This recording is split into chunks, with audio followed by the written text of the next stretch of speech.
against Abori. Abori fled to the United Arab Emirates, but by this time, Abori was wanted in both Nigeria and the United Kingdom. Okay, we're going to call the meeting to order. This is the Planning and Transportation Commission, April 29th, Wednesday, 6 p.m. Can you please call roll?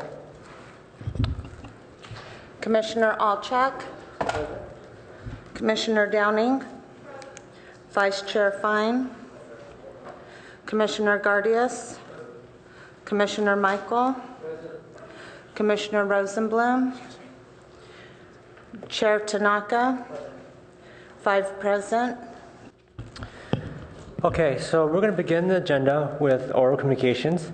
So any member of the public may speak to any item not on the agenda. You have 3 minutes per speaker. And so if you haven't already, please submit your card and we will call you. So can the acting vice chair please call the first speaker? First speaker is David Karnakan, from a deputy clerk from the city of Palo Alto. Thank you, Chair Tanaka and commissioners. David Carnahan, deputy city clerk. As always, when you see me here, it means the city is recruiting for a board or a commission. Right now, we're recruiting for 1 position on the Architectural Review Board. It's a midterm spot, so the term is expiring in a little less than 3 years, or actually, because of realignment, about 3 years, December 15th, 2017. So again, it's 1 term on the ARB. Applications are due next week, May 5th, by close of business at 5:30. There are specific requirements to be on the Architectural Review Board, which can only really be summarized by reading the municipal code. Very exciting stuff. So ARB members 3 of which shall be architects, landscape architects, building designers, or other design professionals. And there is no Palo Alto residency requirement for the Architectural Review Board. It's a board of 5 folks, and we're looking for 1 term lasting until December 15th, 2017. Thank you. That concludes all the oral communications. If there's no other oral communications for this topic, we're going to close the oral communications and move on to the director's report. Thank you, Chair Tanaka, and good evening, commissioners. On Monday, the City Council discussed the comprehensive plan update process and gave their input on the vision statements included in each element. Thanks to Commissioner Mark Michael for being present at the council meeting. From the council's comments, it seems that they're looking for a synthesis of the comp plan vision statements and the ones that were developed by the Planning and Transportation Commission. Staff will be looking at those comments and preparing that for a conversation that we will have on May 30th at the May 30th summit. And speaking of the summit, an agenda for that meeting is now available online, and we encourage all the commissioners to attend.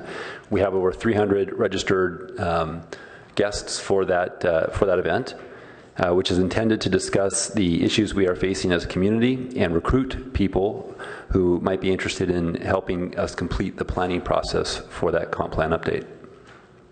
At Monday's meeting, the City Council seemed excited about staff's proposal for open source input necessary for the development of a revised draft of the plan.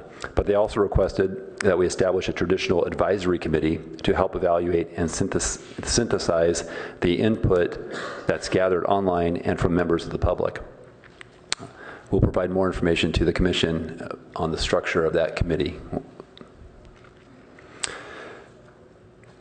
Upcoming issues at the City Council include a project at 429 University. This is an appeal of a ARB recommendation to the director, an appeal of the director's decision. Second, an urgency ordinance to protect ground floor retail on May 11th. And the idea of an annual limit on office space will be discussed on May 18th. Also on May 18th is a discussion on the California Avenue formula retail and other retail-related items. In addition to these council meetings, staff is also participating in a number of community meetings related to our bike plan implementation projects. And we have a community member and we have a community meeting about to roll out of the downtown RPP, the Residential Permit Parking Program, coming up next week. We'll be in touch with please be in touch with staff if you would like more information about those meetings. And that concludes the director's report. Thank you. So I'd first like to acknowledge that Commissioner Rosenblum has arrived. And so we're moving on to the first item, which is the Charleston-Arrestadero Corridor Project. And we're going to begin this first with staff giving a report or presentation. Thank you, Chair Tanaka. If you'll just give us a minute to get set up.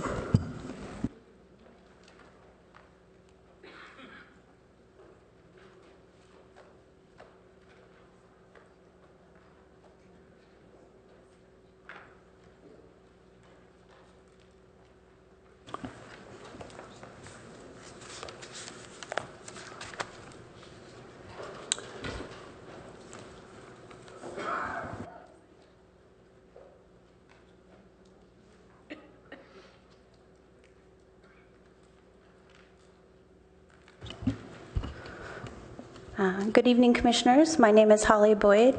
I'm a Senior Engineer in Public Works Engineering. We're here tonight to bring forward the concept plan line for the Charleston-Arrestadero Corridor Project. The plan for the corridor has been under development for over a decade.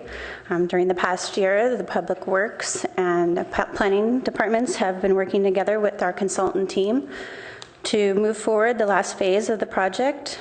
This final phase will advance the project from the previously approved striping plan and will construct the complete street improvements throughout the corridor. City staff has held a series of meetings with the community, payback, and various PTA groups to gain input and feedback in developing this preferred plan line that we're going to present tonight. We have two members here at the table with me from our project team that will be giving our presentation. Jim Lightbody, the interim chief transportation official, and Admis Zode, project manager for Mark Thomas and Company. So with that, I'm going to turn it over to Jim to start the presentation. Thank you, Holly. Here we go. Thank you, Holly. Let's see, get there. As Holly mentioned, the Charleston-Arrestadero Corridor has a project that's been under development, evolution for more than a decade. Throughout that time, the project goals have remained basically the same. In today's terminology, the objective is to create a complete street that will provide an enhanced quality and safety for all the users, with particular attention to K-12 students, the bike and pedestrian experience. At the same time, while maintaining it as a travel corridor for vehicles, the goal was to objective was to reduce the speed in the vehicles and minimize the diversion of traffic as much as possible. The goals of this project are also consistent with a number of city policies and plans, which are included in your staff report in more detail, but essentially through the bicycle and pedestrian plan include efforts to increase the amount of bicycle and pedestrian use, and the comp plan efforts to encourage walking and biking and a high level of safety on Palo Alto streets. So who is this project serving? Obviously, it is an important east-west route for traffic, but more importantly, it's also a location with multiple numbers of schools, of community facilities and parks. So it's an important facility for a number of different users. Serves a number of neighborhoods adjacent to the corridor at the same time. The background on the project, as we mentioned, goes back really to 2003, and this timeline highlights a number of the steps that occurred, including creating a conceptual plan, trial implementation of lane reductions and restriping that was taken in 2 phases, and eventually in 2012, the council approved permanent lane reduction in the corridor, and last year provided funding to go forward with the next phase of the project. How is it working overall? Well, we know from the previous analysis that was done in 2012 and as well as recent looks at the corridor that speeds have been reduced, that accidents are down, but we also recognize that there is still a lot of traffic in the peak hour, and the peak period has increased a little bit. So it still carries a lot of traffic, but overall we think in a better balance with the other modes in the corridor. The current phase is what we're describing as a completion phase to take what is there today based on the 2012 action by the council, and to add a number of enhancements and features to make the corridor work more effectively. And Admis will give you more detail on these, but they include landscape median, refuge areas, dedicated turn lanes to allow people to get in and out of property and some of the cross streets. In a few cases, there's some traffic operational improvements to make things work a little bit better. And throughout the corridor, there are enhancements and improvements to the bike lanes, providing a continuous facility and in some case buffered and green lane at conflict locations. Better school access and other pedestrian improvements are also part of the project. We've had, as Holly mentioned, a number of community meetings and outreach that has gone on, and that's, oh, sorry, too many things to punch here. We've had a number of community concerns and issues that have come up through the process of outreach. Many of those reflect some local changes that have been made in the project and refinements, and we're going to talk about those in a minute. I just wanted to touch on one kind of larger issue that we've heard a lot about, and that's the reflection of the larger amount of traffic in the area, which is in large measure a result of the growth of the strong economy and growth of employment and so forth, and is felt, throughout the city and throughout the region. This is certainly a regional and citywide issue that needs attention and multiple strategies, and the city recognizes that there's a need for a meaningful mode shift at the research park and in other areas, and those are all issues that will be worked on. But the specific Charleston Arrastradero project will not change the capacity or the operation in the corridor. We've analyzed and looked at the level of service in the corridor, and that doesn't change with the improvements that are being provided. In fact, to the contrary, there are a number of things for positive benefits for all modes in terms of the pedestrian and bicycle features of the project. And we can talk more about that, but we have looked at the traffic level of service and other characteristics in putting it together. So with that, I'm going to turn it over. Braden? Thank you, Jim.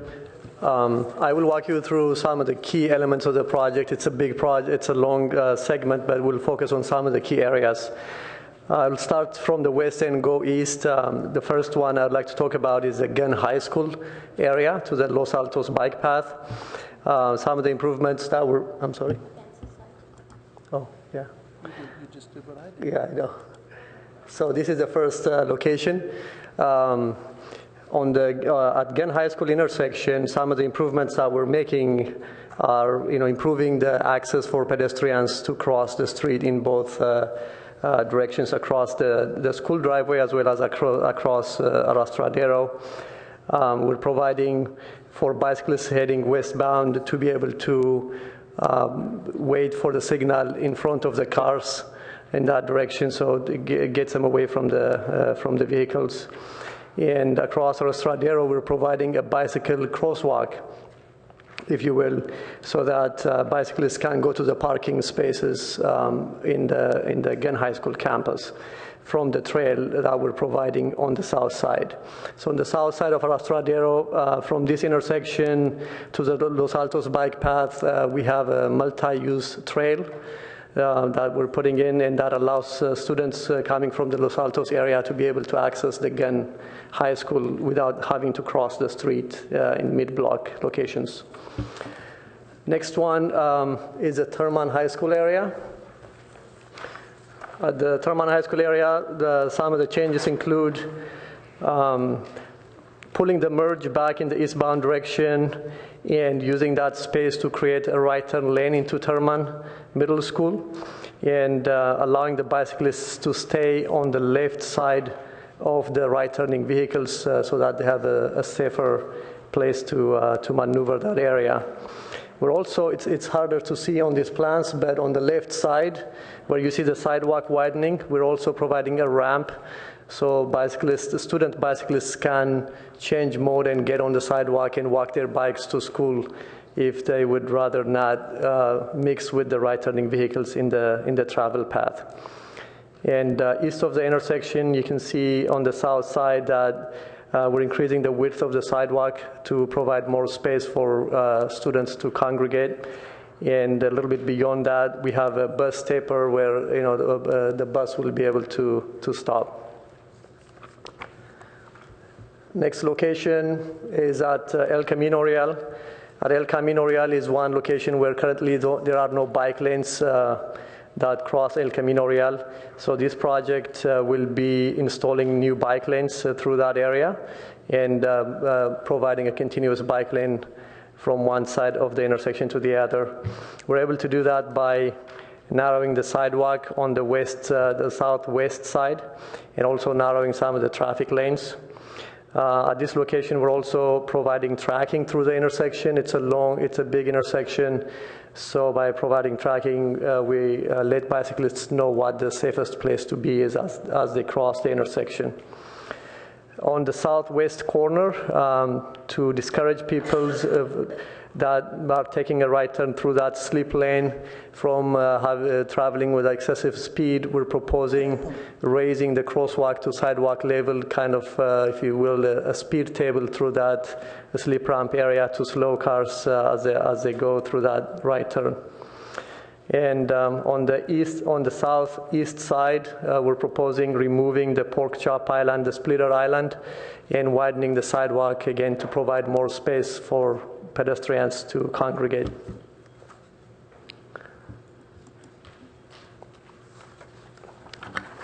Next location is at Alma. I will say that the plans you have in your packet are slightly different from what's shown here. The limit line in the eastbound direction, we're proposing that limit line be pulled back before the tracks, and that is for safety reasons, and that needs to be discussed with the California Public Utilities Commission as well as the railroad, Caltrain, before we implement any changes on Alma. But one of the proposals is moving west from the railroad tracks. We are proposing a center median to prevent cars from swerving past the gates to cross the tracks when the gates are down. And we're also proposing to have tracking through the intersection again to guide bicyclists through that intersection.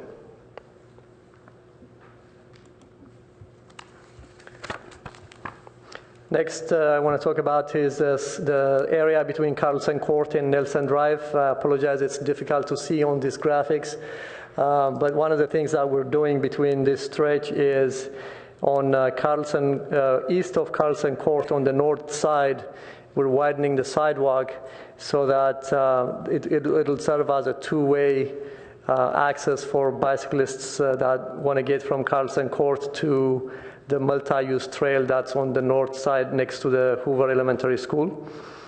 And through this stretch, there has been many concerns expressed by the community, people making U-turns, mid-block U-turns east of Carlson to get to the school. So one of the things that we're proposing is to allow safe movement for those movements to happen. We're having people go to Nelson Drive and make a U-turn to make that movement. But we are accommodating left turns out of the Hoover Middle Elementary School as well as the Stevenson House. And at Nelson Drive, right now it's a permissive left turn, which means you have to wait for the through traffic, opening through the through traffic to make your left turn movements. But the proposal has dedicated right turn, left turn phases, so that the people that want to make a U-turn as well as make a left turn into Nelson will have their own phase to make that movement. Next is at Middlefield. Middlefield in the westbound direction. Again, we pulled the merge lane back, from the intersection, and use that space to create right turning lanes in both the eastbound and westbound direction. And that allowed us to provide bike lanes on the left side of right turning vehicles, which is a safer place for bicyclists to be. And we also provided tracking through the intersection. And on the west end of this intersection, we've provided widening of the sidewalk, again, to guide bicyclists to be on the right, on the correct side of those right-turning vehicles.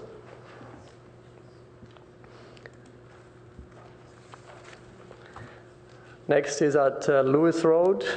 At this location, currently there is no signal. Many concerns have been expressed from folks going south on Lewis and unable to make that left turn onto Charleston Road. So we're proposing to put in a signal here. And on the north leg, we're proposing to put in a bike lane for bicyclists to be placed between the right turning and left turning vehicles, and increasing the width of the center protected median for bicyclists to be. And we are also accommodating U-turns in the eastbound direction so that the homes on the northwest side can have access through this area.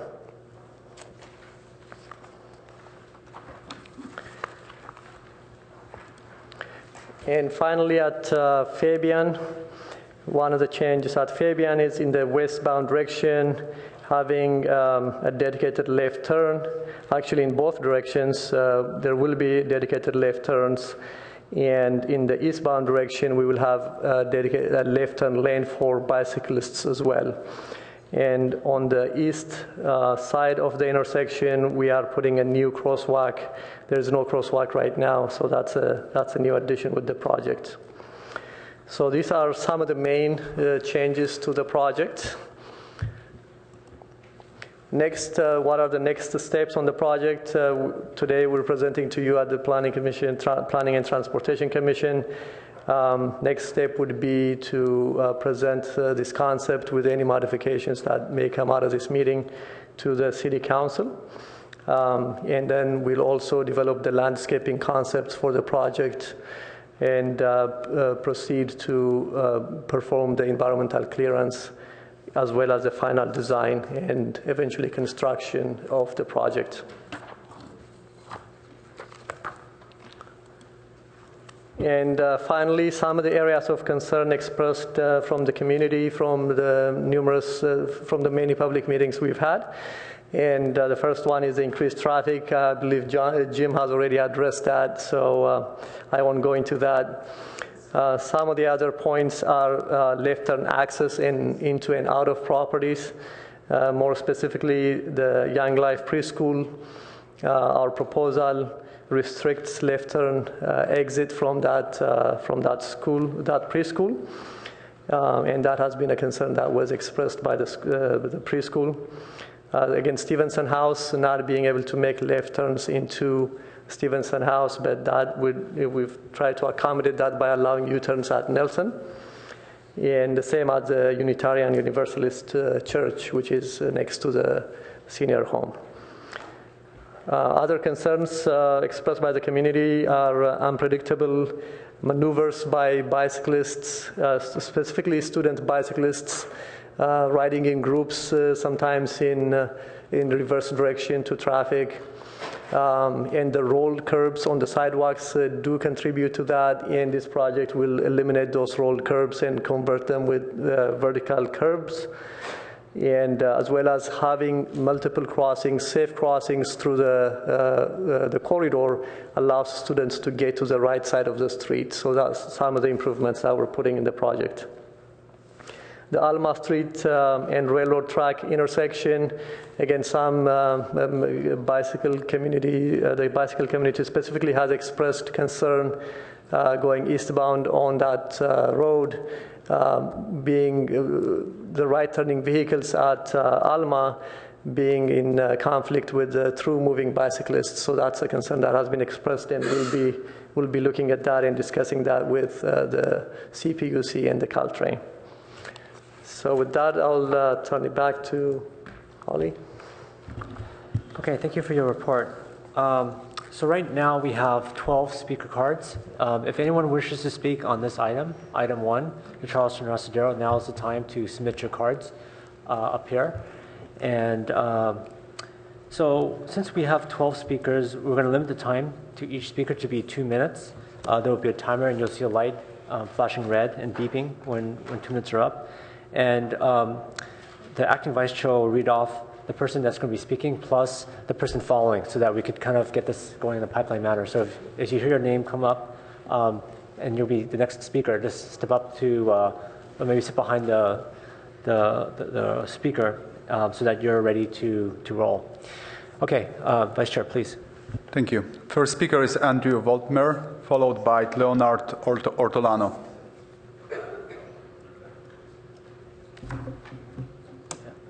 Hi, I'm Andrew Voltmer. First, I want to thank you for your time tonight.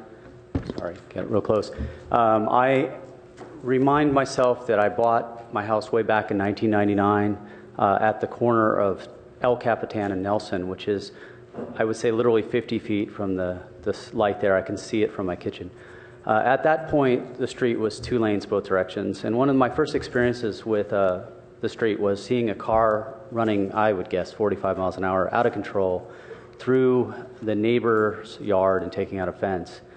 And in these 15 or so years, as we've done the trial project, I've noticed that the safety for children in the area has really improved. It's also during those time, I look back and I realize I've had 2 children, not myself, obviously, my wife, and they're students both at Fair Meadow, so they travel across the street on a regular basis to get to Fair Meadow and other places. I also use the corridor to get to work daily at VMware, and I do experience, peak traffic times, but I think overall this is a community street, and that I'd like to encourage we move forward with the plan for permanent installation of this project, as I think in whole it will benefit all uses of the street and make a better community. Thank you. Thank you. Next speaker is Leonard Ortolano, followed by John Melvin. Well, thank you for the opportunity to be here tonight. I think the overarching concerns that I have relate to the availability of data, the evaluation of performance measures, and the validity of going forward with the negative declaration that was prepared in 2004. If you look at page 3 of the negative declaration from 2004, it says the project would not result in any significant environmental impacts from traffic, including level of service. So I think it's obvious that the level of service is degraded since 2004. And the fact that the planning consultant was restricted in considering growth in traffic when analyzing this project, and also restricted from considering cut-through traffic, particularly where I live on Maybell, because I cut through to Maybell all the time because I risk my life making a left turn during certain times of the day. So the fact that it was restricted, and the fact that we don't have data on performance measures. For example, I've been to the last 2 meetings, and there was never any shred of information about changes in level of service. So I think that the premise of saying that we don't need an environmental impact assessment, we don't need any more data for what this project is doing, is a false one. Because things have changed so much. And you don't need a simulation model to say that things have changed since 2004. You just have to go out and look. So I'm all in favor of the bicycle safety, and I'm all in favor of the complete streets. But I think there are some issues related to making left turns across all those lanes of traffic that are just outright dangerous. And I brought up the question of stop signs or signals that were timed, and the consultant said they would study it, or somebody that I thought was representing the consultant, but I've never heard anything about it. I would rather wait at a stop sign or wait at a signal light than to risk my life trying to make a turn. Thank you. Next speaker is Lisa Steinbeck, followed by Bruce Steinbeck.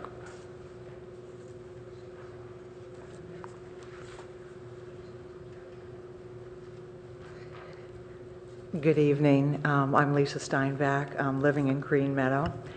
And again, I want to echo what was presented by staff and also the last speaker, that although 8 years ago we started with a new implementation, new striping of the road, I think there's been a paradigm shift. I think that, like he said, that you just have to go out there to see, traffic patterns due to new developments, new companies coming in, and apartments along El Camino near Charleston, to see that we have a lot more cars than that original concept of just a school corridor, that type of concept. And I think that safety should be a big factor, but I think we also have to be realistic about what's happened in the last 8 years, and the original concept may not, those same parameters may not hold.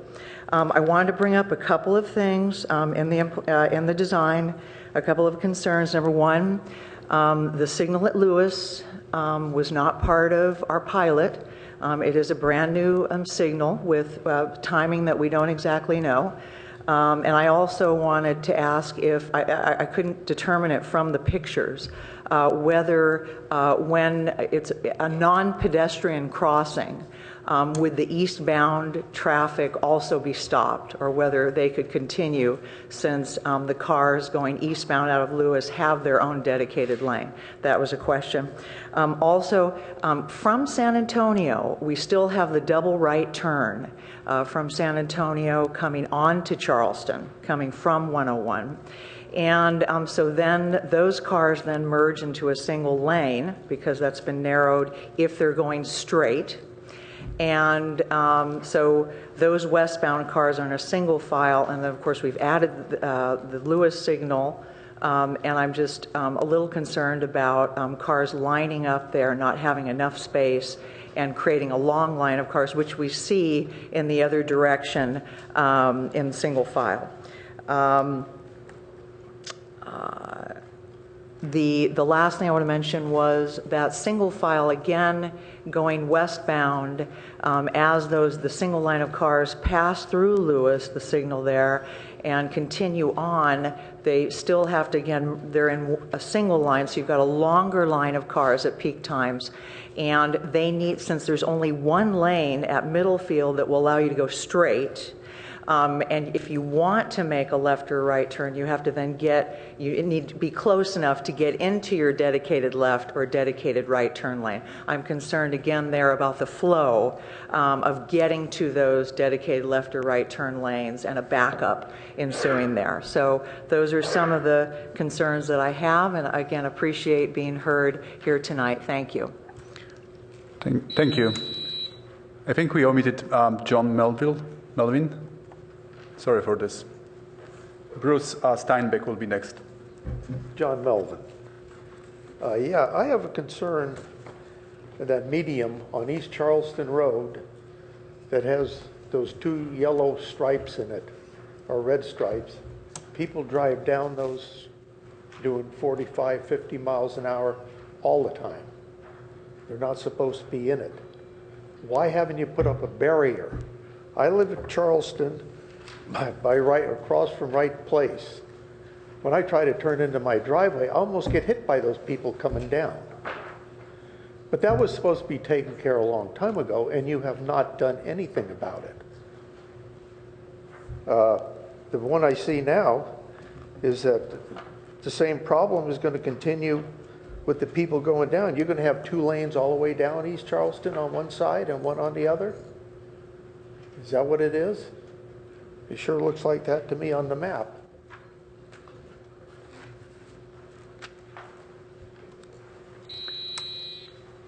Thank you.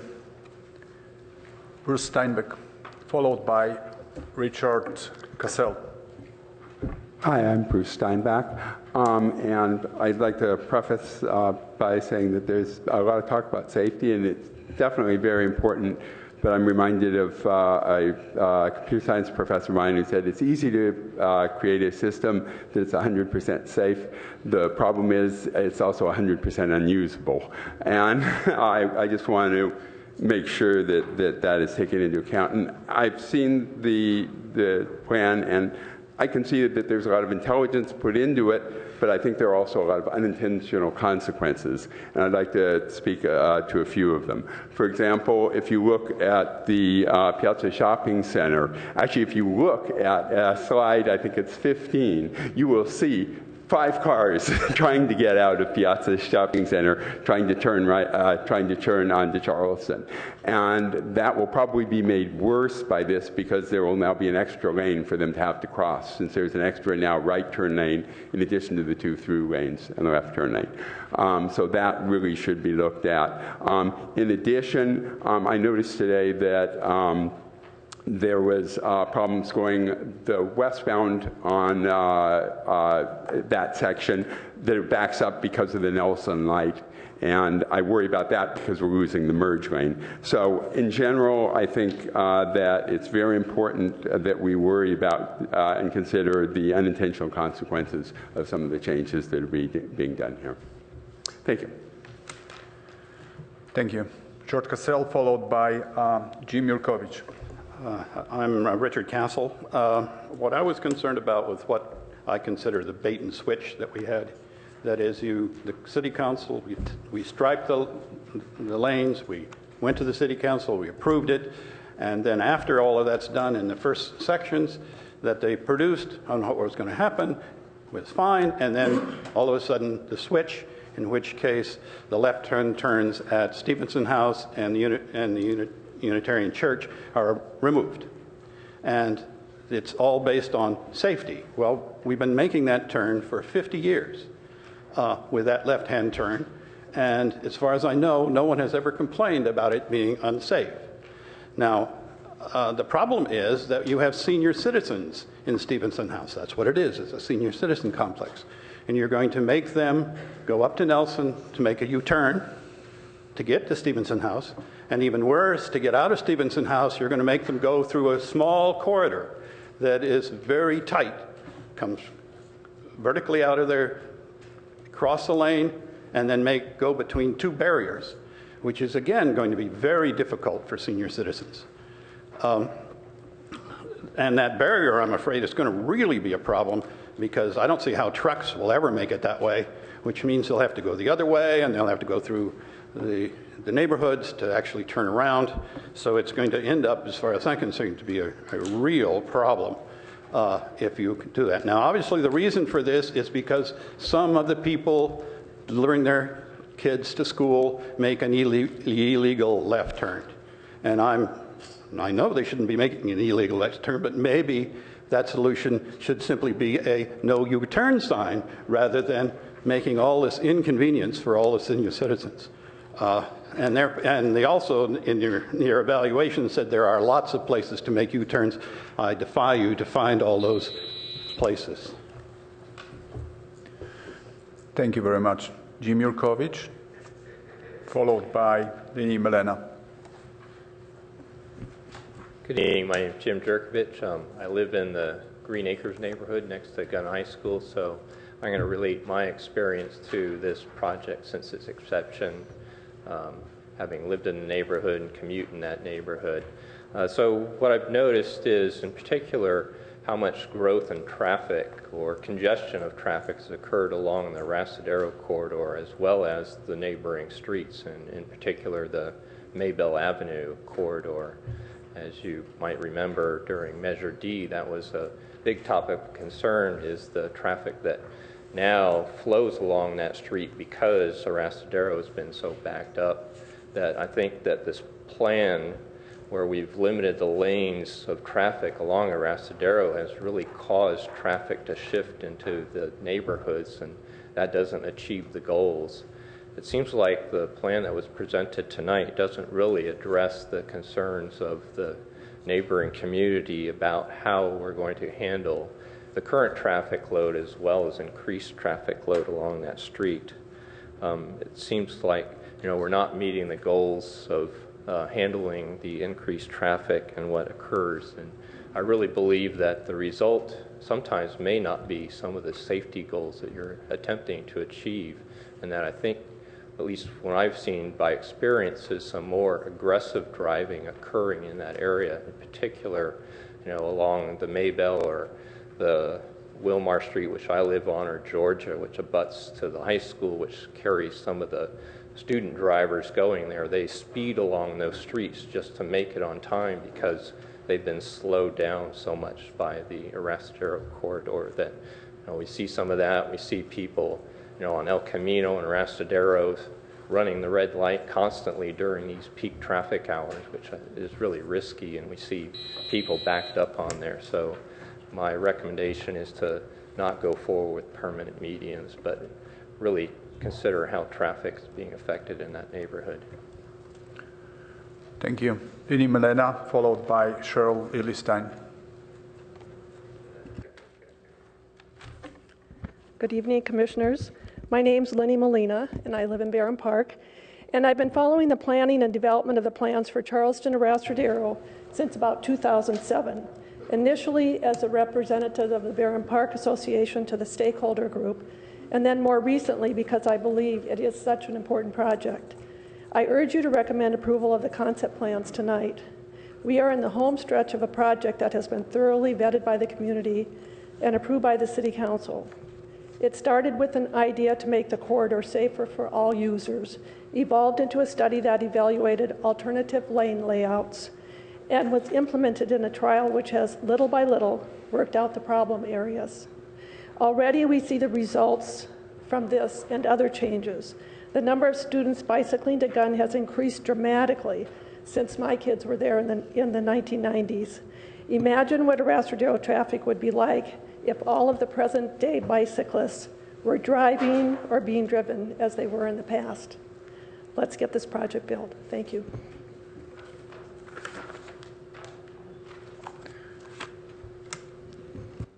Hi, my name is Cheryl Lilienstein. I live in Barron Park.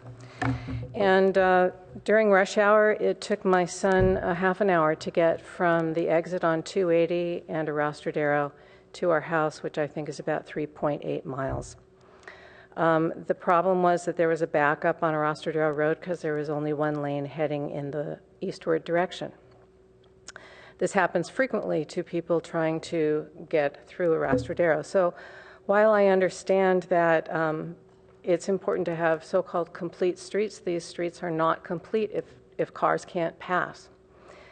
One of the things I noticed in the presentation, which I would have liked to have had more complete understanding about, is many of the intersections that were explained have stretches between them in which there are lots of unexplained additional traffic calming efforts. And you might think that traffic calming, like on Matadero, could be accomplished with some speed tables rather than squishing cars and making it harder for everyone to pass. I just would like to offer that as a possibility. I also noticed that the bikes seem to be having bike lanes sometimes on this side, sometimes on that side of the Charleston-Arastadero corridor. I don't quite understand why that is when it might be possible to actually make a generous bike lane so that all bikes could be traveling together and separated from the roads entirely.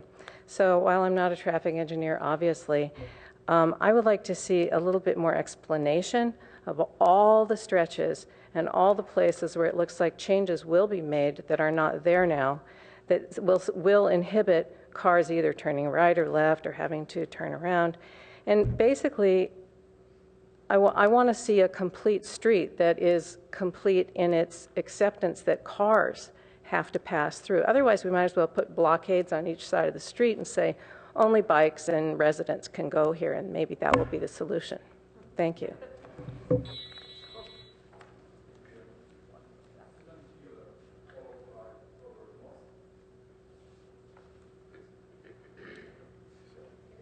Okay, sorry. Susan Keeler, followed by Robert Moss.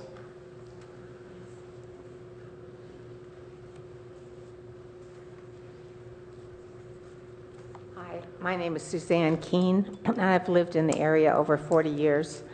Last year and the year before, I had to be out of the house at 7:30 in the morning, and I had to go south on El Camino. And getting past Arrastadero, we were stopped because the traffic turning left from El Camino onto Arrastadero was backed up like a block or two down El Camino. So by making less lanes and making more calm, I think you're going to add to a lot of frustration and stress for people. Yes, we want the kids to be safe, but you are not going to get people out of cars by making it harder and harder, because there really is no other alternative. Most of us are not going to be riding your bike lanes. So there has to be some compromise here. It's been very hard since the traffic lanes were lessened from 4 to 2 lanes. And I think if you came and looked yourselves and tried to drive that road during peak hours, you might have some better ideas of what to do with this corridor. I, for one, am totally not for making less lanes and doing any more calming. Thank you. Thank you. Robert Moss. Robert Moss, followed by Kirsten Flynn.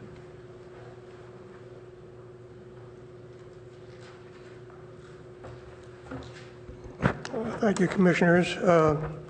If you've read my letter, you see I'm not a big fan of this proposal. I'm also not a big fan of what's been done in the past. And let me give you some history. When the first proposal came in for narrowing Arrastadero and Charleston, the then traffic director very carefully ignored all of the developments which were either underway or proposed along Arrastadero, Charleston, and El Camino. He just ignored the changes in traffic caused by changes in usage in the research park. And then he said there would be no spillover traffic. After Arrastadero was narrowed the first time, the traffic on Maybell increased by almost 25%, over 700 cars. And he said, that wasn't an increase. That's the kind of mindset we've been dealing with. So I think this is not going to help. I think what it's going to do is going to cause more diversion of traffic into residential neighborhoods. It's going to cause more backup along Arrastadero and Charleston. And because of the way that the street is being now divided, I'll give one example. If you look at map 14, they're proposing putting a barrier across so people exiting from Park and wanting to make a left turn toward El Camino can't do it. They have to make a right turn across 2 lanes of traffic and then make a U-turn and go back. That's stupid. I could give you more examples along here where they're putting in barriers where people will not be able to get out of their homes and make a left turn to get down El Camino, down towards El Camino or towards Fort Hill. This is a terrible proposal. Be intelligent and kill it. Thank you. Kirsten Flynn, followed by Jean Wilcox. Hi there, my name is Kirsten Flynn. I'm a lifelong resident of Palo Alto. I grew up in Barron Park and now live in the Ventura neighborhood. I have 3 children that attended Barron Park, Terman, and Gunn. And I actually am a graduate of Gunn myself, proud to say. And I strongly support moving forward with this project. There's a couple of reasons that I support it so strongly. Firstly, in my lifetime, over 50 years living in Palo Alto, I realize that a lot of the traffic problems that we all are very frustrated by are not due to street improvements or changes, but due to population and employment changes. Our population since 2010 has increased by almost 25% in Palo Alto, and the research park up the hill at Deer Creek has increased employment terrifically. And I think a lot of the traffic woes we're suffering from are not due to this pilot, but rather to those population changes. And the reality is that a multimodality street will actually help that. I'm also happy to see that you've taken into consideration the neighborhoods right around and dedicated, especially on this section, I can really only comment on the section between El Camino and the expressway. You've dedicated turn lanes and merge lanes for people going in and out of that neighborhood, and I'm pleased to see that. I also want to say that even one brain injury to a bicyclist, whether it's a child or an adult commuter, even one death is too many. And so I think it's imperative that we keep this corridor safe, especially because we're going to be encouraging people to go up to the research park on their bicycles if they are transiting to an employment. And I know people who do that, so I know it's possible. So thank you so much for listening. Thank you for all the thoughtful comments, and hopefully you'll approve this. Thank you very much. Jean Wilcox, followed by Penny Elson. My name is Jean Wilcox. I live at 4005 Sutherland Drive in the Charleston Gardens neighborhood. And I want to speak to the islands at the end of Montrose, between Montrose and Lewis. We very much want those islands to stay. From your map up here, it looks like the two arms on each side are possibly going to be removed. Those arms were put in the 1960s, I believe, by a traffic engineer who happened to live in our neighborhood, because people were using the three little islands as a roundabout. And it wasn't really doing the job it was designed to do, so they added the arms. I hope that before you, if there is a plan to remove those arms, that you really study it carefully and make sure that traffic will not use the remaining three little islands as a roundabout. I personally would like the arms to stay because it does protect both Lewis in one direction and Montrose in the other direction from having a lot of through traffic. Thank you very much. Thank you. Penny Elson, followed by Sonia Bratsky.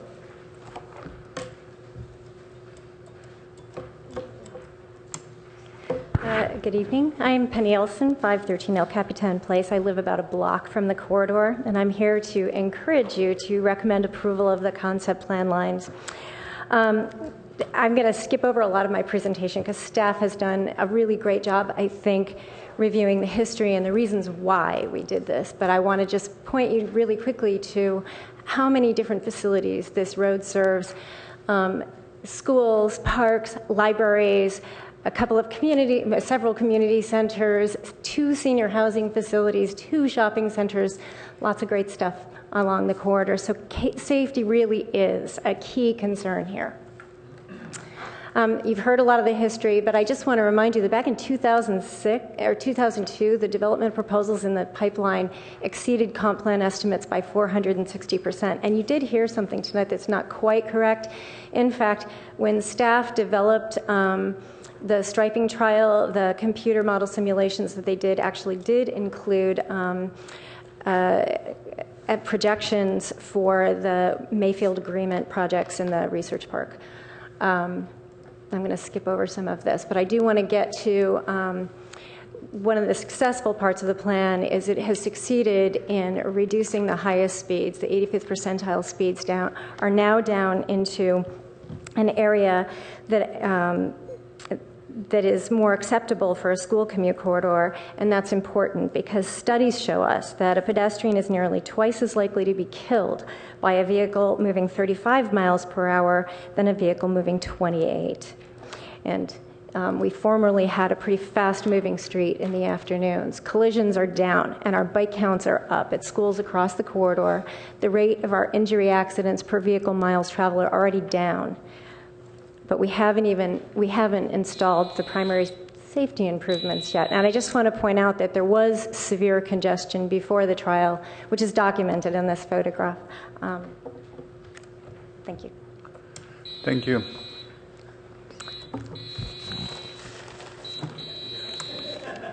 One second. Hi. Sorry for this. Sonia Bratsky, followed by Elke McGregor. Hi, my name is Sonia Bradsky, and I live in Green Meadow. And we have a big bicycling family. And I have to say, I just love Palo Alto because we can bike here.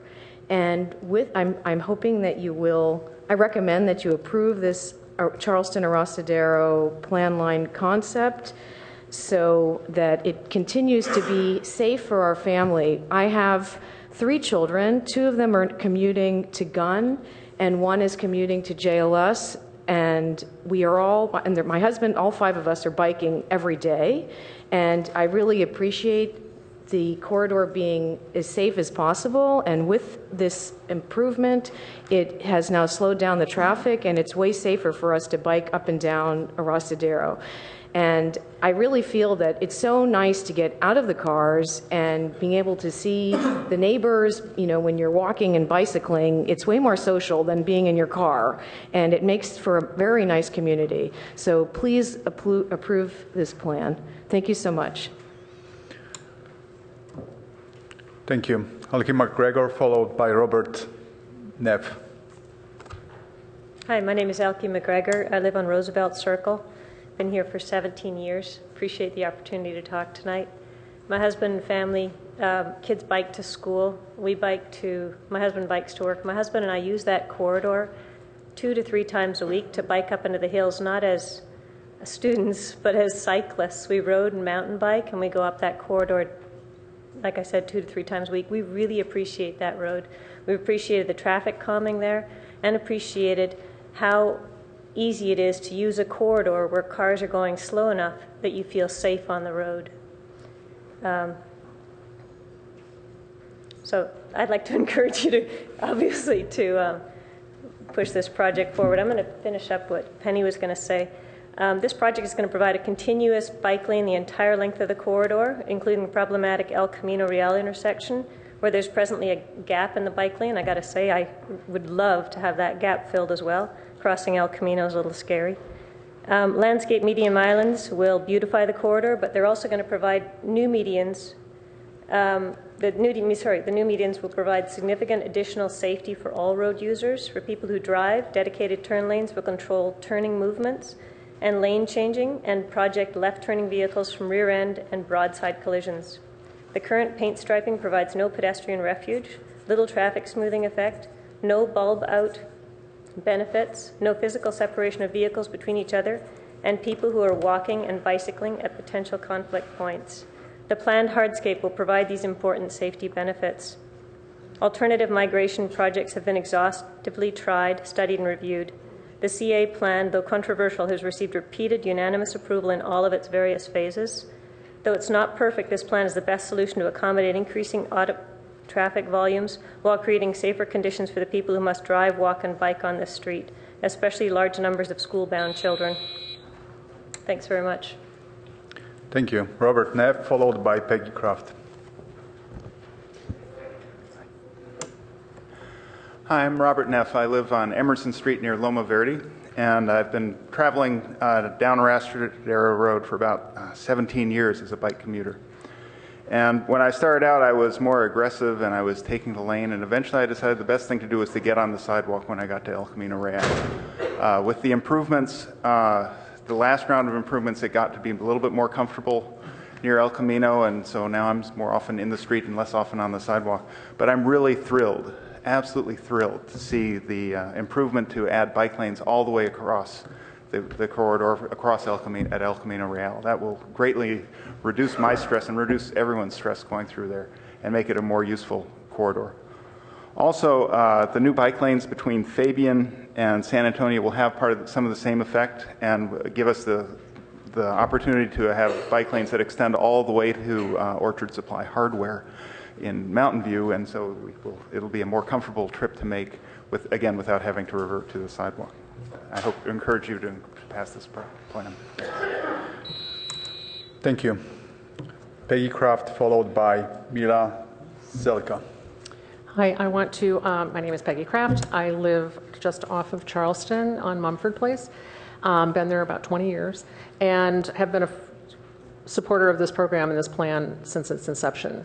And I am highly encouraging you to please go forward with it. I like everything you have. I think it's well done. You're never going to please everyone, but the project was put into place to calm traffic, to make it friendlier to pedestrians and bicyclists, children. And as Penny Ellison pointed out, when you look at all of the community things that are there, everything from residents to schools to parks, it's a very walkable, livable street. And unfortunately, yes, we're getting more traffic because of employment, and I work at Stanford, and I also work offsite at Stanford up on Arastadero at 1070 Arastadero. And the other night I was coming home, and it was bumper to bumper from the minute I pulled out, but it was 5:30. And it had nothing to do with what was going on further on, because it was just backed up from everyone exiting, and that's going to happen.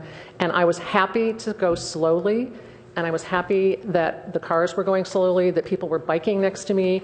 I feel like everyone's safer. So yes, there's going to be concerns about increased traffic due to employment and increased population, but that is more reason, even more reason to calm it, make it a city street that we can live in. It's our town. It's not for commute. I mean, people will commute. Yes, we want them to come, but I think it's a win-win. I think it's just people will have to accept the fact. I get up in the morning on certain days when I'm going on to Charleston, it's a long wait. I can go down to Carlson and turn, I accept it. I'm happy to know that when there's not high, traffic times, I'm safer on the street. Last night I went home, again through all the traffic, got on my bike and went for an hour-and-a-half bike ride. And I went right up Arastadero to Foothill. It was great. The cars were going slowly. I felt safe. So anyway, make a long story short, I think it's a great plan. I highly encourage you to go forward with it. And thank you so much for doing it. Thank you. Mila Zelka, followed by Warren Kirsch.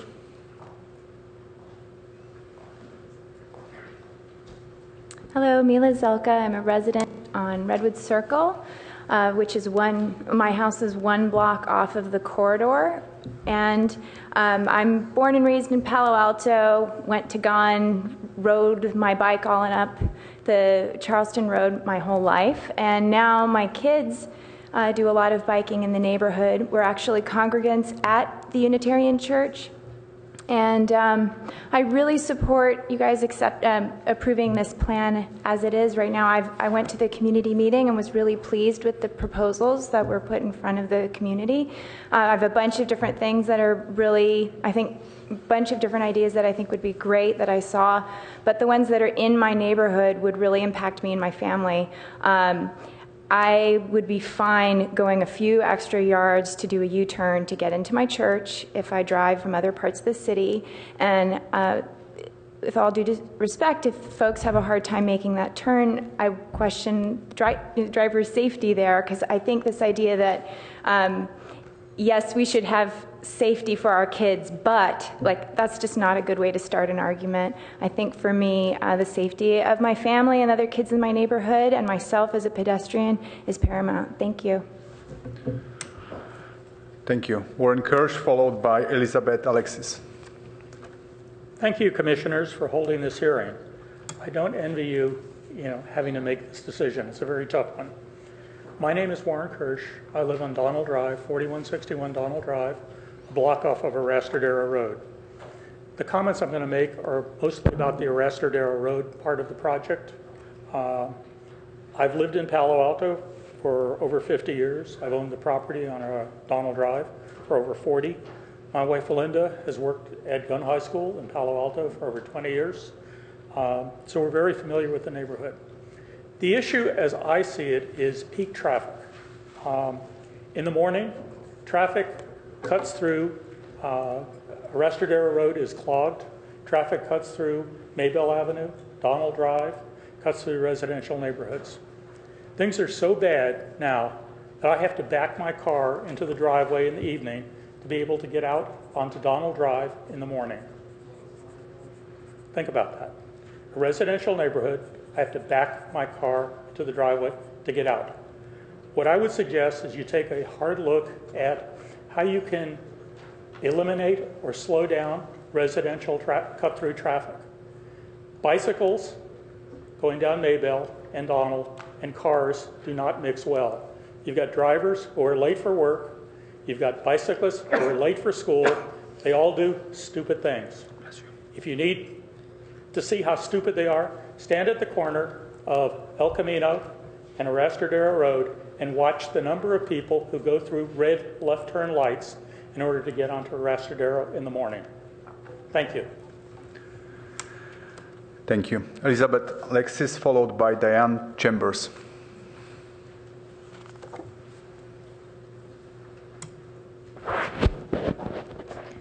Good evening. My name is Elizabeth Alexis, and I live in Green Meadow, and I'm here to support the project. There are some new faces. This project has been going on for a long, long time, so it might take a while to get up to speed with every corner and every intersection. One thing I have learned through this process is that in traffic, the obvious is not always obvious or true. Bob Moss this evening talked about not allowing left turns from Park Boulevard onto Arrastradero. In fact, we have the exact same situation where you're not allowed to make those left turns on Meadow. You can't make them onto Alma, and the people there, I think, have survived this, and they just go and they make the turn they don't go and make U-turns. They go and they come out another road. I've been on there many times, and there's a lot of good reasons for that, and that's not about bicyclists. That's about car safety, making sort of blind turns into a railroad corridor. This has taken a lot of work. It's a difficult corridor for a lot of reasons. It's something if you could avoid having to make everybody live like this together, you would, but we can't. And so at the end of the day, it's about kids. I mean, my kids are going to be at Gun in 18 months. They're going to be biking there. I am just now, as some earlier speaker, I am now off the sidewalk, which is a big improvement because I used to not even be able to cross. Now I can cross near Juana Briones Park. I see people on the other side of the park actually coming to the park now because they can get across. And that's a big improvement, but we are only halfway there. I mean, you have to put the hardscape there. People are confused. Sometimes there's just lines. Can I go there? Can I not go there? Yes, there will be people who cannot make left turns, but that's not about bicyclists. That's about cars. We shouldn't be allowing those in places that are actually unsafe. And anyway, just in conclusion, please move forward. It's been a long process, but I think it will continue to evolve. Thank you. Diane Chambers, followed by Terry Holzheimer. I'm Diane Chambers. I'm the director of Young Life Christian Preschool, halfway between Gunn and Terman. I'm here for just one reason. We love the traffic calming, but we have one request, that you preserve our left turn exit from our driveway. You've done such hard work and effort to calm the traffic, and our preschool is a well-loved neighborhood school serving families for 24 years. We've had almost 600 children come through, and we would like to continue to serve them at that location. I've been attending the Palo Alto Council meetings for 10 years, and each time asking to make sure our left turn in and out is still there. But when I went to the March 19th community workshop, our left turn was removed, and it was given to Georgia Avenue across the street. So 3 points. Georgia Avenue does have another exit that they can take. They can go through, and they can exit at the traffic light. The Palo Alto, the preschool has no other left exit. There's no other way to go. The second point is that the preschool parents, who major portion of them work at Stanford in the hospital and at the Palo Alto Research Park, if they had to exit to the right, that would be more than 17 people every morning would have to get into that traffic. I don't want to call it gridlock, but it's kind of gridlocky. Find a U-turn, go back the same where they were before, and go through the gun traffic. And I fear that we would lose clients. It would be a detriment to. And the other point is emergency vehicles in and out. Thank you. Thank you. Terry Holzheimer, followed by Amy Smiley. Good evening, Council. Commissioners. Sorry. I'm here tonight because I travel this route quite a bit. My wife works here in Palo Alto, but works on the other side of town, and we travel this road, Rascadero, quite frequently. And I also travel it because I have to travel for work in that area, and I find it to be very, very challenging. It takes me an extremely long period of time to drive this corridor, and often, many times, I have assignments in this area, and I'm late to work.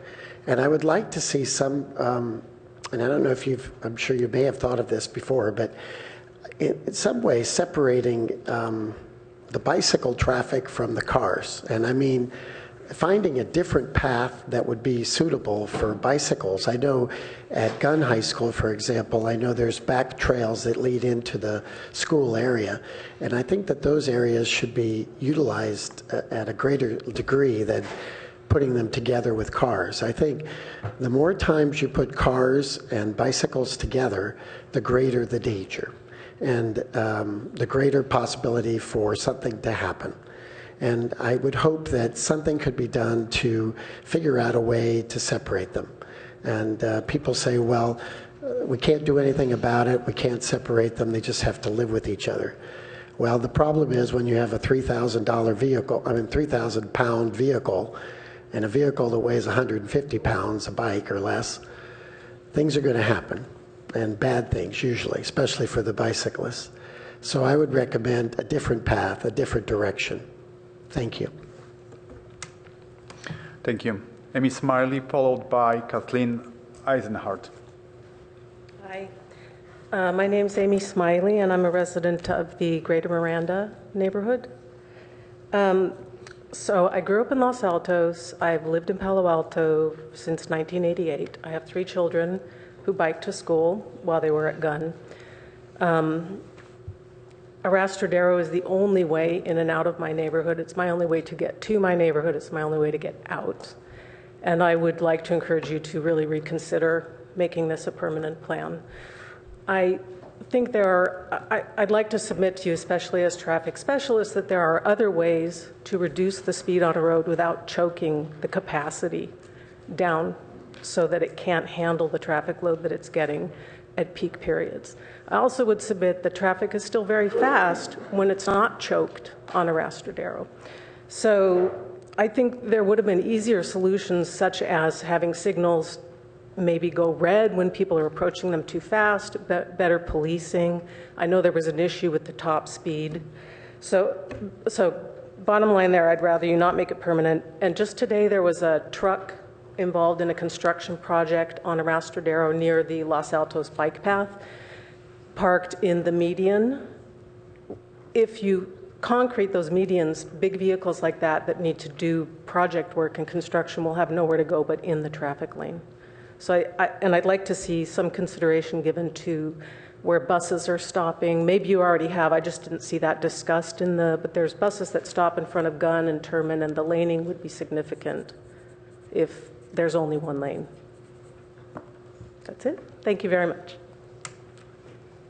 Thank you. Kathleen Eisenhardt, followed by Anais Laporte-Lou.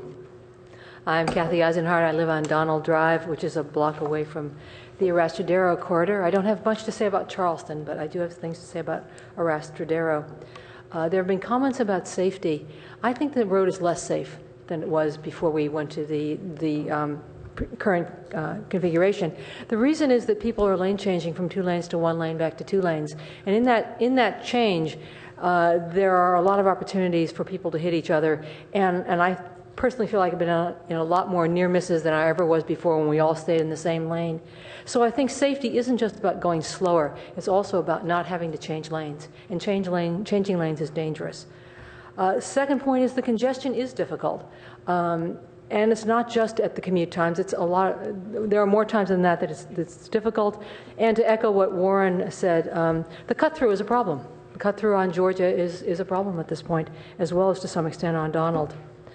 Third point is that if this is a plan, I think it should have Maybell on it and other alternative routes. A plan isn't just one linear street. It's in fact what's on the side.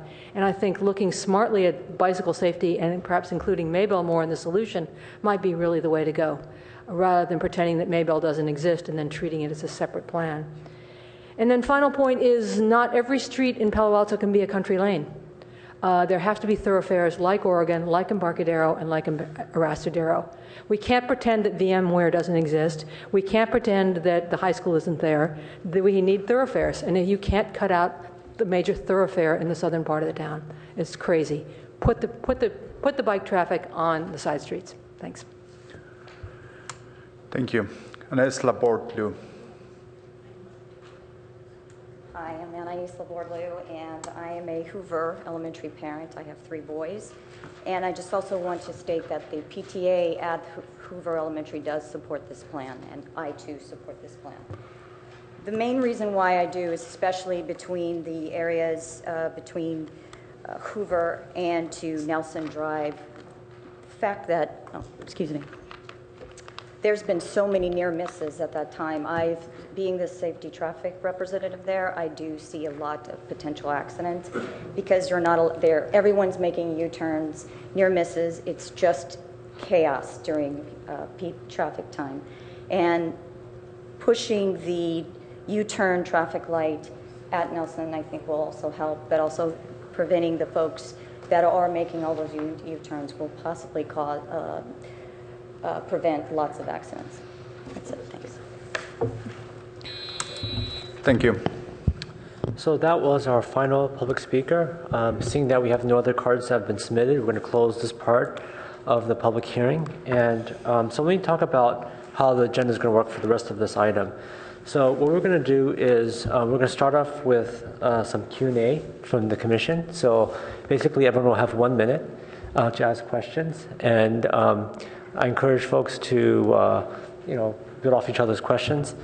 And the other part that I'd like the commission to do is, so staff on the very last slide has listed areas of concerns. So the public has mentioned some of these and some others as well. And what we're going to try to do is, during this Q&A portion, add other items that we should discuss as a commission. After this Q&A session, what we're going to do is we're going to go through each of these items and talk them one by one, section by section. So, so basically, it's going to be 2 parts, right? The first part is Q&A and also adding items, areas of concerns that we want to discuss. So maybe if staff can put the last slide up, that would be great. And then we'll be talking about each item one by one and trying to get through and come up with a good resolution. So we're going to use our lights. So anyone that has particular questions for staff should hit the lights, and I'll call you. Commissioner Rosenblum. First, thank you to staff, and also obviously a lot of community people have been working on this for a long time, so a lot of people here, thank you for all the involvement. First question is just around our purview. So this has been a multi-phase project. Right now, we're just considering the latest phase and whether or not to go from trial to permanent. Other changes, such as reducing from 4 lanes to 2 lanes in some places, are not currently under consideration. That's been a past decision, and we're talking about the scope of this last day of trial. So first question for staff. So, just for clarification, I'm sorry, did you want us to answer those questions now, or did you want to collect a list of questions? No, I think what we want to do, so just to be clear on our agenda, so 2 parts. The first part is Q&A by the commission, and I expect staff to answer as we get the questions. We're doing 1 minute each, so we're just asking like 1 or 2 questions before we move on. And then it's also a time if commissioners want to add to this list of topics that we want to deliberate. So yes, please do answer the questions. Okay. So yes, that's true. The trial striping plans were approved by PTC and council unanimously in 2008 and 2012. So this phase is just to look at the concept plan line moving forward for hardscape for the next phase of the project. Great, thanks, that's helpful. So the only other addition I have, given time limitations now, you have the 4 bullet points for areas of concern. There's one additional area of concern, which may be in bullet point 1, but I want to call it out, around cut-through traffic. So to me, this is a serious concern. And to the extent that there are elements to plan to lower speeds in potential cut-through roads, I didn't see that as an explicit part of this plan. So that would be something I'd like to add to the agenda for the point-by-point discussion. Okay, that's been added. And my final item, if I still have a little bit of time here, the left turn lanes. Around that discussion, would like to understand some of the rationale for it. So if it is indeed safety for the cars, and how the specific determinations were made for which left turn lanes remained versus which ones were closed off. Commissioner Michael. Actually, hold on. So are you asking, because that's already on the list here, are you asking for questions for them specifically now, or is this something you want? Okay. So then, Commissioner Michael, please. So in 1 minute, I'm not sure I can do much in terms of Q&A, but one question as a rhetorical question is that there's been this discussion of the possibility of mode shift. We're talking about car traffic, cyclists, pedestrians. I would just call out the question about whether there's anything in the budget or the planning to mode shift to transit. So people who are currently taking cars could get from wherever they start, where they need to go via transit, and get out of the car that way, because not all of them can get on a bicycle or walk to where they need to go. So that's a question about mode shift and the big mode that's being overlooked in the discussion. And the other question, first I want to thank everybody who is here tonight and thank everybody who submitted comments that were distributed to us by Secretary Elner. And I just want to ask staff if you had a count of how many public comments we received and roughly how many were in support or had suggestions or concerns that the staff will want to follow up on. So your first comment about the mode shift, looking at different opportunities for transit to get people out of their cars. The funding for this project that's been approved by council does not include any transit programs. I can ask either Jim or Jonathan if they want to comment on any additional planning programs that are looking at those transit, potential additional transit options. I don't know if you guys have any comments. Well, there is a current VTA route on this corridor, so I don't have specific information, but we can certainly look at how that's performing.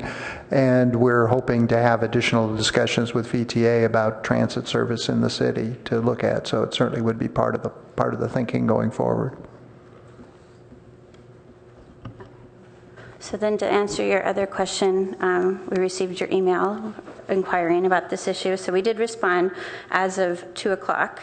The emails that we had all forwarded. There were about 50 total, 27 in support, 16 opposed, and about 5 that just posed questions that were generally neutral, didn't say one way or the other, support or opposed. So going through that, that's 63% in support, 37% opposed. 5 of the supporting comments have specific suggestions for improvements. All seem viable at first glance, but additional time would be needed for analysis, since most of these were just received since Monday or yesterday or today. Let's see, how many? There's 3 opposing comments that had specific suggestions for alternative measures. Of those suggestions, only one of the suggestions seemed feasible, and it will be passed along to our design consultant for consideration.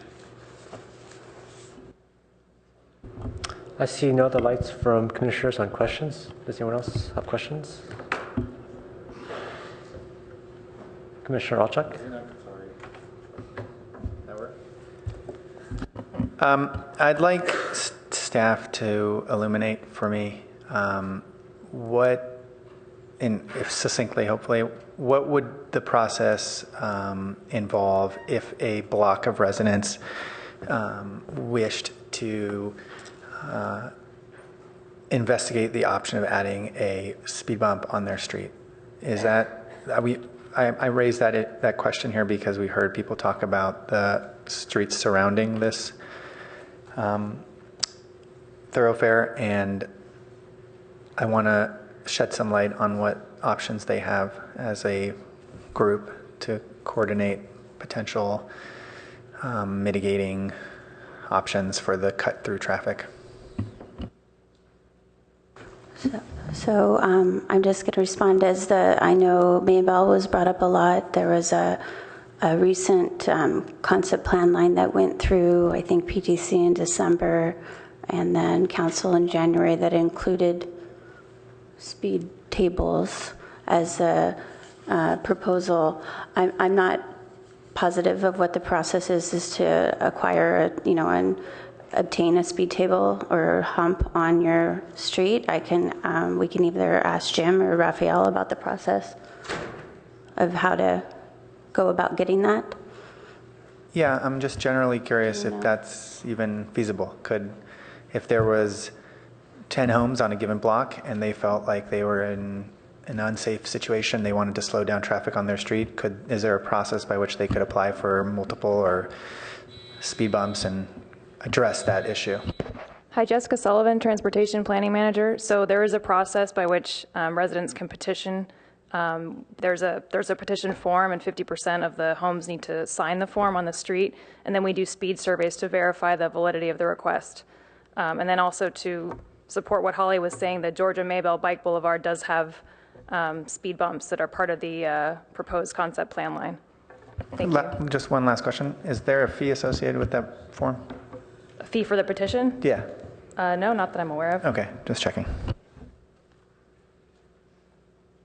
Okay, seeing that there are no other lights, we're going to move to the second phase. Well, just to clarify, so I only had one addition to the area of concerns, which was from Commissioner Rosenblum, which is the cut-through traffic for bullet 1. We could also, of course, add more, but so far this is what we have. So we're going to begin the second phase of our deliberation, which is the first topic, which is increased traffic in the corridor due to new developments. And one of the sub-bullets that's been added is the cut-through traffic. So before we start this discussion, I'm going to ask staff if you could spend a few minutes discussing basically in more depth some of your findings so far in terms of has the traffic increased, and what are some of the causes for the traffic, and what are some of the things that have been tried to mitigate it.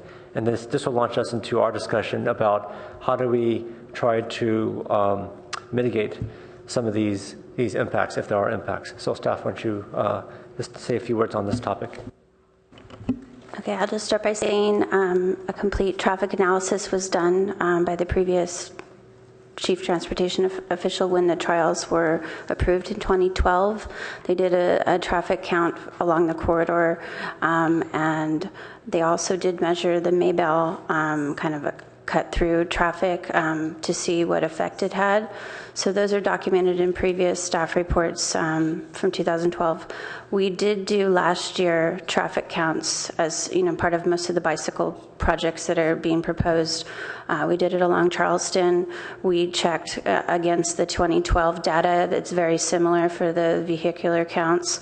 I'm looking now, Jim dug out the Maybell project that went through recently through PTC. Their counts are very similar to what was considered in Maybell cut-through traffic before. So we don't feel that there's a significant change from what was visible or noticed in 2012. And I can ask Jim if he wants to add anything further. No, I think that pretty much covered it. We haven't done a lot of additional analysis since 2012, although Admis can speak to the traffic analysis that was done specifically along Charleston and Rastradero. The one area where there was traffic diversion explored previously was along Maybell, as was mentioned, and just in looking at the most recent counts that we had from last year, it doesn't look like the volumes have changed significantly since the earlier studies that were done.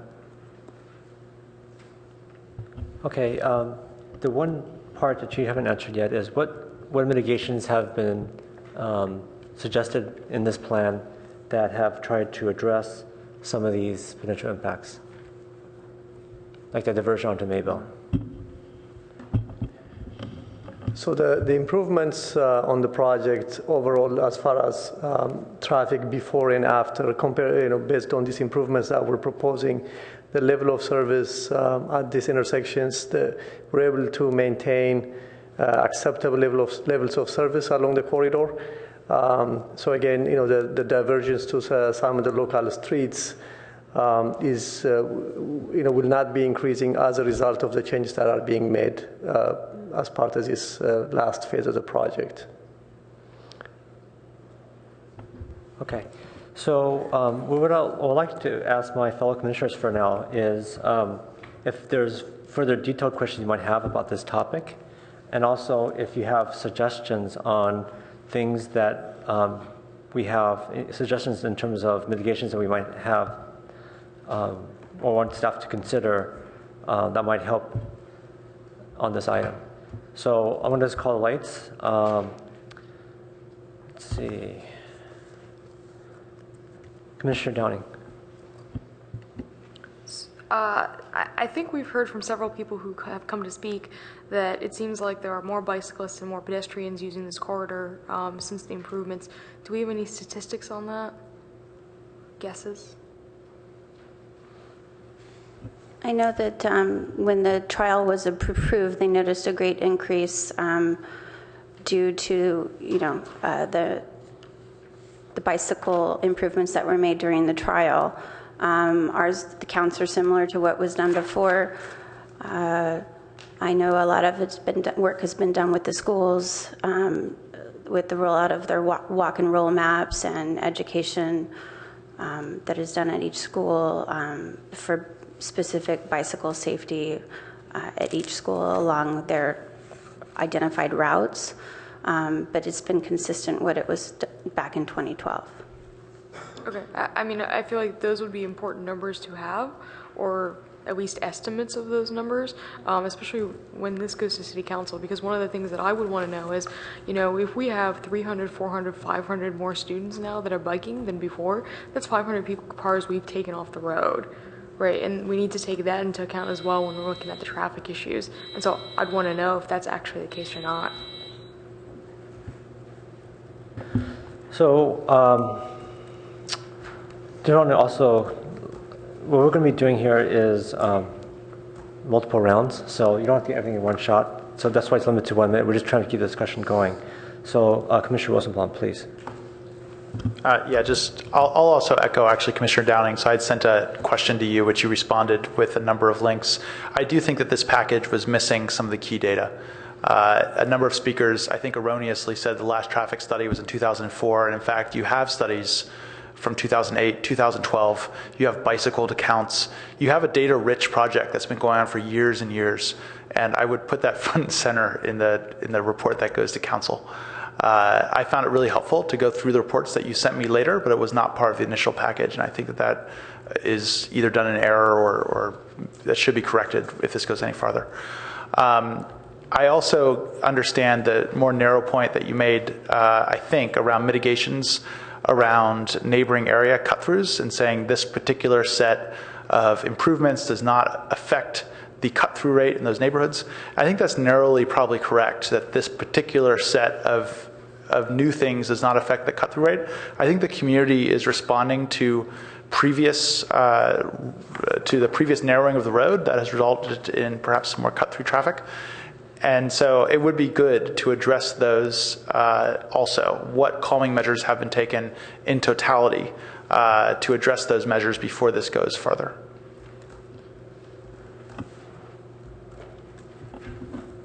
Vice Chair. Thank you, Mr. Chairman. So the question is also about some numbers. what's the throughput currently, how it will increase in regards to the new development, and then due to new hardscaping and some additions of some barriers, this throughput will likely decrease. So we would like to also see the projection. Thank you. Commissioner Michael. So again, time is short. So I suspect that we will entertain a motion shortly to whether or not to approve the concept plan line and move it on to council. And either that motion will pass or it will still be coming back to the Planning Commission for further agenda item. I heard tonight, and I saw in the messages that we got, a number of fairly specific ideas or suggestions or objections or concerns, including an excellent message from our former colleague, Arthur Keller, who was characteristically very well-informed and precise in his suggestions. And I believe it would serve either the council or the Planning Commission when it moves ahead or comes back to us, if the staff were able to take the time to make a detailed response to each and every one of these public comments and questions. I think that when we get into trouble at the Planning Commission, sometimes when we try to wordsmith from the dais, just imagine if we tried to do traffic engineering from the dais. And I think that we should rely on staff to come back to us with time to reflect and study on these points that have been made by the public.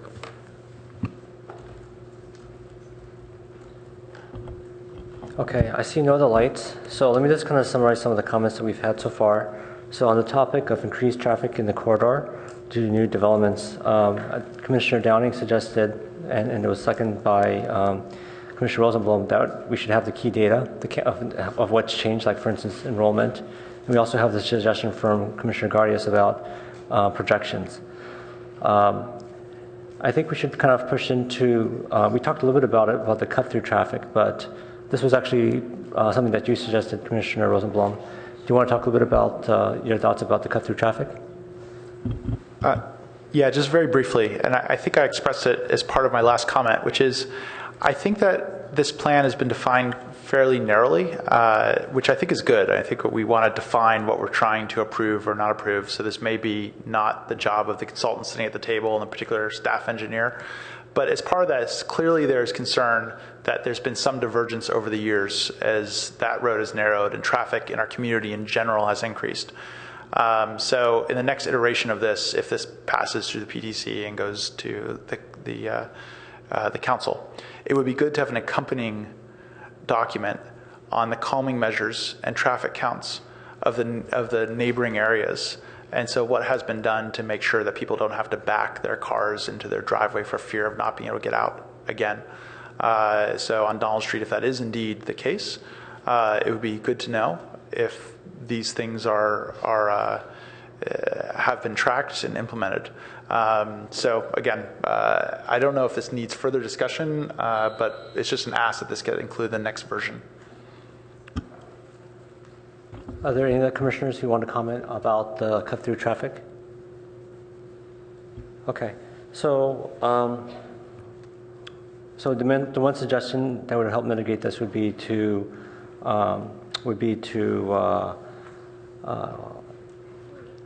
investigate calming measures of nearby neighboring streets should this go forward.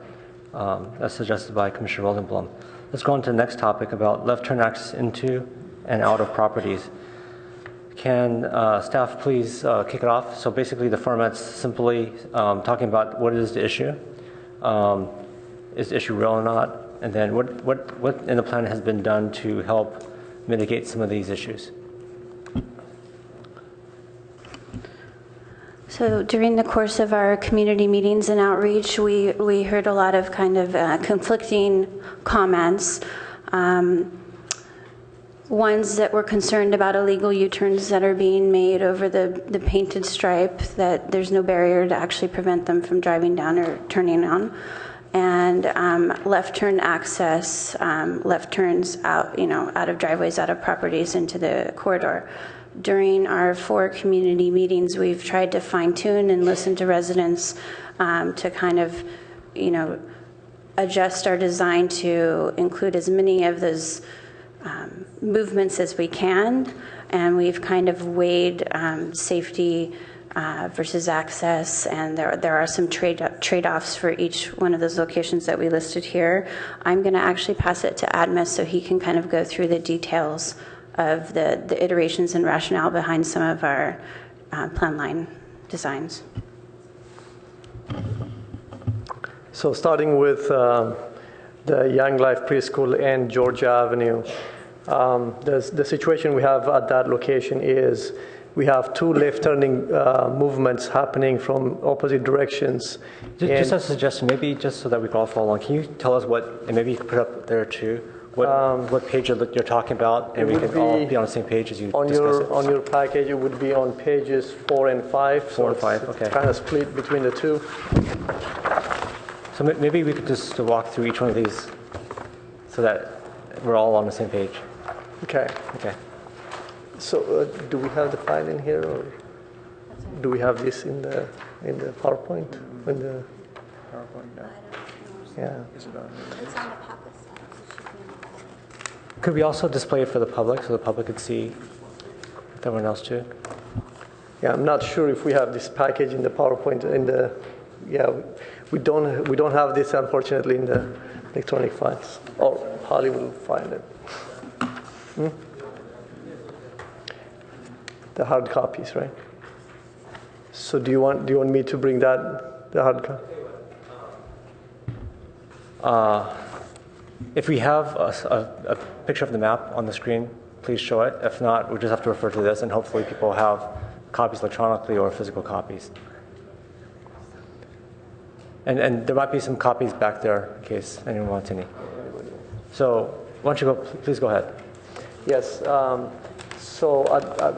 If you look at the map from Georgia, making a left turn to go east on Arrastradero, and coming out of the Young Life Preschool and making a left to go westbound on Arrastradero, the two movements have to use the same center lane to make that movement, to have a refuge before they turn into the through traffic lanes. So basically, they would be facing each other as they get into that two-way left turn lane in the center of the road. So what we did is we did a traffic count of the 2 left turn movements at the AM peak hour, in the morning peak hour, the midday peak hour, and the evening peak hour, and compared those 2 numbers. From the preschool, what we found is a total of 6 vehicles attempted that left turn during those 3 periods, whereas from Georgia, it's about 26 vehicles making that turn. So based on that consideration, we accommodated the more prevalent movement to have that turn and not have to face head-on collision potentially with people coming out of the preschool and making a left. So the potential option for people from coming out of the Young Life Preschool is perhaps, to use some of the neighborhood streets, unfortunately, to make that U-turn, maybe going to Hubbard and coming back on Georgia to make that movement to head west on Arrastradero. Commissioner Downing. So I think information like this, when it comes to specific community concerns, right? We did the math, and there's way more people coming out from the other street, right? These are important facts and details to put in, especially for the sort of intersections where we've gotten a lot of complaints about, well, why don't we have a left, right? I think this is important information to provide, and I don't think we even had this level of information in our PTC reports. And none of us here are engineers, so we wouldn't know that. So I think it would be useful to kind of have that level of information available for why certain decisions were made. That's just my comment. I do want to comment that this particular comment is listed in attachment B. We kind of summarized the comments that we heard. This was one of them, so we did try and address it. We do talk about the left turning movements on each one of those driveways, streets. So it's in the staff report in attachment B, public comment number 1. Okay, great. So I think you've explained the first left turn. Let's go to the second one. Which page should we turn to now? Let me find it.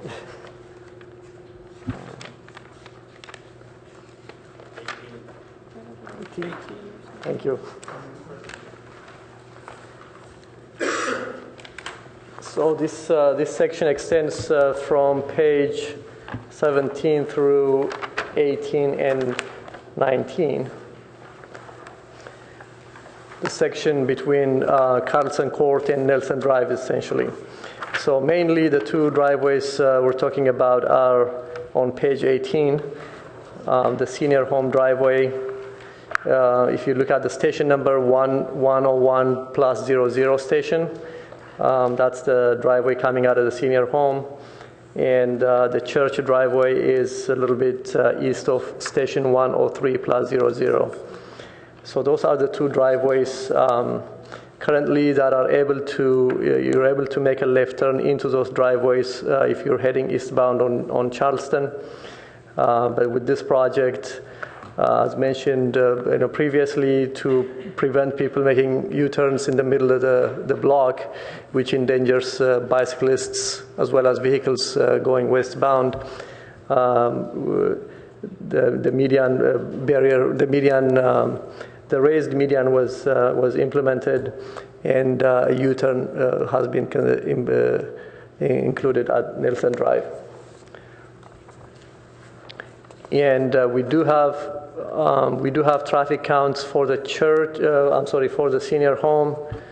Actually, let me interrupt you. So, if any commissioners, so as we go through these left turns by left turn, if any commissioner has any comment, question, suggestions, on any of these left turns as you go through 1-1, just hit your lights and I'll call on you. Sorry, keep going.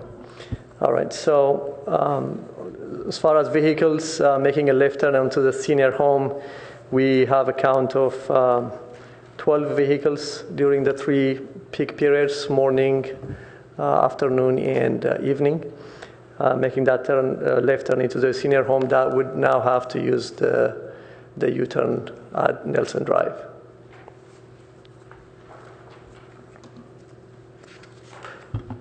Commissioner Michael. So one question I have is sort of a general observation that we're really appreciative of increased safety in the corridor, but at the same time it's used as a significant east-west corridor by car traffic. In the past there's been experiences of unsafe excessive speed and so forth. One bit of data that hasn't come into this is what's the level of traffic enforcement in the corridor? Have there been a count of citations issued for speeding, running red lights, stop signs, unsafe driving, DUI, illegal U-turns? And I ask because part of this is a very sophisticated design to calm the traffic, serve all the users as best as possible, make some compromises. And in my former background as a chief legal officer for a big company, I was involved in the compliance program and business ethics. And it's a question of getting people to follow the rules, or we have a society that values rule of law. And so we're trying to do traffic calming by having hardscaping and medians and whatnot. What about red light cameras or speed cameras or just more traffic enforcement as a way to achieve safety in addition to what you're doing with the design? So I'm actually not aware of the number of citations or what level of enforcement is currently being done by the police department there. It is something I can follow up on and add to the report.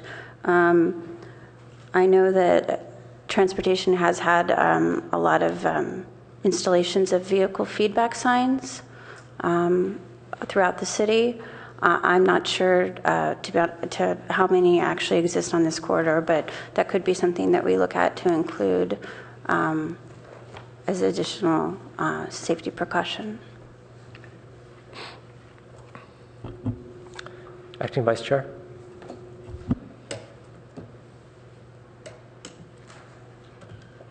Thank you. So in regards to this left turns, and I'm looking at page number 18, just want to understand, right, if the traffic to those senior houses, to senior homes and other public facilities comes at the peak hour, and that would interfere with the traffic that pretty much we're trying to calm down, which is in the morning and then in the afternoon. Is it really needed to have those barriers?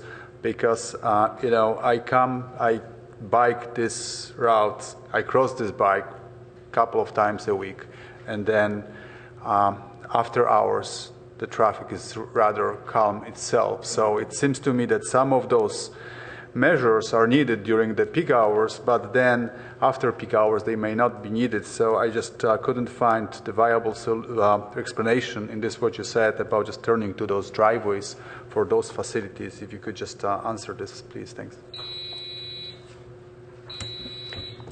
So that is, that is a good point. That many of these conflicts would happen at times of drop off to the school time and pickup time. So are there other potential alternatives? That's a possibility.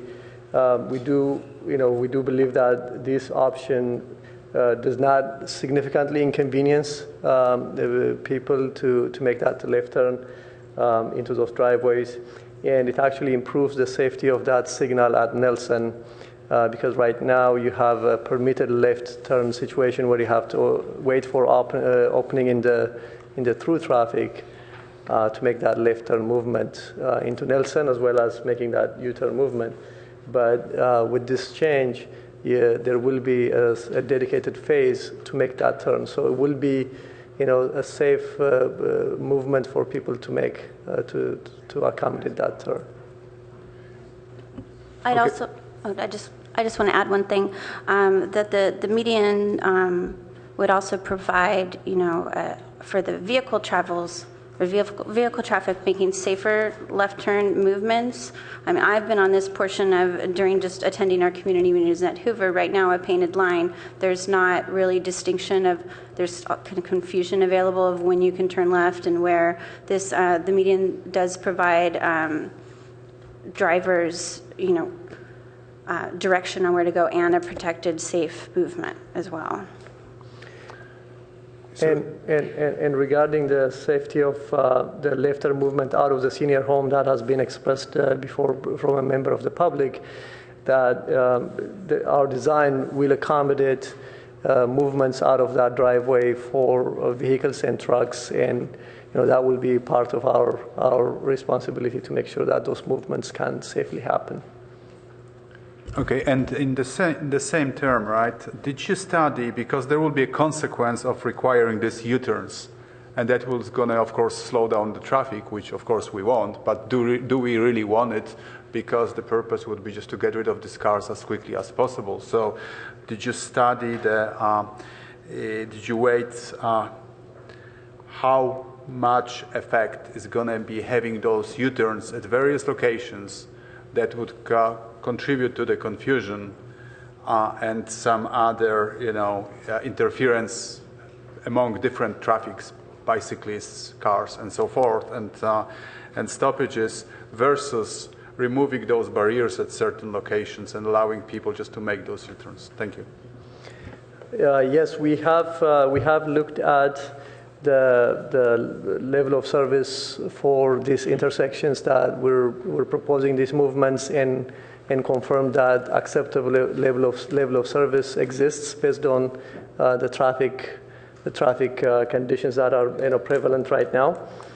And I would add that one of the benefits of this is when you're making a mid-block U-turn, or even at an unprotected U-turn at a signalized intersection, the conflict with a through bicyclist is of a major concern for many bicyclists that attended the public meetings.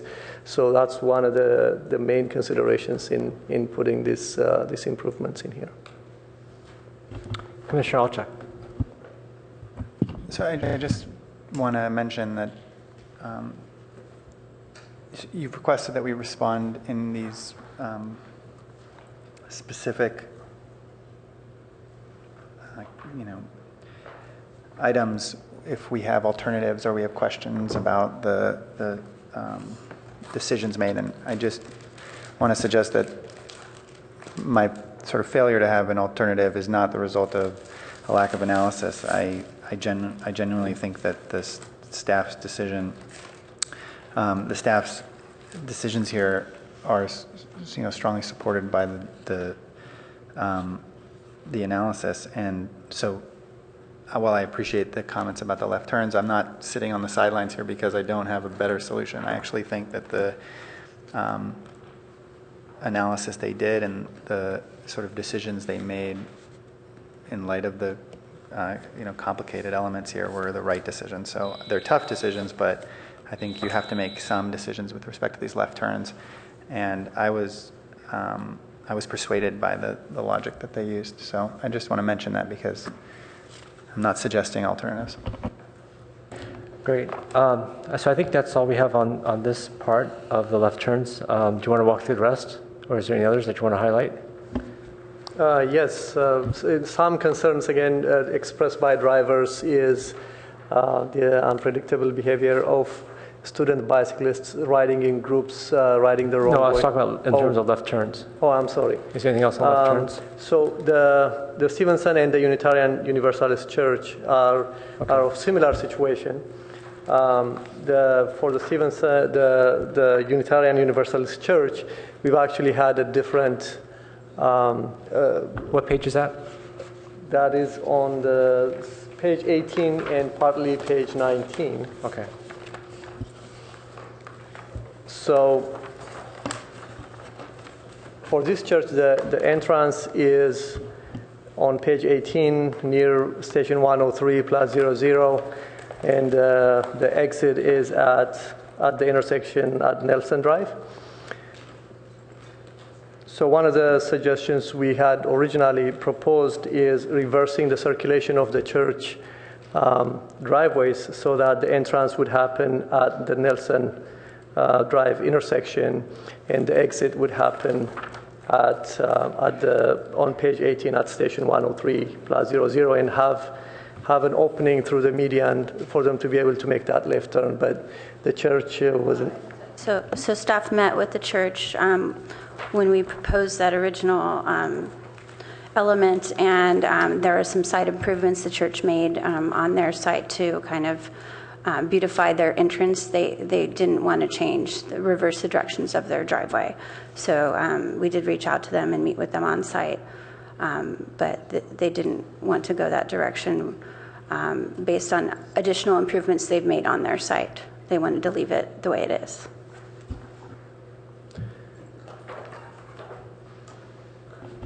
Okay, so I think that's it for left turns, right? Yes. Okay, so let's move to the next topic, which is perception of bicyclists maneuvering in an unsafe manner. So again, same format. So talk about what the issue is. Talk about what's data supporting the issue, and also what mitigations have been done to kind of address this issue. Yes, some of the concerns expressed are, again, as I mentioned, students riding the wrong way in groups, weaving in and out of the bike lanes and the sidewalks as they ride to or from school. And one of the contributing factors to this is the fact that you have a rolled curb, which basically creates a easy transition from the sidewalk down to the street. So one of the things that we're doing in this project is, within the limits of the project, removing all of those rolled curbs and replacing them with vertical curbs so that you cannot easily go from the sidewalk onto the bike lane. Other elements that we're including are specifically at between Gunn High School and the Los Altos path, we have a multi-use trail that allows bicyclists to be on the multi-use trail and not on the street. One of the major reasons people bike the wrong way, or students bike the wrong way, is because it is very difficult to get to the right side of the road, because it's so few safe crossings across the corridor. So this project at certain locations will improve those crossing locations. at the intersections as well as at some existing mid-block crossings. So that will allow students to be able to cross to the right side of the street. And where it is impossible or impractical to require them to do that, what we've suggested is widening the sidewalk so that there is enough space for students to be able to bike even on the sidewalk in the wrong way. We're not going to condone that behavior, but at least we would accommodate it and understanding that we cannot fully prevent it. Okay. Does the commission have any comments, suggestions, questions about this area of concern? Acting Vice Chair. Thank you. So I have to measure myself. So generally speaking, it's like this, right? That sidewalks, that bicycle routes should be paired with sidewalks, right? At all places. That's what creates those safe zones, right? So we move bicycles away from the roads and from the cars. We move them closer to the sidewalks.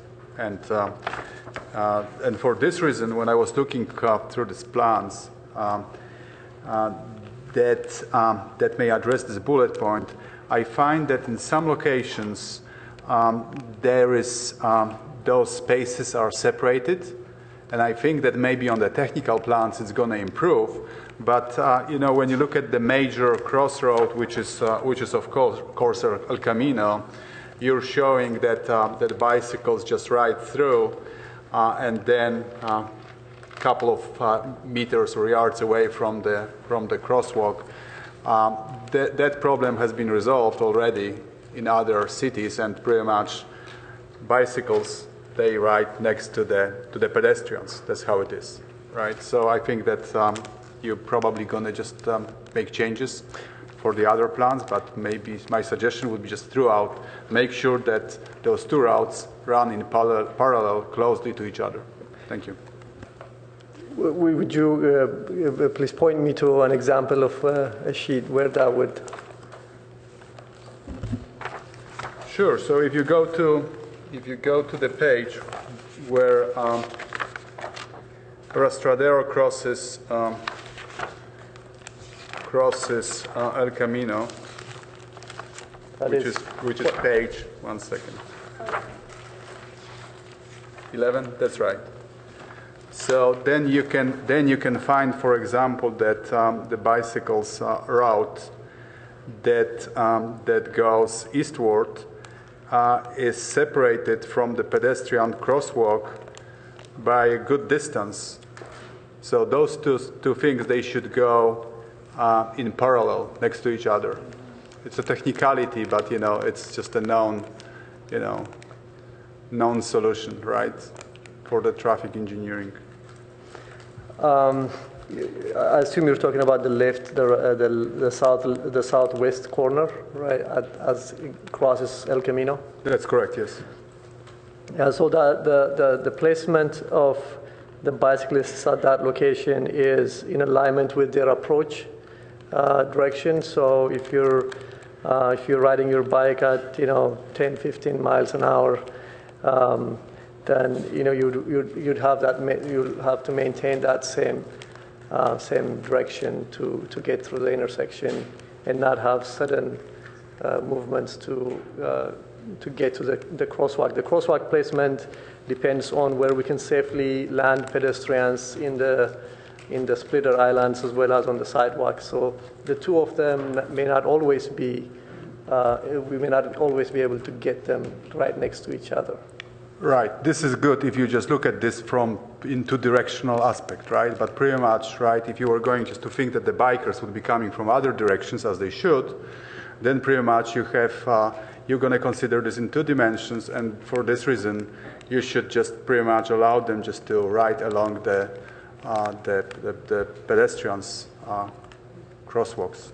That would be the reason, right? So. Yeah, they will be able to ride, to cross using the crosswalk. Is that what you're suggesting? No, what I'm suggesting is just pretty much that one route runs next to the other, right? Sometimes it may just pretty much I understand what you're trying to do, just pretty much just send them right through. But this is not as simple because the cars also are making turns left and right. So it's not that traffic only flows in one direction. Although I understand that for this project, majority of the traffic would be this way, right? But you would have also bikes and pedestrians and cars coming across these roads. Across El Camino, yeah. Okay, thank you. Yeah. And that should address this bullet point. Thank you. Okay, seeing no other lights, we're going to move on to the last one, which is Almond Street Railroad Track intersection. So again, if the staff could frame it up, that'd be great. Alto, we talk about that. So I'll start with this. This was one of the items that we would like feedback from the Planning Commission regarding their thoughts about this. We proposed a number of variations in our community meetings. This Alma Street intersection is right next to the train tracks. It's a very close site. We are still... What page number? Oh, 14.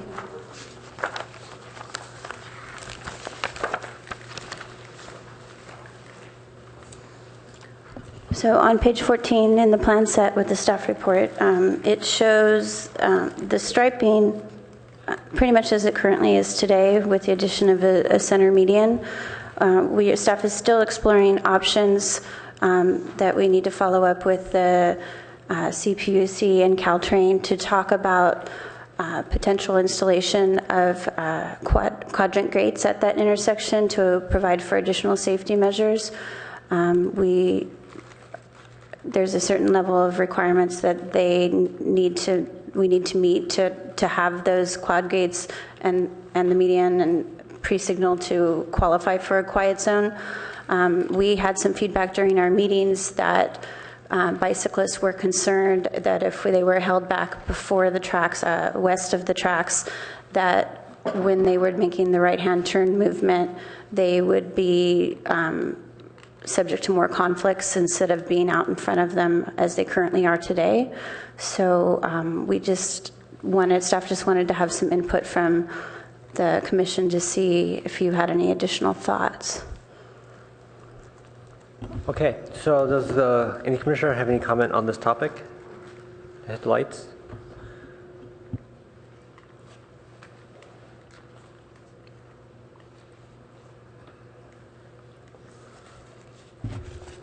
Commissioner Rosenbaum. Yeah, sorry to be dense on this. I'm having trouble envisioning exactly what is going to happen. So is it the case that, so basically traveling on Charleston, approaching the tracks,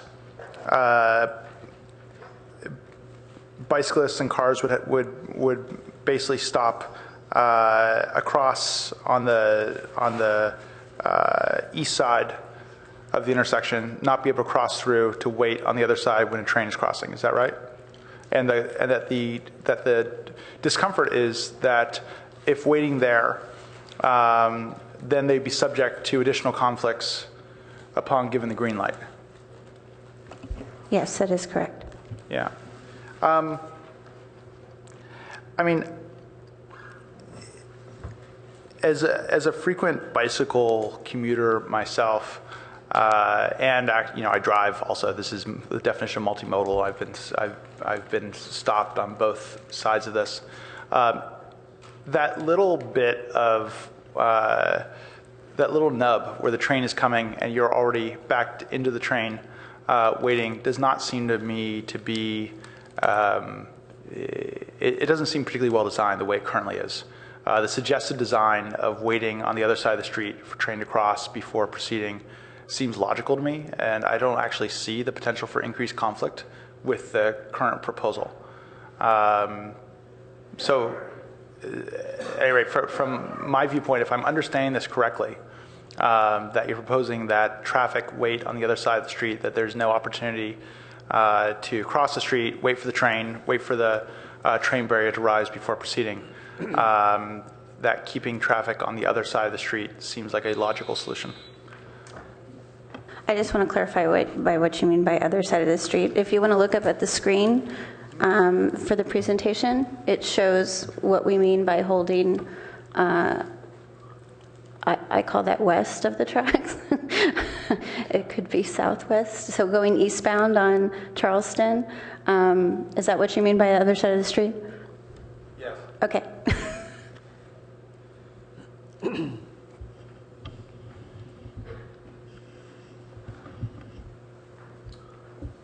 Yeah, so anyway, my comment is that I'm comfortable with this plan. I think it increases clarity and safety. It doesn't seem to add the potential for additional conflict. Okay. For this item, are there any other comments, questions, suggestions? Commissioner Michael.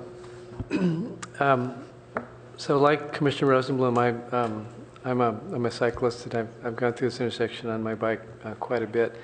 I don't do it during peak hours, and I really haven't encountered the frustrations that some of the members of the public have addressed. I would think that the solution that you would want here should mirror the solution that you have on Churchill. Effectively, you've got a fairly high volume.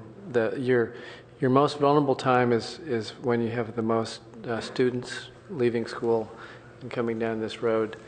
And I think that the students probably learn behaviors. And what you want to do, and to the extent that you have the experience on Churchill as to what is a similar problem, and go with the optimal solution that would be consistent across both intersections. When I've come to the tracks and had to stop, there really hasn't been an issue. When the train passes and the barrier goes up, you proceed. And I'm not aware, because I'm not personally there with a large group of cyclists, but as a solo cyclist or with a small group, it's not an issue.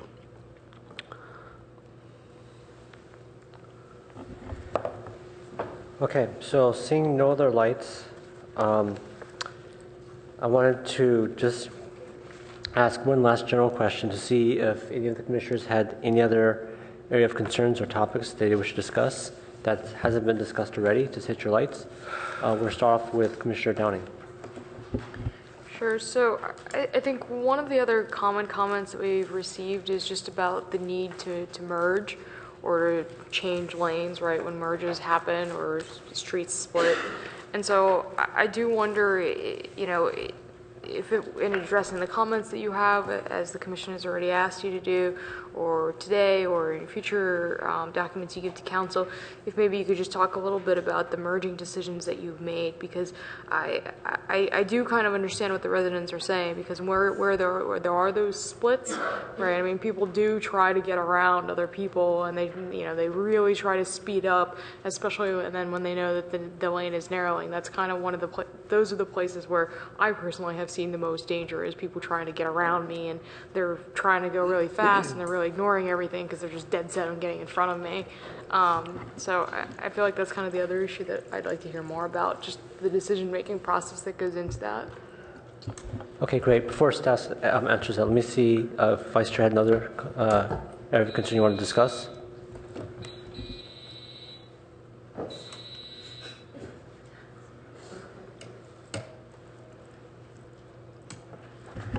Thank you. So this is about change of the design of Charleston when it crosses Lewis, and this is on page 22. There was one of the citizens raised this, and actually, I have a personal sentiment to this little island. I don't know any better design that currently exists. And when you're changing this, it just raises my questions, because I frequently cross on bike coming from, and somebody mentioned Orchard. I go there, believe it or not, on a bike, and then I just take Lewis and I stop on this island. It's very safe. Today, cars stop just to let you go through. And, there's a good visibility, refuge, so it works as it should. And then now you add the light and you change the design. So there must be a reason.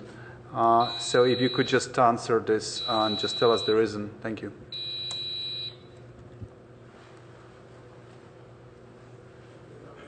Okay, so let's see, 22.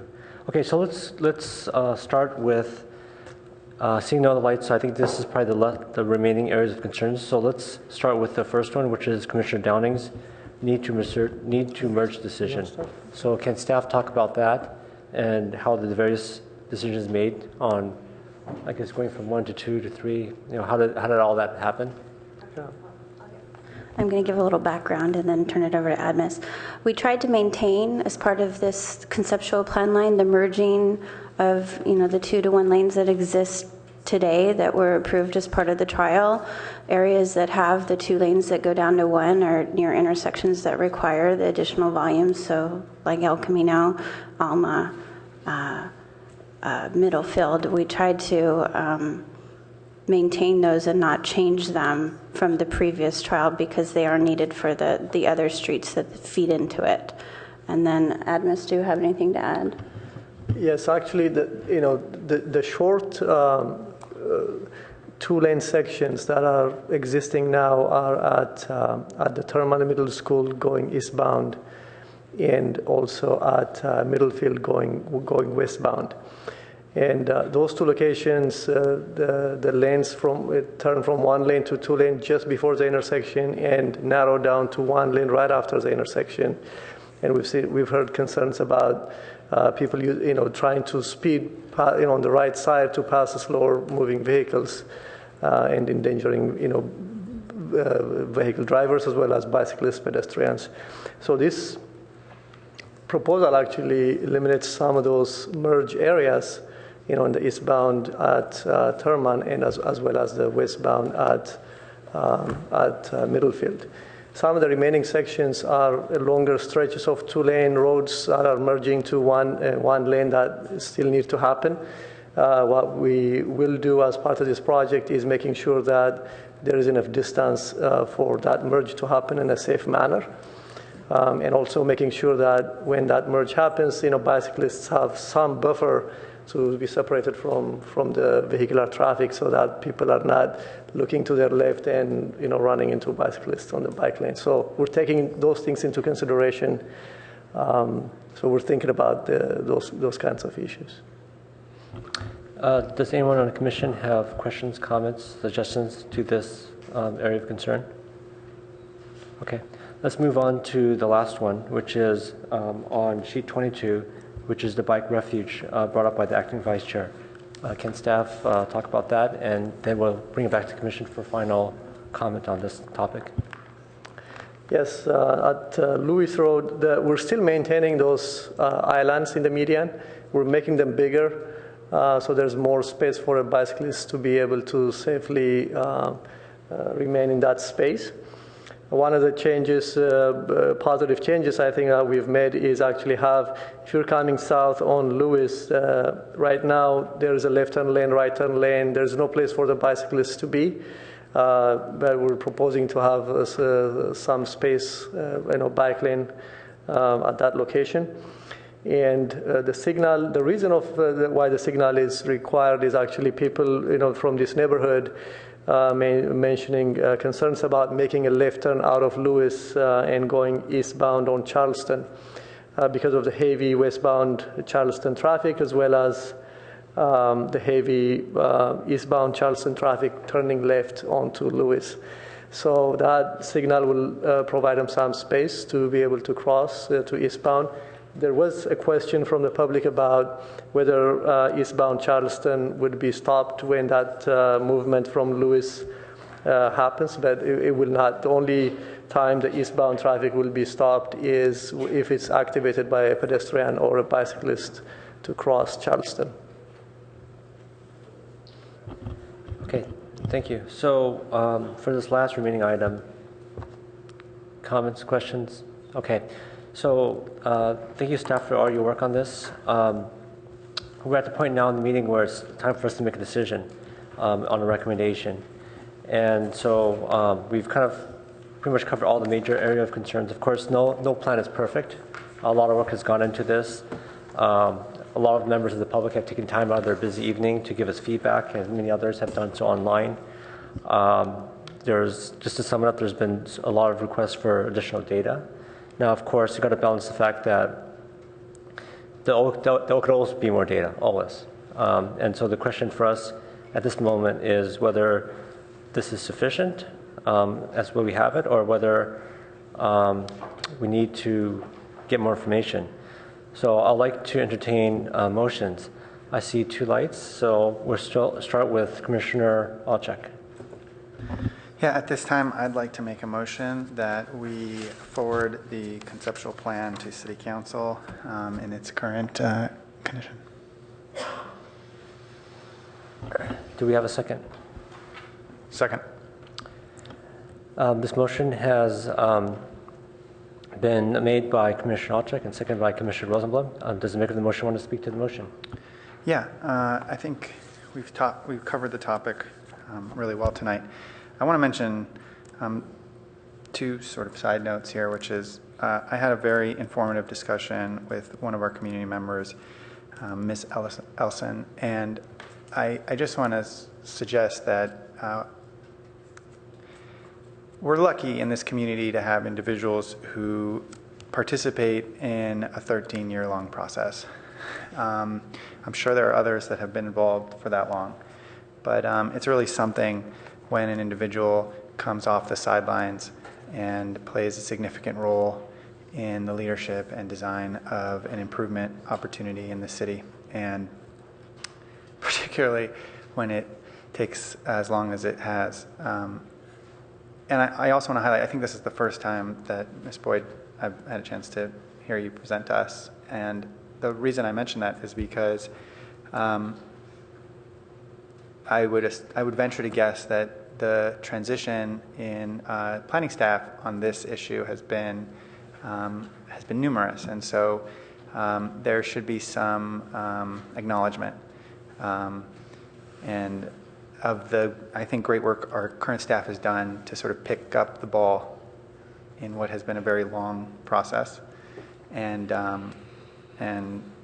continue the good work. So I just want to mention that I thought your staff report was illuminating, and I'm really excited about the idea that we could close the book on a 13-year-long effort. And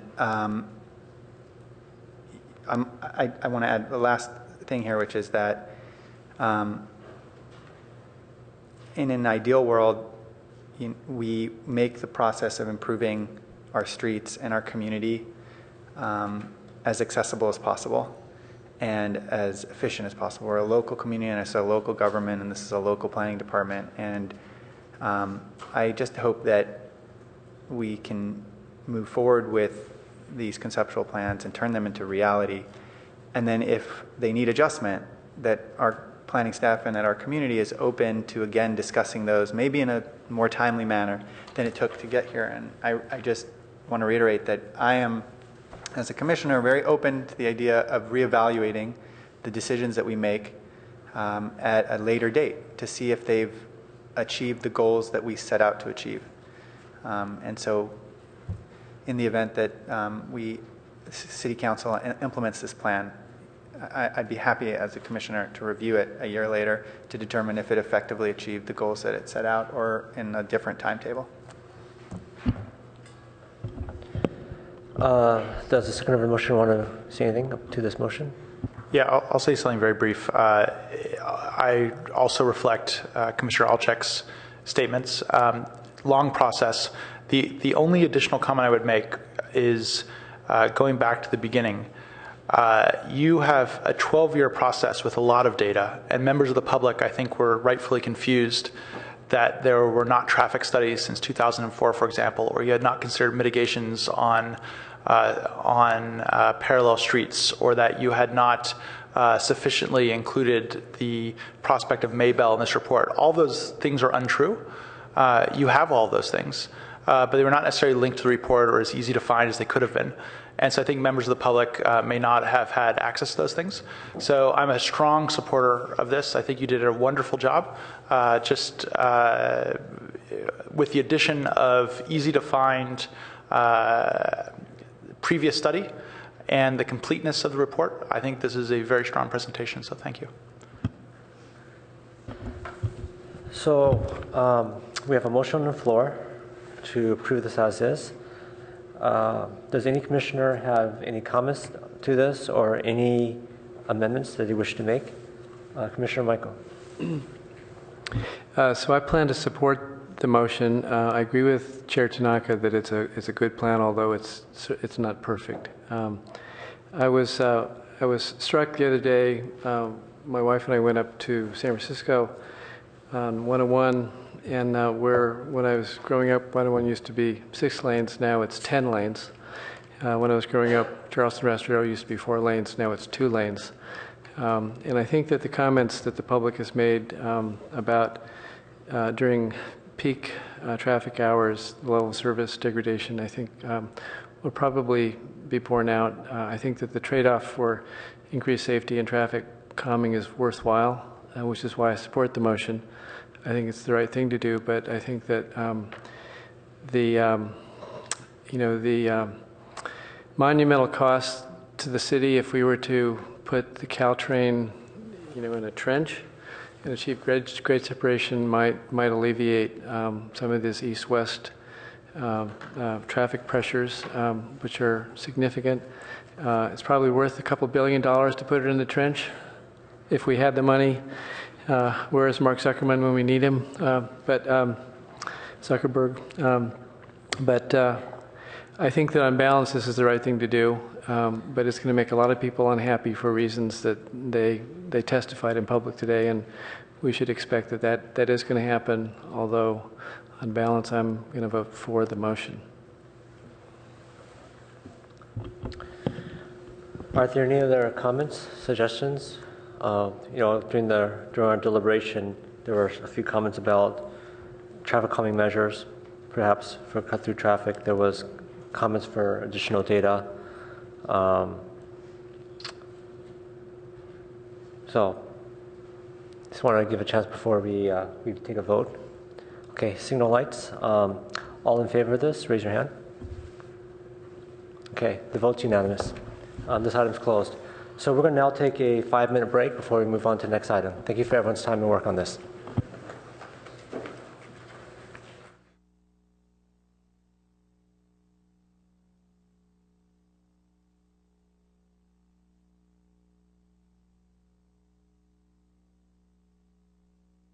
Tesla software update.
We're going to begin the next item. Can commissioners please return to the dais?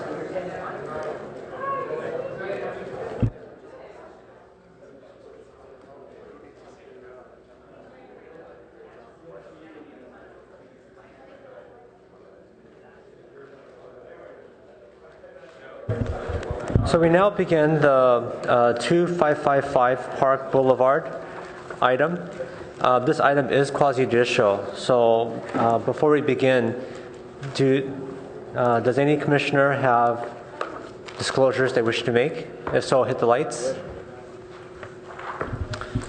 Commissioner Downing. I don't have a disclosure per se to make, but I do want to confirm with our attorney that I am not conflicted out of this one. Let's see, Cara Silver, Senior Assistant City Attorney. So refresh my memory, you are, your lease is less than a year? It's a year, and I'm on Pepper Avenue. Okay. So the lease is 1 year? Mm-hmm. You know, I think in an abundance of caution, you probably should recuse yourself on this. Okay. That's fine. Should I get out of here? Yes, we have one more matter. I can contact you when. Okay. All right, if someone could text me or email me when you're done with this matter, I'll come back.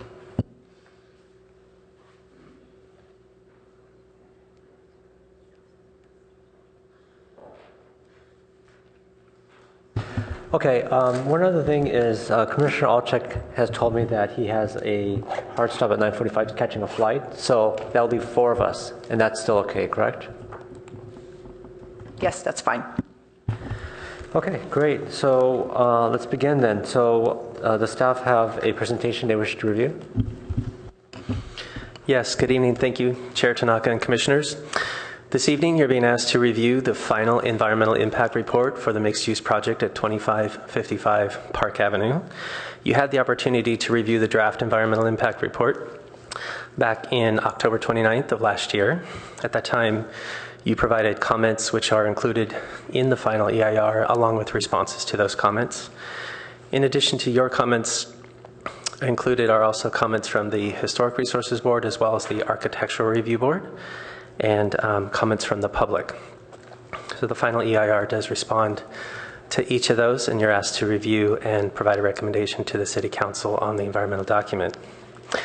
With me tonight is Catherine Waugh. She prepared the environmental document that's before you this evening, so she will do a presentation. Also with us this evening is Rafael Reyes, our transportation traffic engineer, as well as the applicant's traffic consultant that prepared the traffic analysis for the project. So with that, I will turn it over to Catherine. Thanks, Russ. As Russ said, I'm Catherine Waugh. I'm a senior project manager with DUDEC.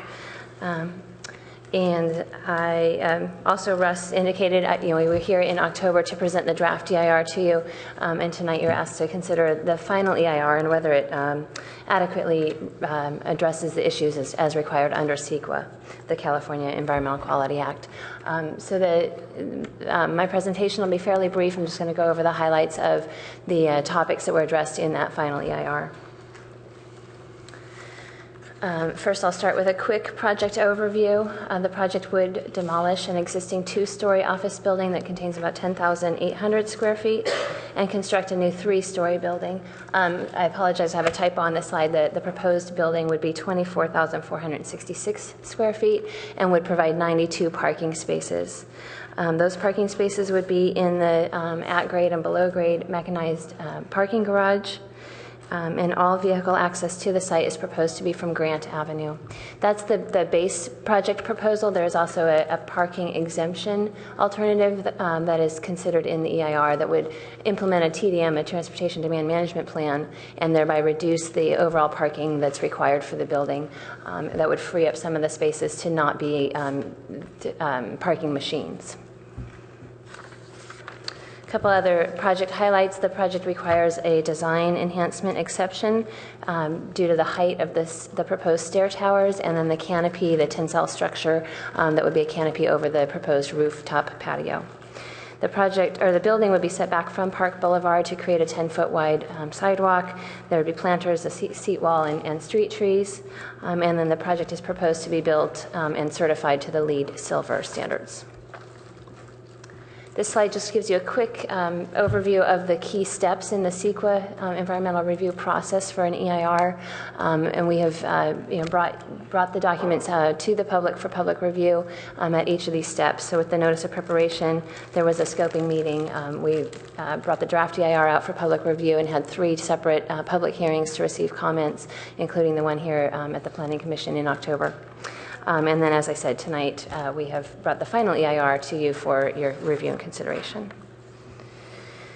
As Russ noted, the Planning Commission is asked to make a recommendation to City Council as to whether or not to certify the EIR.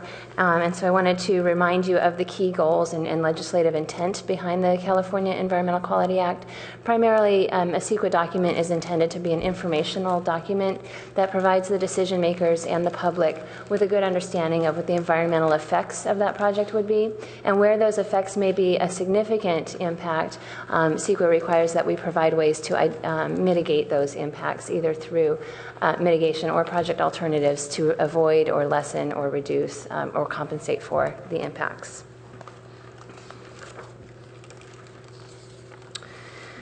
So again, in terms of the final EIR, the specific content requirements under CEQA are listed on this slide. Primarily, the intent of the final EIR is to provide a record of all the public comments that were received on the draft EIR and provide responses to those comments.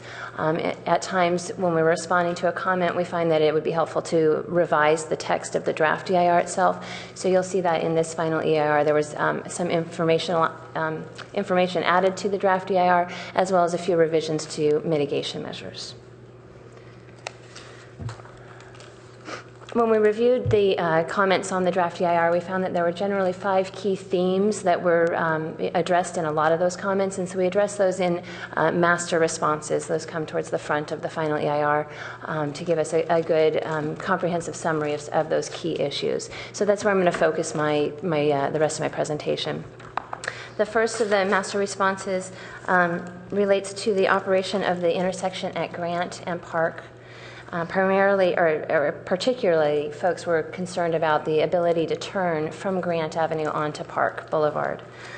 The draft EIR found that the project would increase traffic in the area, but that increase would be less than significant in terms of its effect on the intersection levels of service and the amount of delay that individual vehicles experience at that intersection. Comments on the draft EIR specifically suggested that a stop sign at this intersection, on Park Boulevard at this intersection, would be helpful. The analysis in the draft EIR, though, evaluates the traffic volumes through that intersection and finds that they do not meet the warrants for a stop sign. And really, what that would the effect of a stop sign would be to slow down traffic on Park, which could reduce the level of service that's experienced generally at that intersection. So while in the EIR we did not find that there was a significant impact here requiring mitigation, the project applicant has added a few intersection improvements to their proposal. The project proposes to do a bulb out or a curb extension at that intersection, to paint crosswalks through the intersection, and also to extend the striping for the bike lane through the intersection. All of those measures would help increase visibility, both of oncoming cars as well as bicycles and pedestrians, to address those concerns that people had at that intersection. The second master response was related to queuing of cars that are waiting to use the parking machines in the garage, whether or not so many cars could stack up there that they would spill out onto Grant Avenue and cause delays on Grant Avenue. So in the final EIR, we presented some additional analysis done specifically on that queuing question. Based on how the parking lifts operate, how long it takes for a car to get parked, and the pattern at which cars would arrive at the project site to be parked. And that analysis found that there was a a less than 3% probability, assuming that each car requires 2 minutes to be parked, that there would be a queue that would spill out onto Grant Avenue. So again, we found that that would have a less than significant impact on the physical environment of traffic circulation in the area. I would also note that the analysis there was done based on a 2-minute loading time. The way that this parking machine is proposed to operate is that each space would be assigned to a specific individual, a specific car, and that the parking lift manufacturer has indicated that that actually speeds up the time that it requires to park. So instead of a 2-minute parking time, it would be closer to a 1-minute parking time. So that probability, that 3% probability that the queues could extend onto Grant Avenue would be even lower if the analysis had been based on that 1 minute or slightly over 1 minute. The third master response is related to the requirement for the project to need a design enhancement exception. And within the context of California Environmental Quality Act, that the design enhancement exception is required for the building's height or the height of some of those elements on the rooftop. And so in terms of an environmental effect, the issues that we look at there are aesthetics, privacy, and shadow and shade that might be cast on neighboring properties. So with respect to privacy, we did find that the roof deck, the way that it's set back from the building edge, helps to limit the amount of visibility that could occur between the existing residences in the area and that rooftop deck, as well as intervening vegetation and just the orientation of various windows in the area. So we found that that would be a less than significant impact. And then with respect to shadow, the applicant prepared an analysis of the shadowing effects of the building on the adjacent property, the adjacent residential property at 123 Sherman. And that shadowing analysis found that while the building would cast some shadows onto the neighboring property, there had been design modifications made to the project compared to the original proposal that would reduce that, so that the project does comply with the city's municipal code requirement to limit the amount of shading on a neighboring property. And so the analysis showed that particularly increasing the setback between the two buildings and bringing down the height of the building just in that corner that's closest to 123 Sherman, positively affected the amount of shadow that would be cast on that neighboring property.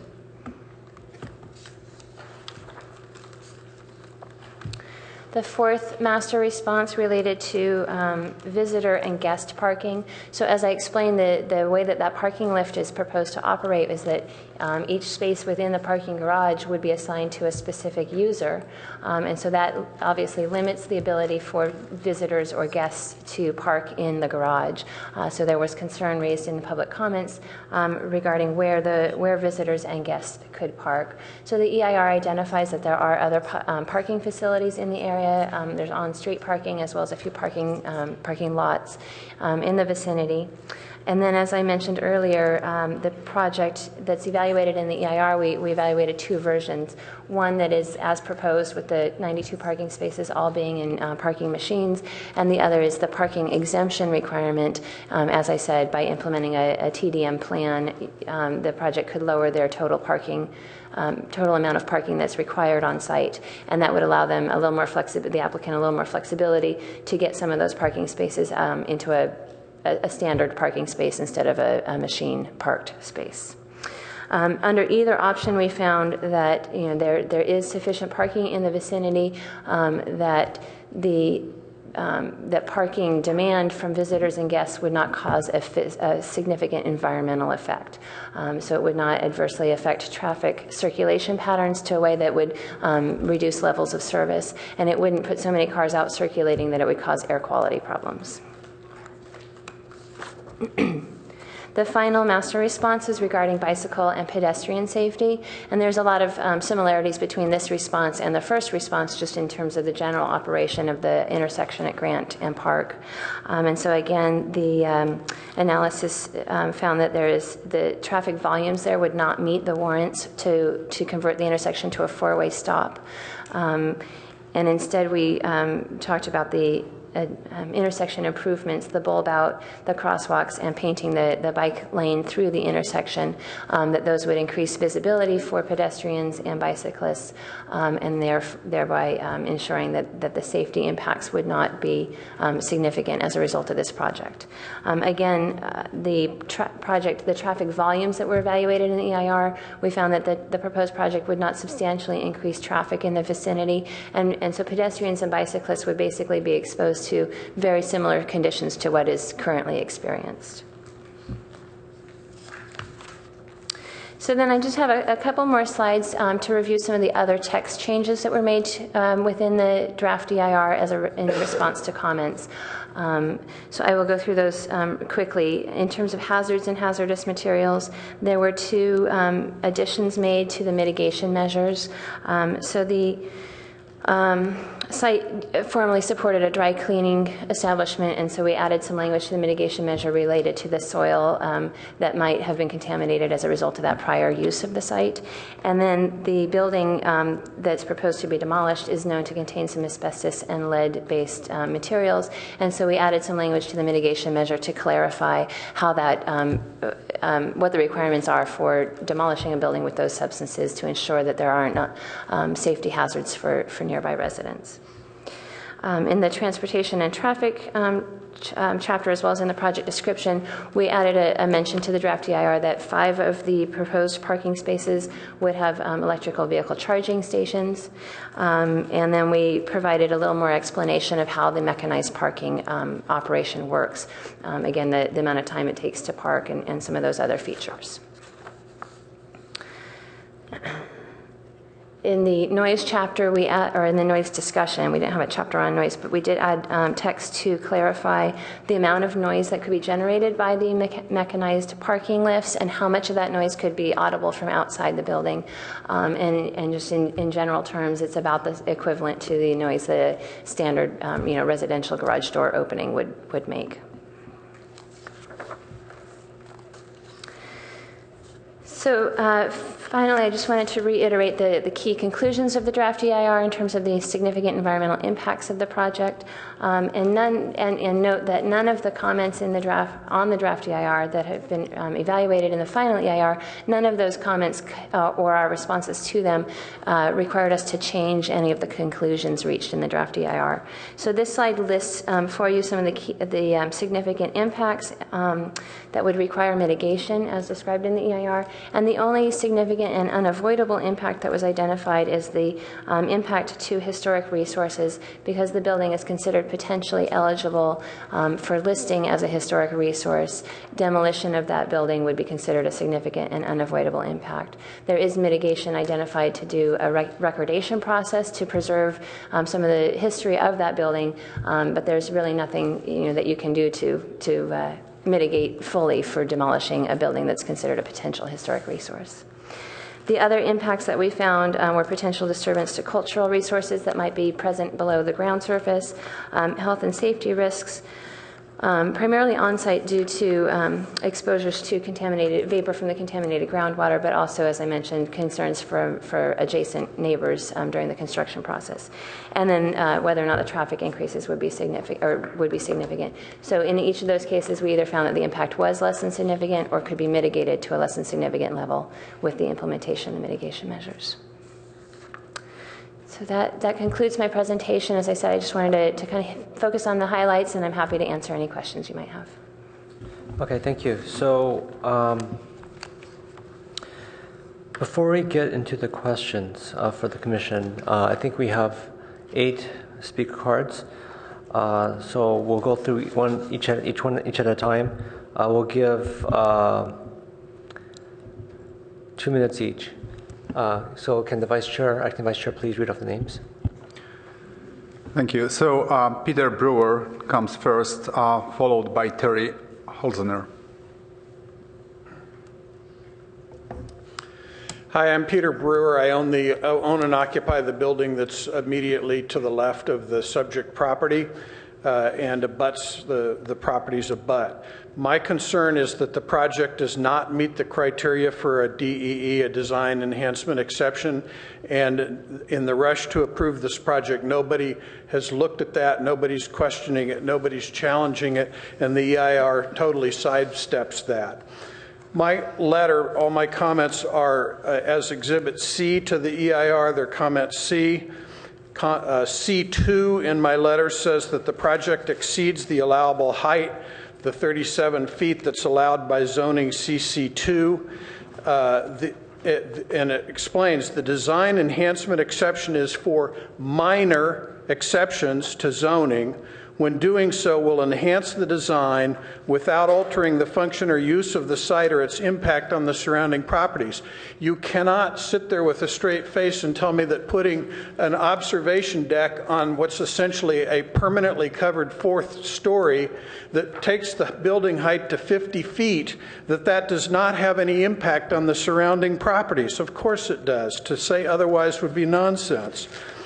The municipal code goes on to say neither the director nor the city council on appeal shall grant a design enhancement exception unless it is found that, and please note these are in the conjunctive, unless it is found that there's exceptional or extraordinary circumstances or conditions unique to the property or site, unless it is found that it will enhance the appearance of the site or structure or improve the neighborhood character or preserve an existing or proposed architectural style, and that the exception is related to a minor architectural feature or site improvement that will not be detrimental or injurious to the property or improvements. Is that the total of my time? I'd like you to read my letter at C. I'd like you to examine whether or not you think it actually meets the municipal code. It does not, and nobody's challenging that. And I don't want the city to invite a CEQA lawsuit. That's just nonsense. Somebody has to look at this. Thank you. Terry Holzemer, followed by... Excuse me.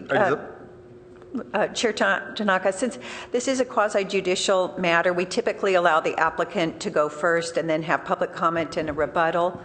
But oh, okay. Actually, I forgot about that. But I was just informed by staff that there is no applicant presentation. Okay. So would the applicant like to have a rebuttal? Yeah, the rebuttal would come at the end. Okay. Okay, so we're coming back to the speaker card. So Terry Holzemer, followed by, I believe it's Elizabeth Zitelli, if I'm reading this correctly. Holzemer, yes. Very quickly, I'm going to mention some things. I'd like to mention a lot of things that are wrong with this project, but I'm going to focus in on the final EIR. On page 1, there is a section called the CEQA requirements. On page 2, if you turn to the very next page, the most important segment of this is the very last sentence. It says, the lead agency, which in this case the city, must provide each agency, I guess that means us, the parties, that commented on the draft EIR with a copy of the lead agency's response to such comments in a minimum of 10 days before certifying the final EIR. This did not happen. This is a violation of CEQA. And if you want proof of that, I can give it to you tonight. I'd like to talk about also some other issues. In the EIR, there were several claims by the writer of this document with no data or evidence to support these conclusions. Among these was a claim that there were few windows, quote, few windows from our complex facing the proposed building. A few usually means 2 or 3. As a member of our homeowners board, I can guarantee you that there are over 25 windows facing this project. In addition, there's also a claim made in this document that there's adequate parking on the streets and parking lots available to the building tenants, visitors. I'd like to ask, what dream world does this writer live in? I live in this area. And some of you have visited the area at 12 noon. Have you ever tried to find a parking place in the California area at 12 noon? It's impossible. It's very hard to find one. Next, the EIR claims that our residents at Palo Alto Central will all go to work at the same time every day. It says before 8 a.m., most of the residents will be gone. This is a fabrication. I don't know why they would even make that claim. They don't even know our complex. They've never talked to us. They've never talked to our association. No one has ever approached us, including this body. Lastly, but not least, it is clearly stated that the EIR does not cover the DDE. However, adding this exception to this project does not meet the standard, as Peter said earlier, of a minor architectural feature, unless you want to change the word minor. There is nothing minor about adding a fourth floor with a canopy roof that's 13 feet above the design limit. In addition, there are two massive concrete towers at either end of the building, and these are not, that exceed the limits as well. I think this needs to be looked at in much closer terms, especially what's happened with the CEQA. Thank you. Thank you. Do we have Elizabeth Zitelli on the floor? She left, and she wrote on her speaker card that she would yield her time to Bill Ross. So you may come next, and I don't know, does he get double time because of this? We typically don't do that, but it would be at the discretion of the chair to allow it. Okay. I'm sorry? Yes, please go ahead. Okay, thank you. My name is Bill Ross. I'm a resident and taxpayer. This is a quasi-judicial proceeding. I would respectfully suggest there isn't substantial evidence to support the proposed findings of overriding consideration presented to you. Any environmental document has to be evaluated at the time that it comes before you. I would suggest that the environmental setting and the cumulative analysis portions of this document as to traffic and water supply are inadequate, not supported by substantial evidence. First of all, with respect to the issue of traffic, this is just another case where it is a standalone analysis of the traffic generated by this project. I would respectfully suggest that the following projects need to be cumulatively analyzed with this project for there to be full compliance with CEQA.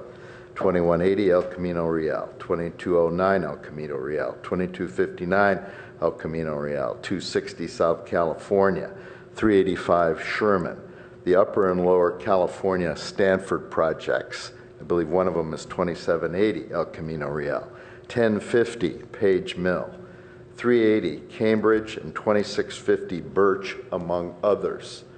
The same cumulative analysis is also applicable to the water supply with respect to each of those developments.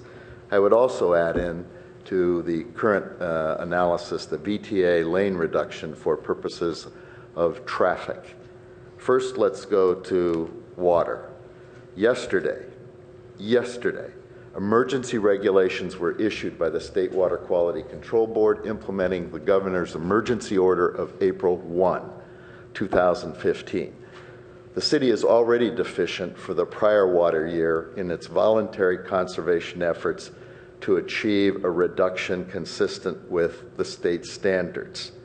You're going to go ahead and approve another development while the rest of us have to engage in mandatory water restrictions? That's the policy question. The evidentiary question is that analyzed in the cumulative section of this EIR? And the answer is no. I would respectfully submit that is a basis in and of itself to refer this back for further environmental review.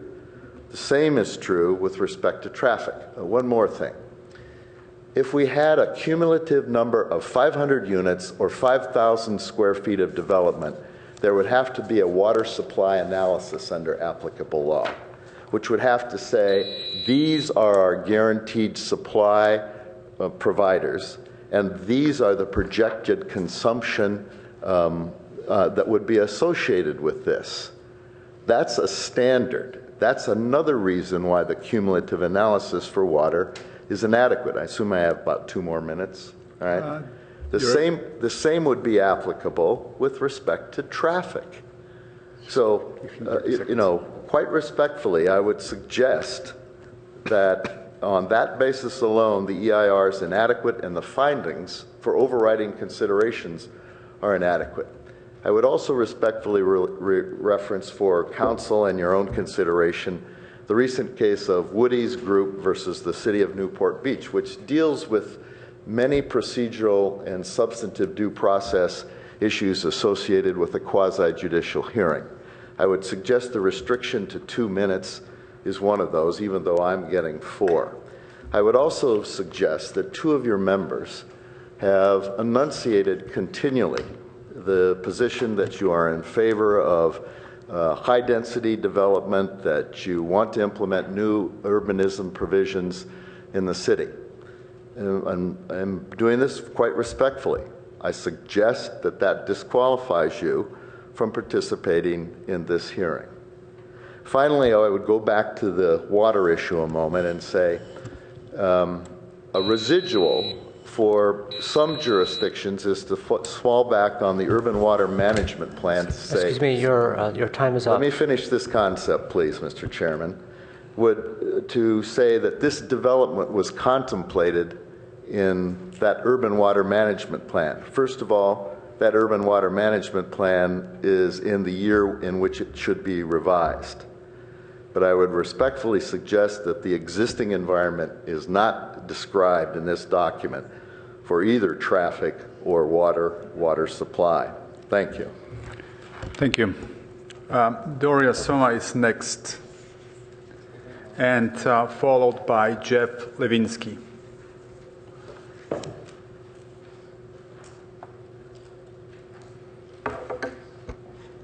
Good evening, Chair and Planning Commissioners. As a resident of College Terrace, California Avenue is my downtown, and I'm very familiar with the area around it. I would urge you not to approve this recommendation to Council tonight based on the EIR. The project doubles the square footage of office space, nearly triples the parking spaces, and adds no housing, despite its proximity to fixed transit and the fact that it's in the PTOD. It further contributes to an already huge jobs housing imbalance in Palo Alto and the problems that creates. To say it will have no impacts on traffic and congestion around the project or at intersections of regional importance nearby that are already very congested doesn't make sense. Even more difficult to understand is how the claim can be made of no negative traffic impacts without considering the many projects already started, those in the pipeline, and those anticipated for the Cal Avenue concept area. That's even more incredible. Among other problems, there's the issue of the DEE. There's no basis for considering the height violation requested here as a design exception from City Code. City Code's 1876050 design enhancement exception, the purpose of a design enhancement exception is to permit a minor exception, to zoning regulations. When doing so will enhance the design of a proposed project without altering the function or use of a site or impact its surrounding properties, or enable the preservation of an architectural style already existing improvements on the site. And unfortunately, since this could be considered a historic building and it's being torn down instead of added to in a way that is aesthetic, you can't really say it's a DEE. Oops, I guess my time is up. Jeff Levinsky, followed by Jared Jacobs. Good evening, Commissioners. First of all, I'd like to read from what appear to be the rules for this commission. It says the presiding officer may reduce the allowed time to speak to 3 minutes if necessary to accommodate a large number of speakers. I would ask the city attorney representative here to address that to the commission because, frankly, it appears if these are the current rules that you're not operating legally on this item nor on the prior item that you voted on. Secondly, if you look at the rules in the municipal code for DEEs, among the things other speakers have mentioned, it says, it requires that there are exceptional or extraordinary circumstances or conditions applicable to the property or site improvements involved that do not apply generally to property in the same zone district. I think you should identify what is unique about this building and its site that enables it to have this upper roof deck. There are roof decks in other buildings around town. As far as I know, they meet the height restrictions. If you're going to allow one for this building, it should meet the height restrictions unless you find what's extraordinary. Third, the whole notion that there's no significant impact on traffic from this building is absurd. And I think it's almost become offensive to many, including on the city council, that staff has not realized that we have a huge traffic problem in this city. We have a huge parking problem in parts of the city as well. This building will increase its size by 226%. If every building you approve did that, can you imagine the traffic nightmares we would have in the city? You are the Planning and Traffic Commission. You are supposed to take the big picture. You're not supposed to look at each building one at a time. You're supposed to also think about how this policy will impact us overall. The logic of this EIR is that it's okay to smoke because each cigarette only adds an insignificant amount of harm to your health. So, according to our EIR, smoke away, no problems, no one will ever die, according to this logic. I ask you to restore sanity and restore law to our city. Thank you. Thank you. George Jacobs, followed by Rainer Pitei, if I'm reading this correctly.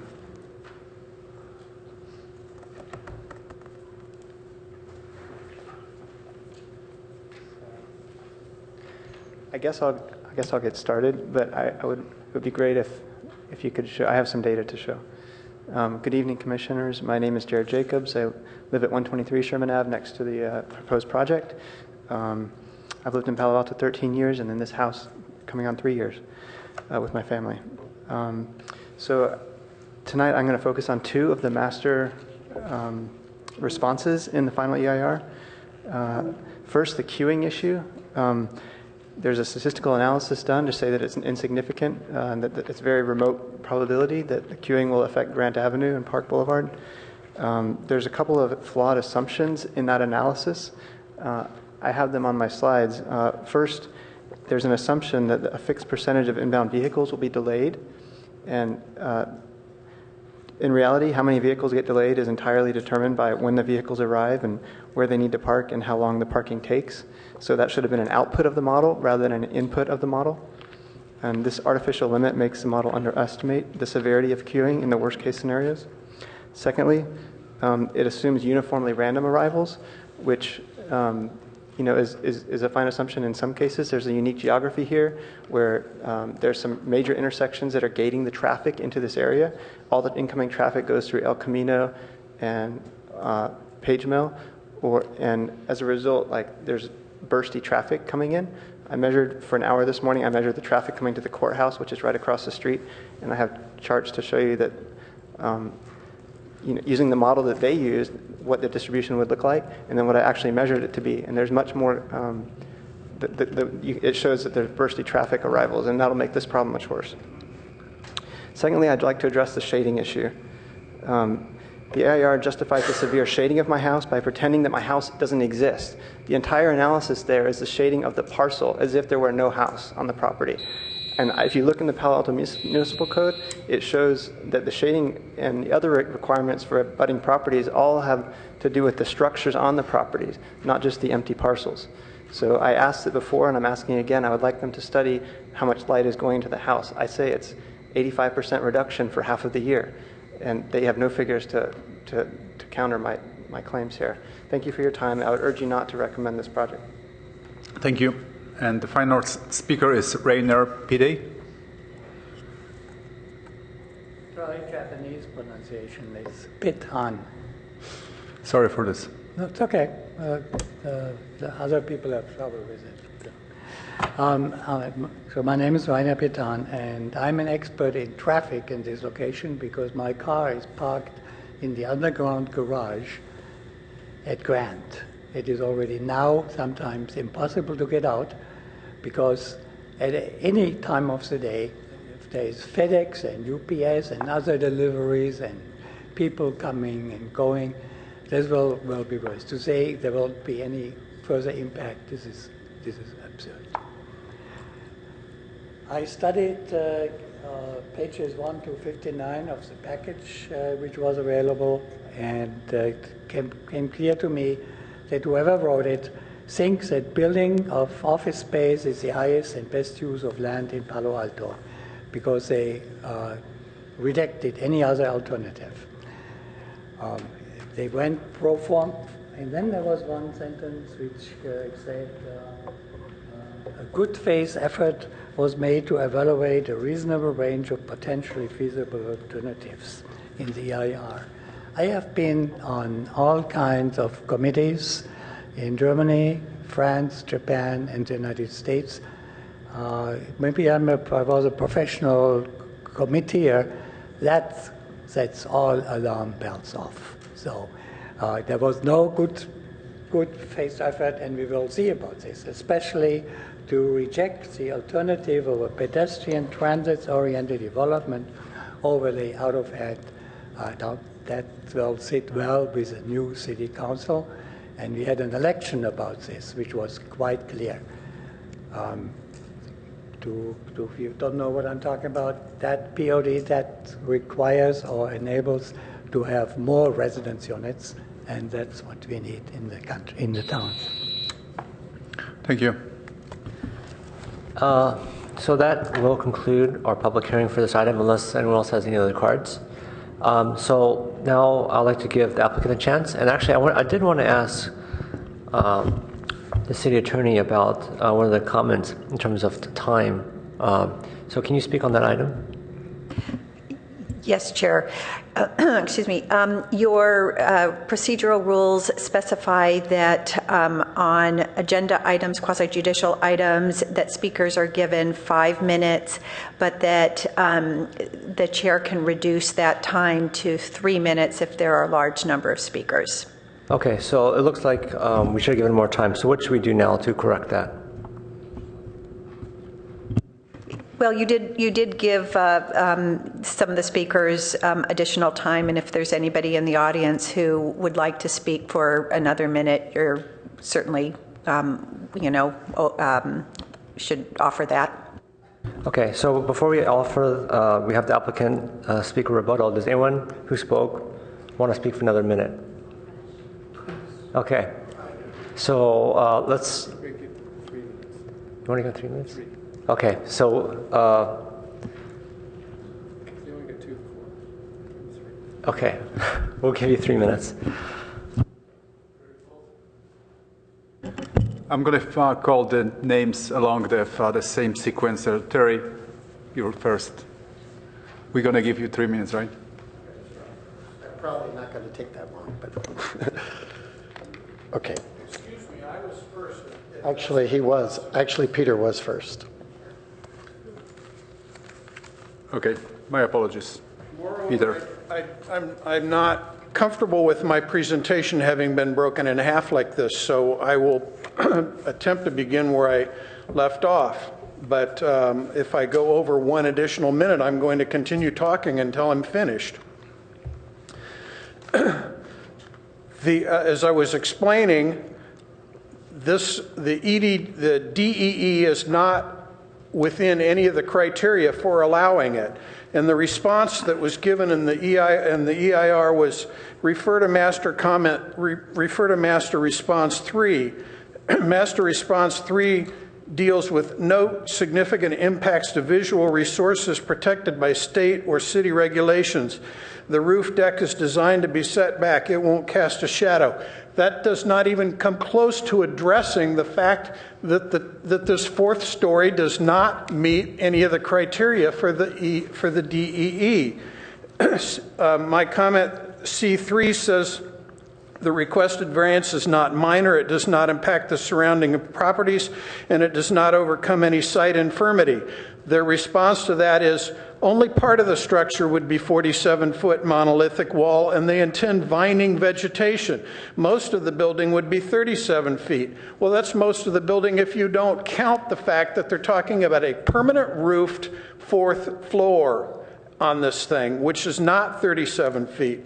And my C4 comment, C4, was there are no exceptional or extraordinary circumstances that make a DEE applicable. Their response to that is, we don't give a response. That's outside the scope of the EIR. My comment C5 was it does not enhance the site or neighborhood, only the developer's financial interest. Their response to that is, again, refer to master response 3.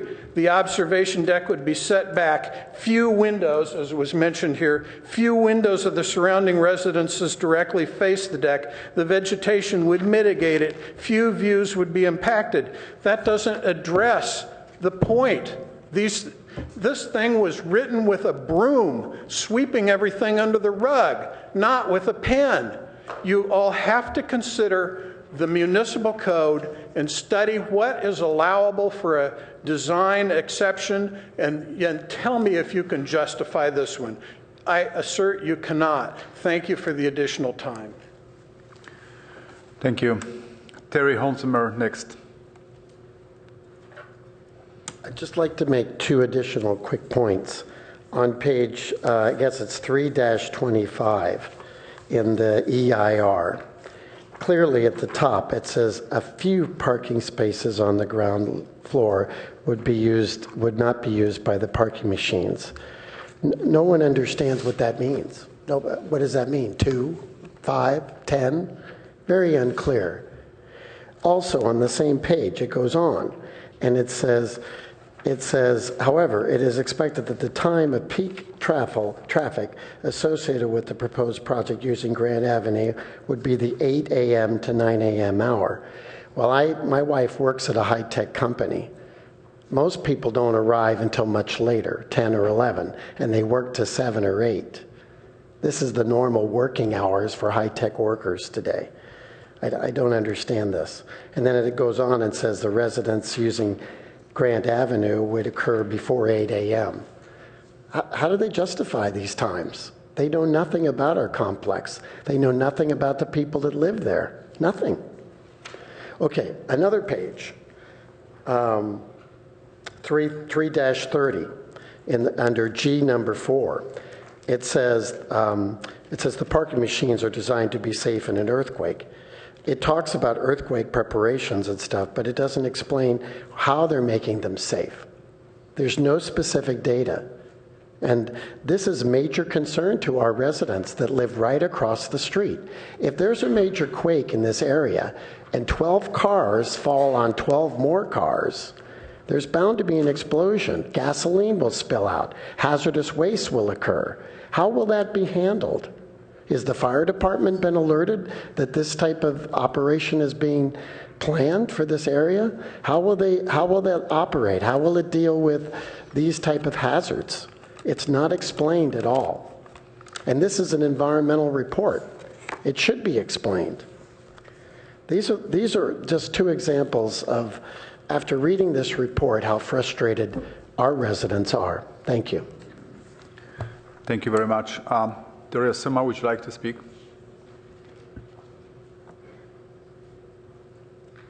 Just briefly, because I touched on the traffic and parking issues and the lack of cumulative consideration and the DEE, I'd further like to say that I think that the single-family home on Grant Avenue has been sort of ignored in this process, which is pretty sad. If any one of us lived there, we wouldn't want to be so lightly considered. And I don't specifically see where it says in the code that a DEE, in fact, is allowed to shade a building. There's discussion of daylight planes, et cetera, but not with regard to a DEE. In fact, in the code it says, number 3, under the findings, that the DEE, the exception will not be detrimental to public health, safety, general welfare, or convenience.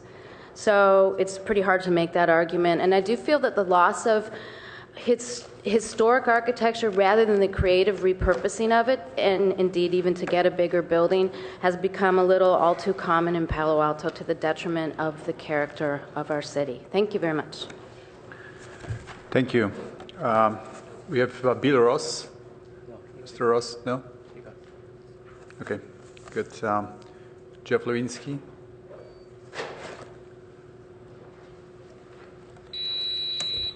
Thank you. I appreciate the extra moment, and I appreciate Commissioner Tanaka and Ms. Silver for clarifying the issue. I think another issue, though, to be looked at is the other half of the question, which is, given that you just had a session tonight where you did not provide the speakers with the time allowed under the law, was your vote on that legal? And in fact, have there been other prior votes by this commission that are not legal for that same reason? I would also, your bylaws aren't that long, and I would urge you all to read your own bylaws so that these issues would not come up in the future. Thank you. Thank you. And we have two more possible options. George Jacobs, would you like to return to the floor?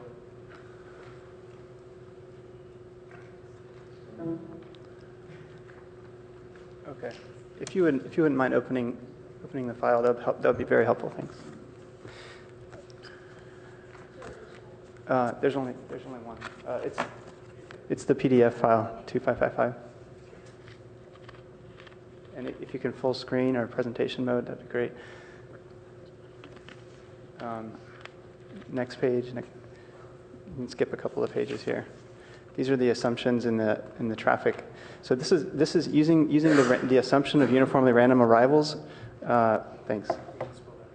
Great, thank you. This is what the distribution would have looked like in time between arrivals. I used the next building across the street this morning and measured 39 arrivals over 50 minutes over the peak AM hours, 7:50 to 8:40, and the actual arrivals look like this. What you can see, they're clustered more toward short times between arrivals, so that there's bursty arrivals because of the traffic signals that regulate the flow into the area. So because of that, the analysis, it has flawed assumptions. It should take this into account. People shouldn't make assumptions when they can actually measure things like this. So the conclusions they don't hold. So secondly, the shading issue. I have sections here within the Palo Alto Municipal Code showing basically this entire section shows the effect on neighboring properties with the structures there and actually pointing to windows. It's indicating that you need to take into account the structures that exist on the properties, not just the empty lots. And the architects have a model that shows my windows because they used it for the line of sight analysis, but they didn't use it for the shading analysis. And if you come stand in my home, you'll see very clearly what a new building much closer and much taller will do. It'll block all the light during the fall and winter that comes into the first floor and most of it that comes into the second floor, all of it. And this little tactic of saying, well, hey, this is smaller than we originally proposed, that's like a sales tactic, and I don't think we should fall for that. Thank you for your time. Thank you. And Reidner, Pitan, if you would like to return. You should have heard the mayor mishandle my name, then you would feel good. I would recommend that you really take serious what I said before, that the alternatives which are brushed over here and quite illogically negated, they really should get a better look from the staff. I think this is an extremely, if in a logic and English class, I would give it a D. It's really bad. They should go back and look at it and maybe get some advice from outside their circles, independent people, and do it over. Thank you. Thank you. Okay, I'd like to ask, just so I don't get it wrong, the city attorney, so how much time does the applicant get to speak in your rebuttal? Well, the opening is 15 minutes. I'd have to look up to see what the rebuttal is. It's 3? Okay, 3. 3 minutes, okay. So the applicant, you have 3 minutes.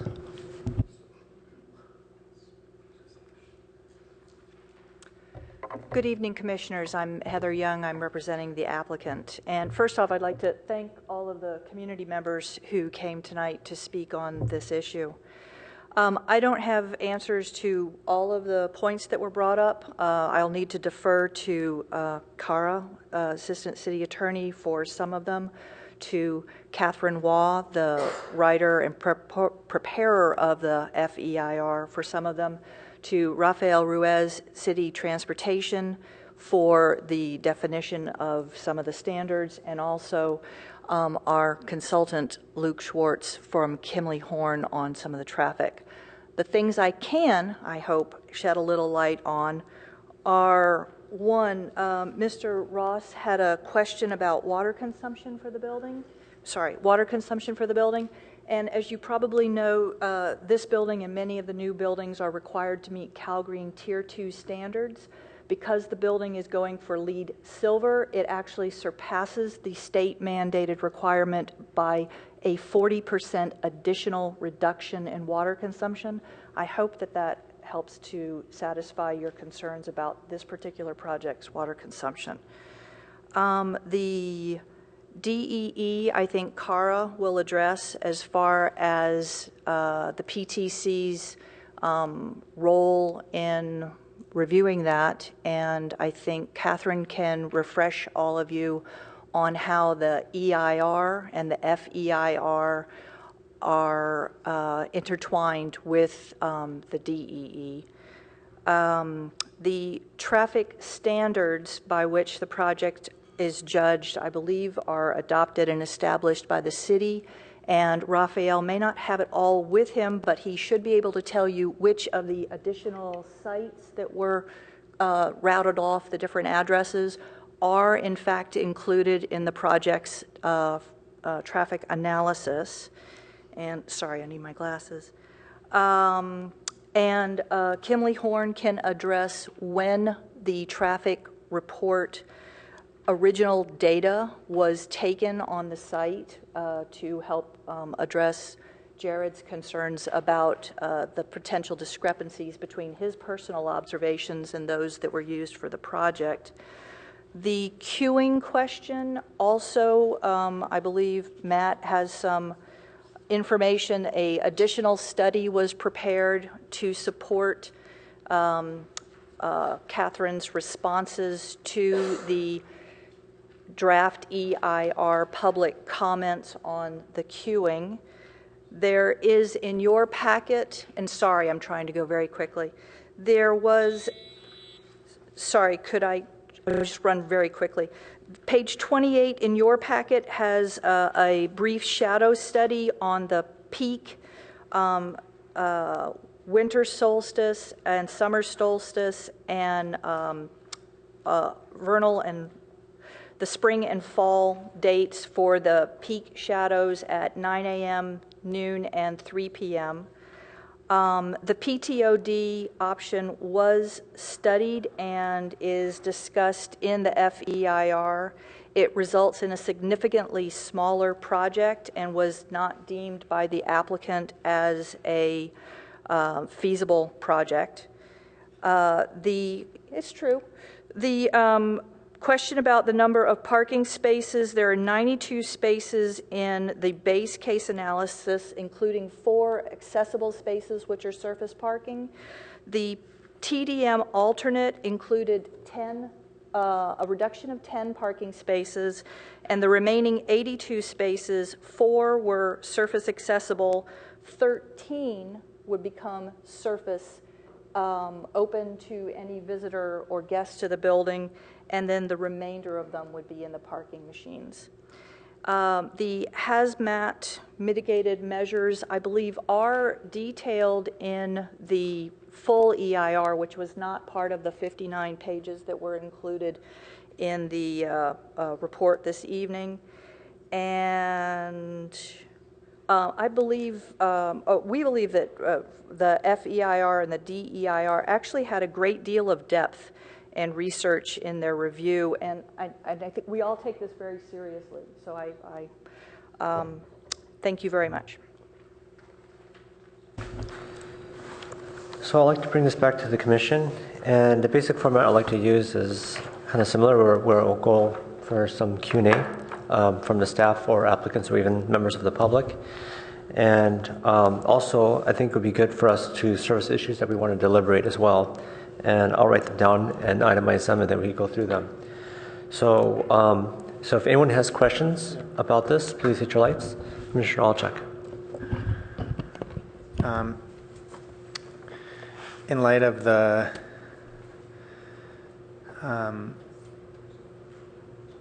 discussion or the comments from our community members, I'm wondering if staff could do one of two things. First is address which of the comments are within the purview of our review tonight. To what extent are we reviewing the design exception legality, or its it's whether or not it was proper or improper at this time. And then the second question is, and this came up last time too, because I remember that the applicant's neighbor had a home, and we were talking about it then too, about whether or not the analysis required discussion or of shading the same way that it would in a residential neighborhood. I think I can't remember clearly, particularly because I think this home is not that doesn't really comply with R1 setbacks. It's much closer to its rear fence, if I recall. I just remember it being a very uniquely placed home that wouldn't necessarily compare well with a normal R1 sort of establishment. So I guess, without going into every single comment, I'm wondering if you can narrow down the items that we should be reviewing tonight and maybe take off our plate the items that are not supposed to be covered by our discussion. Sure, I'm happy to do that.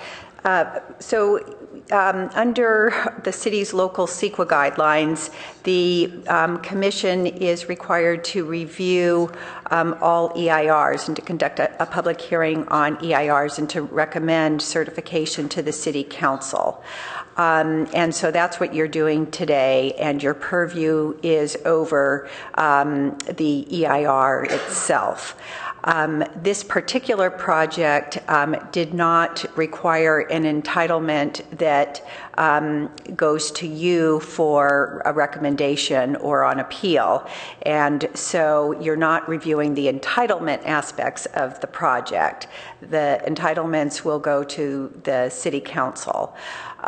So basically your review is the same as the review that you conducted earlier this year on the EIR. With respect to the single-family home, it's my understanding that it's a legal non-conforming use. It's a commercially zoned piece of property, I believe, and but there's a residence there. So it is a unique situation. With respect to shade and shadows, the way we look at those impacts in an environmental impact report is we look at impacts to public spaces like parks and publicly accessible courtyards and that type of thing. From an environmental standpoint, EIRs don't typically look at impacts to personal private property. That being said, there was a shade and shadow analysis done on this property, and it appears the applicant has a different way of performing that analysis, and that's a fair issue, and all of that was discussed in the EIR. Okay, so just to clarify here, the compliance with the municipal codes from the planning department's perspective, that this is the sort of building that would be entitled in this lot, is not on the table. We're really discussing the EIR and the impacts and the analysis of those impacts. Exactly. Okay. Commissioner Rosenblum? Thank you. There were a lot of points raised. I think the ones that concern me most, there are a few that I think are interesting and justified, but I don't think are in the scope. So the question around cumulative effects, the example of every incremental cigarette perhaps is not found to be deadly, but this cumulative effect of smoking, which I think is the purpose of the comp plan and specific plans, to look at cumulative effects. We also have implemented a building cap, which is obviously looking at cumulative effects. I think the purpose of this is around an individual project. I am troubled by some of the comments about the design enhancement exception.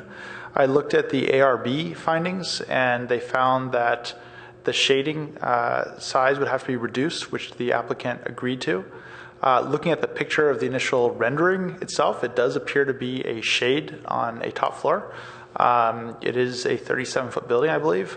It doesn't appear to be this is not a permanent structure, even in the original application, but post ARB review, I think that has been addressed.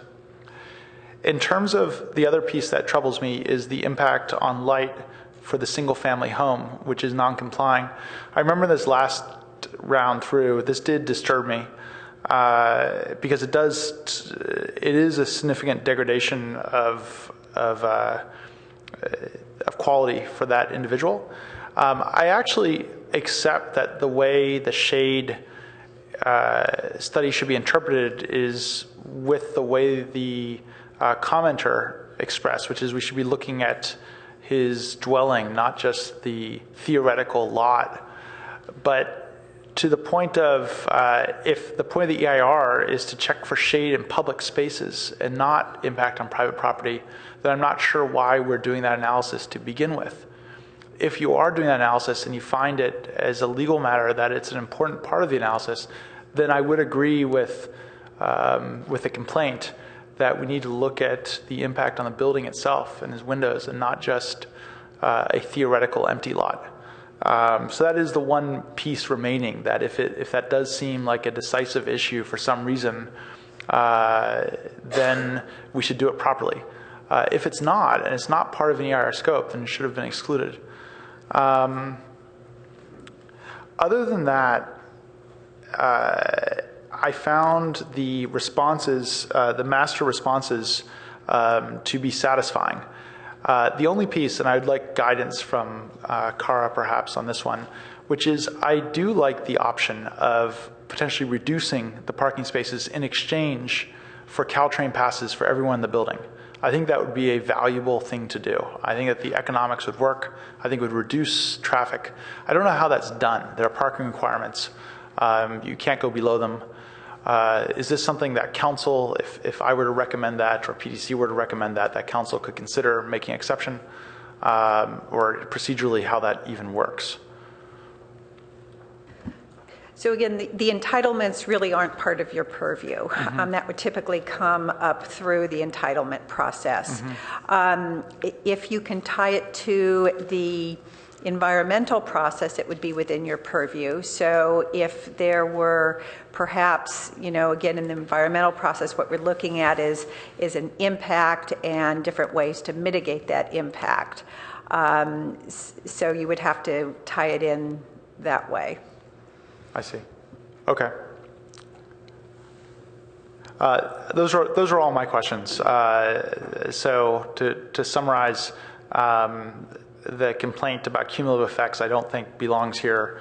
The DEE I do think is an issue. It doesn't seem like the argument about this shade is legitimate in this case, or at least in my view. So I'm less troubled actually after reading through the ARB report. And then finally, around the parking issue, I would have preferred to have less parking in exchange for TDM measures, but I don't have I don't think that I meet the standard that Cara has just set forward. But let me think about it while others smarter than I am talk. Commissioner Michael. So my overall impression is there's a lot to like about the project. I think that the applicant has put together, a fairly innovative design and has got a very impressive team of architects and experts and so forth. At the same time, I'm troubled by a number of issues, and I think that I'm perhaps unclear as to exactly what our purview is under CEQA, but I will just identify what concerns I have. I think that, and this is in no particular order of importance, on the EIR discussion relative to the issues potentially around parking and the conclusion that their solution about using lifts, I don't really find that satisfying or persuasive. I think that it may be a different situation entirely, but the city parking lots where you have permits and you have a lot of empty spaces on the top floor, I think a lot of because the lifts will be dedicated to a single user, I'm concerned that you can have an underutilization in a sort of a new, innovative parking technology, and it just intuitively, I'm not persuaded that this is going to be ideal, and I share Commissioner Rosenblum's yearning for a TDM plan as part of this. I don't think that the mitigation proposed in parking kind of passes my good housekeeping test. I'm not clear whether tonight we get to weigh in on the DEE standard. I think there were some impassioned arguments by people that may have been improper, but I'll maybe leave that to the council, or if there's a lawsuit filed. But it seems to me that would be something that if we were to continue this to a date uncertain, perhaps that would be an area that further work should be done, and then that might persuade me to vote differently.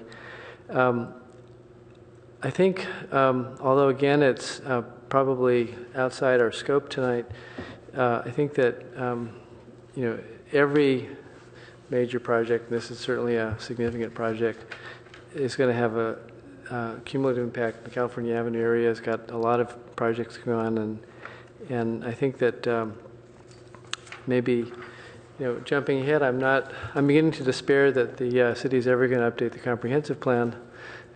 When they do update the comprehensive plan, there will be, potentially the what's now the draft California Avenue area concept plan, and a lot of work has been done on that, a lot of discussion, and other than possibly this fits in with the the proposed ideas about having a technology corridor, it doesn't necessarily reflect kind of the aspirations that I understand it of the draft area concept plan, and so it's sort of a preemptive move in a different direction. I think the shading on the non-conforming legal use of the personal home is really unfortunate. I would. It just seems wrong to me that this is going to block all that light. Perhaps this home should be demolished, and you should build a 50-foot multi-million-dollar townhouse there, and then you wouldn't have a shading problem because you go up to the 4th floor and have your own deck. But that may not be an option for this resident. And I think there's nothing wrong with building an office building. I think this area is sort of an opportunity for mixed use. This whole issue of the ratio of jobs and housing in the area is something where there are other mixed use buildings in this general area going in, which I think are very, very exciting. This is sort of a lost opportunity. But I would probably favor continuing this to a date uncertain, or possibly voting against our approval this evening based on my concerns. Let's see, Commissioner Walchuk. Okay, so I share Commissioner Rosenblum's perspective that the responses are sufficient. I don't want to suggest that my review of this project tonight reviewed whether or not the project is compliant with the zoning code's, requirements. But I don't think that's in the purview. I actually think that talking about whether or not a commercial building is a good idea is muddying the water here. This site is zoned commercial. The planning department review of municipally compliant projects is not part of our review. And so there's a different body that will review whether there's a different hearing where discussing the proposal's compliance with our code should take place, where individuals can articulate different interpretations of the code that differ with our staff's interpretation. And that's not tonight. If that was tonight, I would respectfully ask Mr. Wright to explain to us why, in their view, the DDE is proper here. But I actually think that would be a mistake, because we would be asking them to do something that we actually are not. It's not under our purview to review whether or not this is in compliance with the height of our municipal code. This is not a PC. This is not. We're not reviewing the project's municipal compliance. And I want to stress again that this is not also a debate about whether or not commercial buildings should be here. And I think we really need to respect that division of review, because it's one thing for us to discuss, PCs and projects that are seeking, all sorts of variants or exceptions when they come before us. But at this stage, as an EIR, we have to respect that there's a different hearing for that.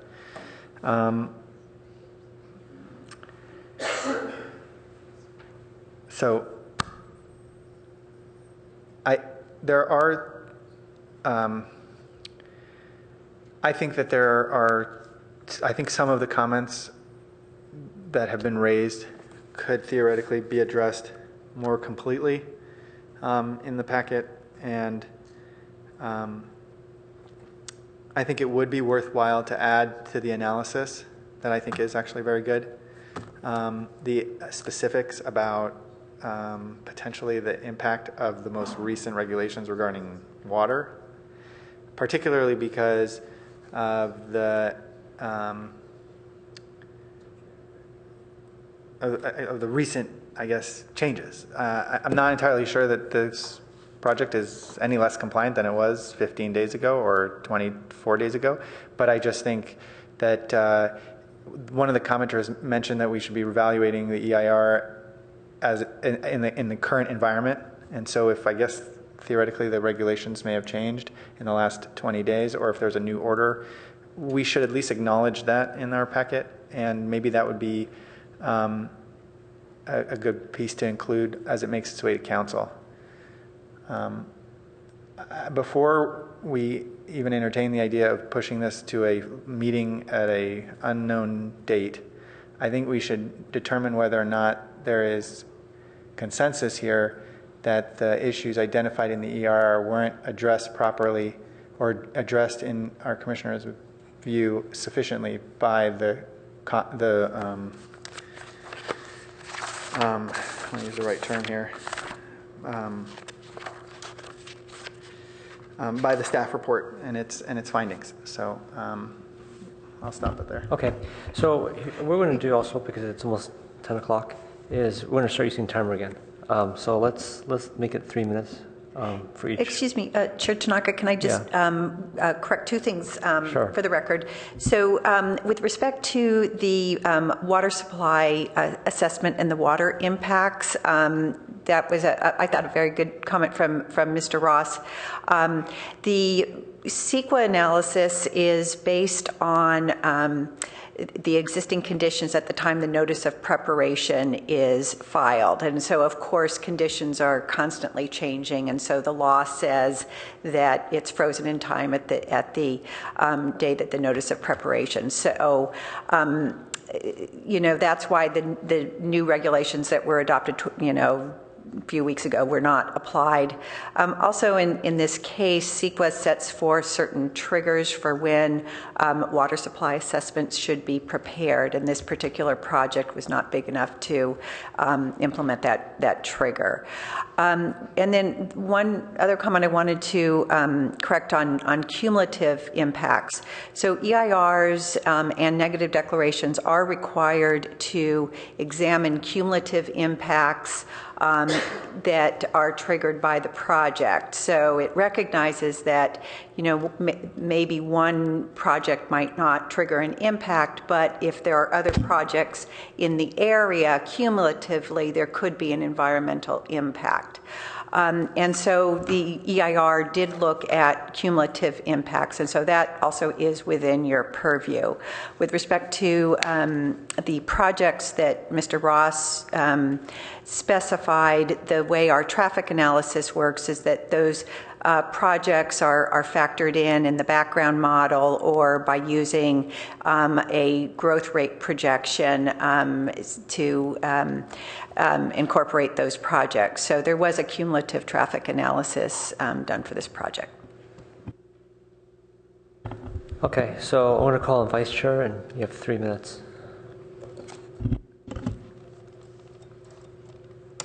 Thank you. So going back to shading, page 28, this analysis are not a proof that there is no impact on the light rights of the abutting properties. So my request is to you to provide appropriate drawings that would prove that there is no shade on the adjacent properties. Because from this plan, as you may see, there is no property that's not shown here, and there is no cross section that would prove to us that there is no impact. Sure. So, you want us to respond to these, Chair, or how do you want us to? No, please do respond to the questions. Okay. So, and I'll look to others to fill in where I may need some help here. But when we're doing our CEQA analysis, the city actually has adopted its own local thresholds of significance, and that's what we look to when we are evaluating a proposal, and particularly with respect to shade and shadow impacts, that falls under the aesthetics section of our local criteria. And I'll read the bullet that is pertinent to the shadows, and it says, a visual impact is considered significant if the project will substantially shadow public open space other than public streets and adjacent sidewalks between the hours of 9 a.m. and 3 p.m. from September 21 to March 21. There's no criterion for shading, causing shadows on private development, private properties.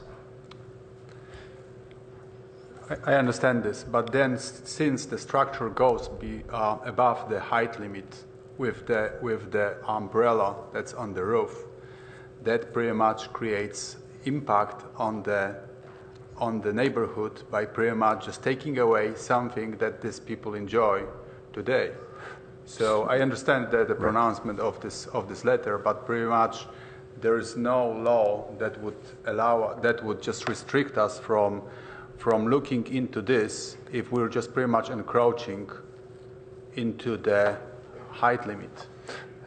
Okay, thank you. And I guess what I would offer then in response to that is, for the purposes of your review this evening, you're looking at the final environmental impact report. And so we need to be mindful of the criteria that this document evaluates the project on or against. there is an opportunity for those who are concerned about that aspect of the project to express those concerns to the City Council, to talk about the DEE and how that might affect the neighbor specifically and the general vicinity as it relates to the findings that the ARB reviewed when considering the project. So there continues to be an opportunity to voice and express those concerns, but I would suggest that the Commission's review this evening is not that forum. Right, I understand. I mean, I spoke because of this reason, right? That these drawings they don't reveal that entire shaded areas, and then for this reason may remove from consideration some impact on adjacent buildings that would be looked at ARB meetings. Do you understand this? And then for this reason, the other commission may pretty much overlook that aspect because they may just look at this, say, okay, well, this is within the purview of this commission. There is nothing for us to do. So it's pretty much closing the gap between these two commissions. That's what it is. So thank you. So, sure. So it's the chair's, excuse me, it's the chair's call to decide if there's more commentary, but I will offer this if I can still conclude my remarks. Thank you for those comments, and what we can do is speak to the applicant and see what kind of additional materials we can get in preparation for the City Council's hearing when that is scheduled. Sure. Why don't you go? Thank you. Just to clarify, the drawing that you have, that sheet 28, was part of the ARB submittal, so the ARB did have a chance to review that. Also, the purpose of that document was not to claim that the building had no impact on the adjacent sites. It was to document the existing building's impact, which is the little red dashed line, versus the impact of the new structure. Does that help you to understand the intent of that drawing? Yes, I understand, but the intent of this, what I was alluding to, was that that the other commission could have overlooked the impact of the structure on the roof because there is no sufficient documentation to show the impact on the other properties from the architectural perspective. Sure. The structures on the roof were included in the shadow model, so if they're not showing up on that diagram, then there is no impact. In fact, pardon me, one of the primary purposes for the tensile structure was to shade the roof of the building itself. So the majority of its shadows stay on the building. Does that make sense? No, sorry, I disagree. I mean, I think that this is not complete, but I was hoping for understanding. I understand this is not within our purview, but pretty much if there could be a gap between one and the other commission if certain materials are not shown, right? Okay. So here's what I suggest. I've been listening to all the commissioners' comments, and I've made a list of the issues that we want to deliberate. And it's been pretty clear to us that our purview tonight is only the EIR, not the entitlement, right? We're not doing a PC, we're reviewing an EIR. And so let me read each of these issues, and if I missed one that you guys mentioned that I didn't have on here, we could add it. But I think I got a pretty good list here. What I'd like the city attorney to say is whether the item is in the purview or not. And if it's not, we'll cross it off and not talk about it more because it means there's no point for us to do it. So shadows. That's within your purview Okay. if you apply the criterion that Mr. Lake. Okay, one issue that came up is the EIR legal aspects, like notice and all that kind of stuff. That's within your purview. Okay, circulation. That's within your purview under parking impacts, I guess. Cumulative traffic. Yeah, I think you already said yes. Okay, DEE. That's not within your purview. Okay, so we're not going to talk about that. Height. To the extent it has an aesthetic impact. Okay. Water. That's analyzed in the EIR, yes. Okay. Well, we kind of talk about parking. Yes. Parking, yes. Okay, including reduction of parking spaces as suggested by Commissioner Rosenblum. including the what? The possible reduction of parking. Yeah, as I outlined to him, if it's Okay. an EIR issue. And then the structures on the roof, which is somewhat related to the height. Height. Okay. Is just looking at my fellow commissioners, did I miss something here? Is there anything that's on this list? Is there anything that's not on this list that should be on this list that we should talk about? I guess I'm curious because you mentioned water. I'm satisfied with the response that our staff has given me with respect to the issue with water that I raised. And so I think the list, it would be more helpful if there were any items on that list that commissioners feel are still unresolved. Okay, that's actually a good comment. So, okay, before I get to the Commissioner Rosenblum. I was going to just answer that question for myself, but I don't know if you want to get to that later. I made a statement that I think is erroneous earlier, which is that we're not looking at the cumulative traffic impact here, and reread through the report. Indeed, we are, and I don't think it's resolved on the way they've stated it in the report. I think they're looking at the incremental and not the cumulative, but I'm not sure if that's the question you were just asking. Okay, so here's what I think we should do. Okay, so there are 1, 2, 3, 4, 5, 6, 7, 8. There are 8 possible issues, and it's 10:09 right now. So we have a couple choices here, right? The first thing is we have to see which one of these have been resolved or not resolved. Like for instance, I think water, I think we all kind of are good on. So I could go through each one of these, we all nod and say, yeah, we're good, or no, we have an issue. Okay, we could do that. The second thing we have to do is we would have to determine whether the report is sufficient, because maybe for some of these items, the report is not sufficient. And if that's the case, then it might be worthwhile for us to be very clear to staff why it's not sufficient, so that staff and the applicant can do more work if necessary. And then basically, if the items are sufficient, as a body, we should look at that, deliberate, and say yay or nay. Okay? So, how's that? So what's the yay or nay? Whether this meets the EIR or not, whether this is sufficient or not. Can I just ask a question?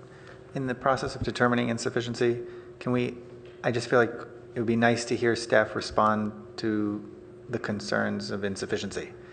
So I'm not sure what they are yet because I don't know if they've been articulated exactly. I think we just heard one that there is a non-cumulative analysis. Maybe we could give at least staff a chance to respond to the concerns before we conclude. Okay, what I think we should do, I think the first order of business is, I think this list is actually longer than it needs to be because I think some of these items have already been addressed.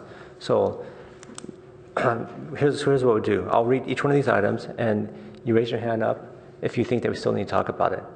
Okay? Does that sound good to everyone? Right. And one person is enough. One person is enough. Okay. Shadows. Okay. We talk about shadows. EIR, the legal aspect, notice, all that kind of stuff. Okay. Circulation. Okay. Cumulative traffic. Height. Water. Parking. Okay. Structures on the roof. Structures on the roof. Okay. So we're left with 4. Shadows, circulation, cumulative traffic, and parking. Those are the 4. So maybe what we should do is walk through, and I think if any one of these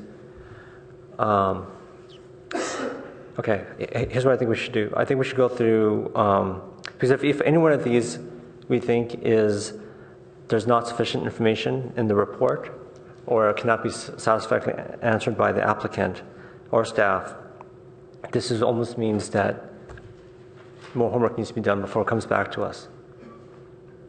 Okay? So maybe before we dive into any one of these items, we should talk. Just to be clear, that decision that it's not satisfied by staff, though, that decision is not made by just one commissioner alone. No, we could talk about it. Okay, so let's start with that first. Shadows. Okay, so as a body, do we feel that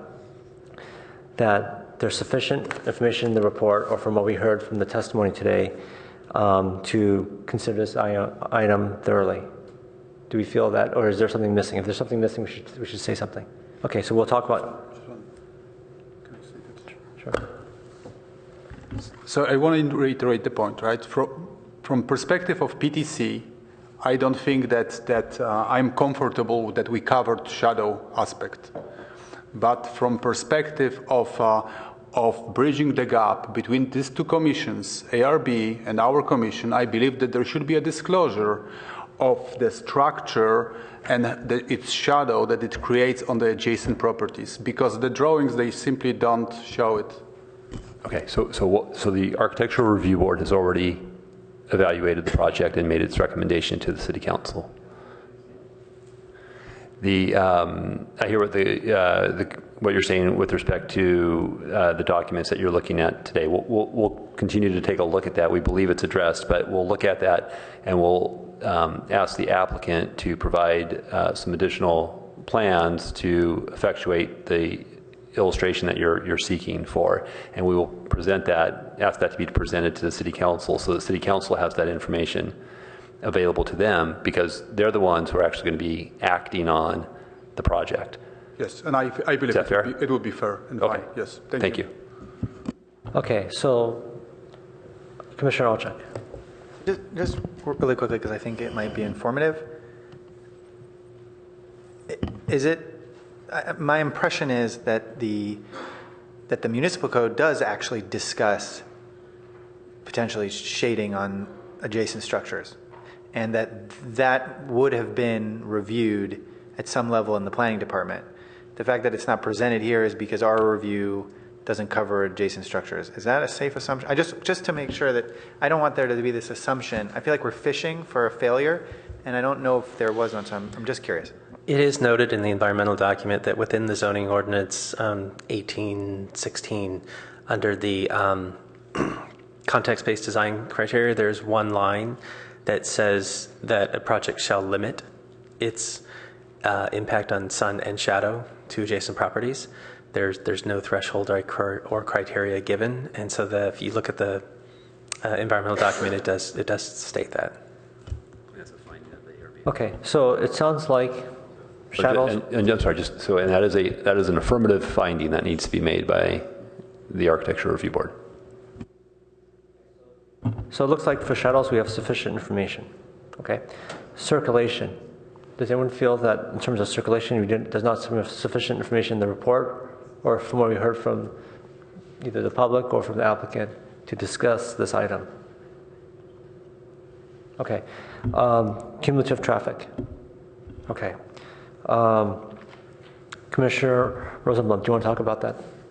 What's insufficient? Yeah, so looking at the cumulative traffic analysis, it seems to me that it's simply an incremental traffic analysis.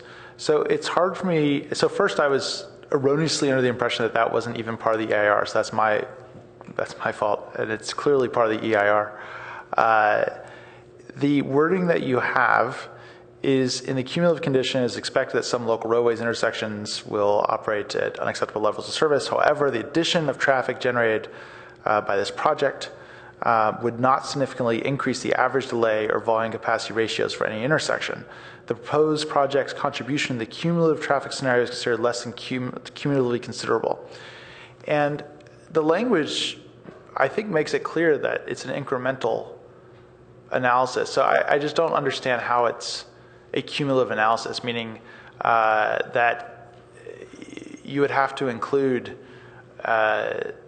all of the pipeline projects together and the current level of traffic in concurrence with this. Otherwise, you're simply just doing an incremental analysis followed by another incremental analysis.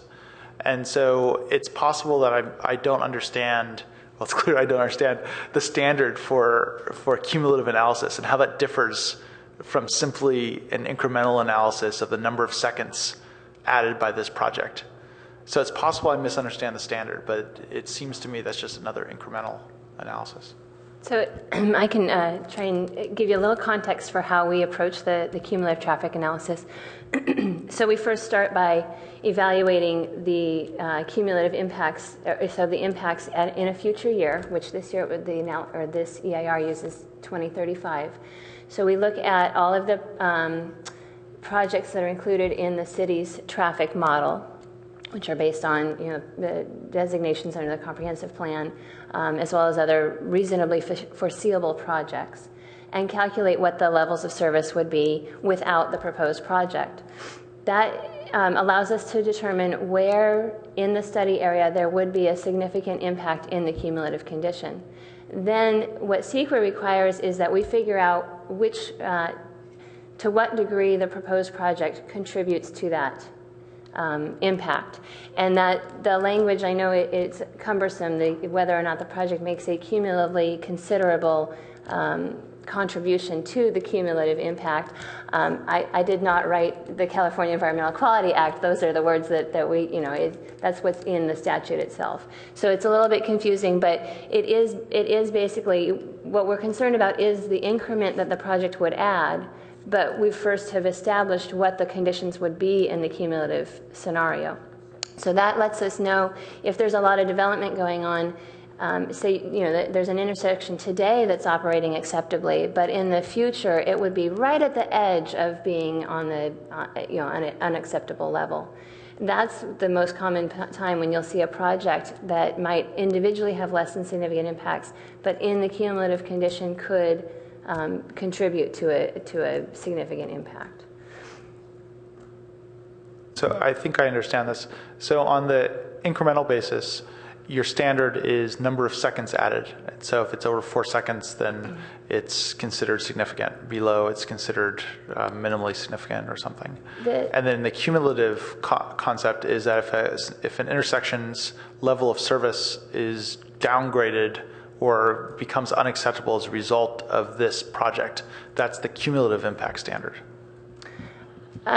The standards for whether or not an impact is significant are the standards that the city has adopted, so they vary from jurisdiction to jurisdiction.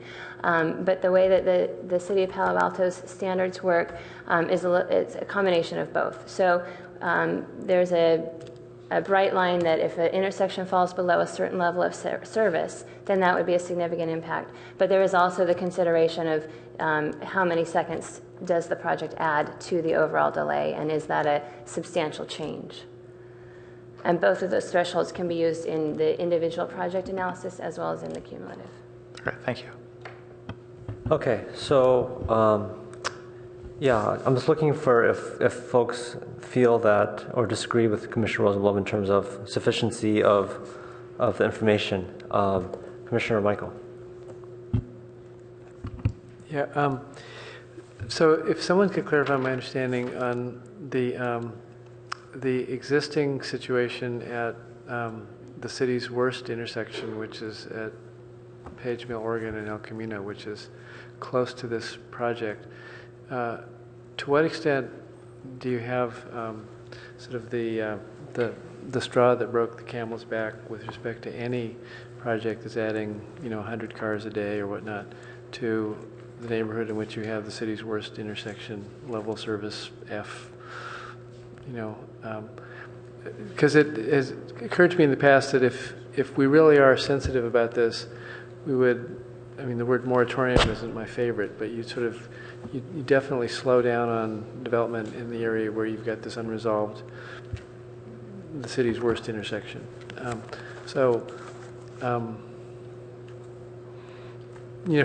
For example, there was I think the stock of Yelp went down 18% today. The reason is because they missed their revenues by $5 million, but it swung them from a penny profit to a penny loss. So it was like a 200% impact.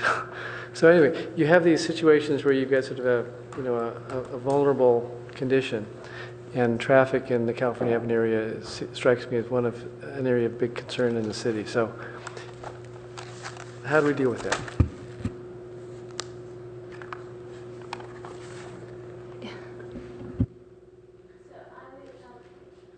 I would refer you to page 3.3-8 of the draft EIR, which is included in your final EIR. It's towards the end.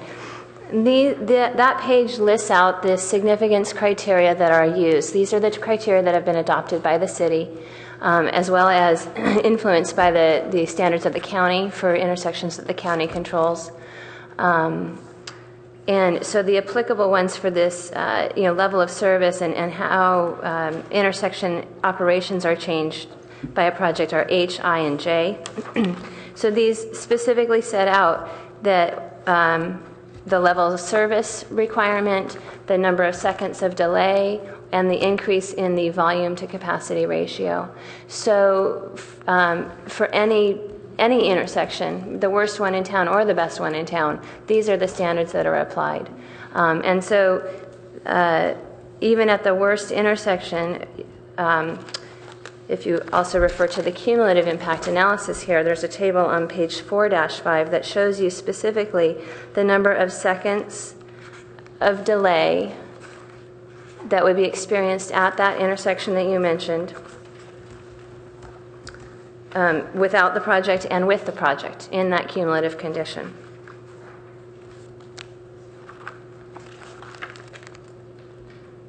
And you can see that the increase of delay is less than 1 second for both AM and PM peak hour. And so these are the standards that have been adopted by the city to determine whether an impact is significant or not. And those are the standards that are used for the EIR. Thank you.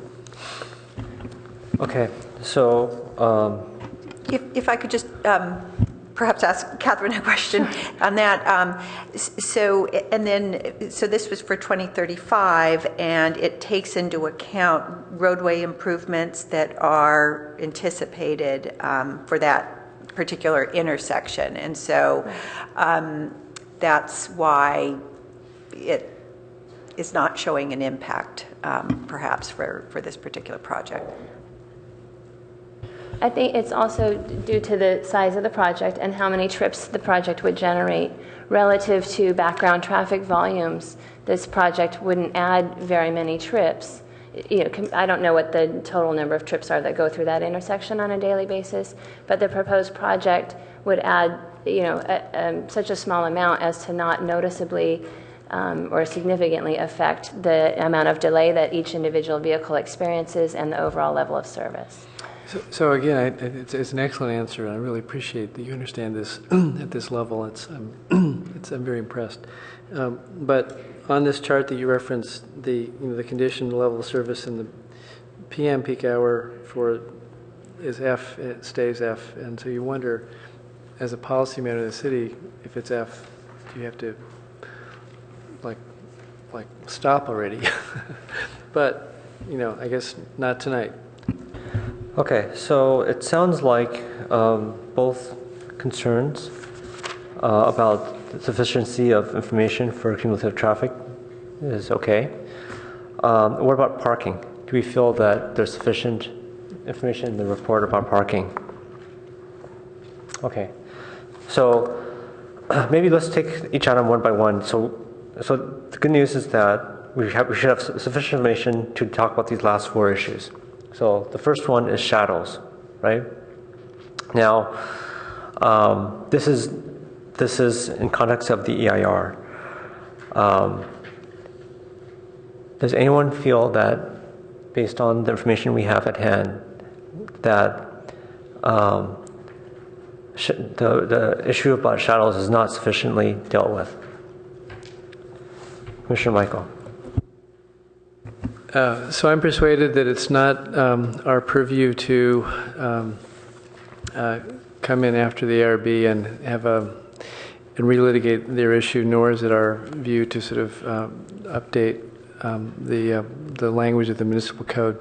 But I think that Commissioner Gardius' suggestion that you have the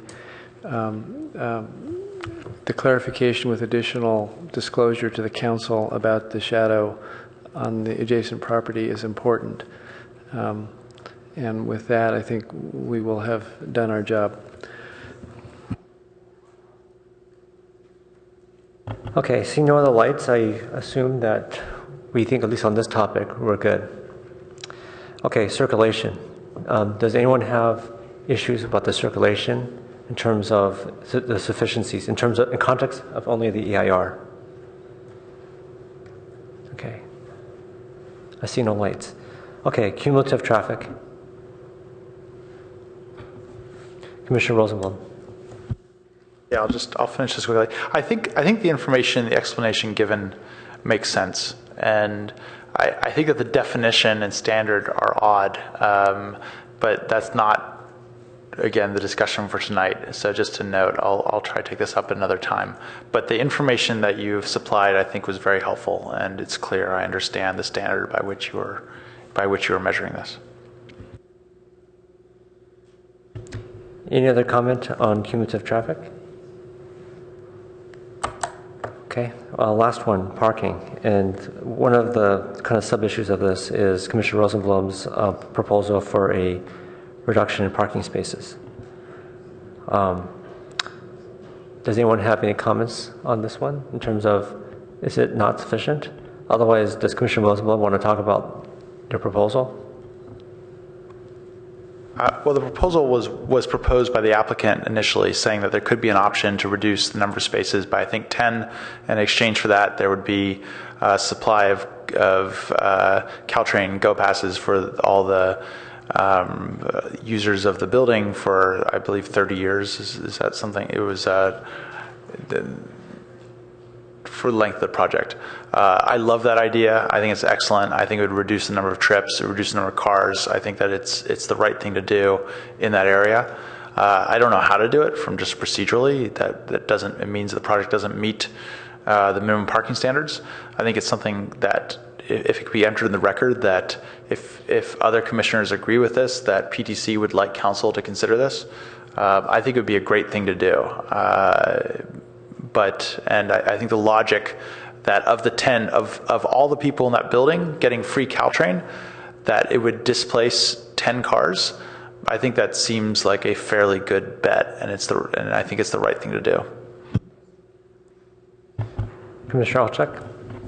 I think, actually, I don't even think we need to vote on that, or if you will, because I think my hope is that City Council will hear Commissioner Rosenblum's view, and I also think I'm curious to know what the procedural process for that, but I assume that I assume City Council has to make the decision that they would allow a site to be underparked in exchange for that concession, if you will. But I think that's tremendous. Let me just put it that way. Especially considering that the life of this building is probably going to be in excess of 30 years. And in light of the fact that in the next 10 years, we may see the most dramatic change in transportation vehicle use. So that doesn't even seem like a fair trade from the perspective of the amount of value that would be returned to users of that building, or from the community, I guess, because the users of that building would be have such enhanced access to public transportation. So I echo that, and I don't know if we need to vote on it, but I hope City Council discusses that, or at least maybe planning staff can discuss that with them. Commissioner Michael. Yes, so tonight we've had a meeting that's going on 4.5 hours already and counting. It's unlikely that all of the members of the council are going to wade through our verbatim minutes in their final glory. So I think this would be a situation where if staff could undertake to include an explicit mention in your report about this aspect of the PTC discussion, and/or the chair could provide an executive summary that highlights any issues that we ultimately have, that would be great. I guess I'd like to speak on this item. In principle, I think the proposal from Commissioner Rosenblum makes a lot of sense, but the only issue is, I think, is that in the Cal Ave area especially, it's there aren't that many parking structures, and it's relatively there's certainly a big need of parking in that area. So while I like that idea, I do know that parking is kind of scarce in that area, and so I'm a bit reluctant to to reduce the parking space just because parking is so precious in that area. But at the same time, I do like the go passes. That's also good. So you kind of want both, but I think parking is actually very important there. Okay, so we've come to the end of the list, and now is the time for us to make a decision in terms of what we want to do. So I would like to see if any commissioners would like to make a motion. If so, hit your lights. Commissioner Alchek.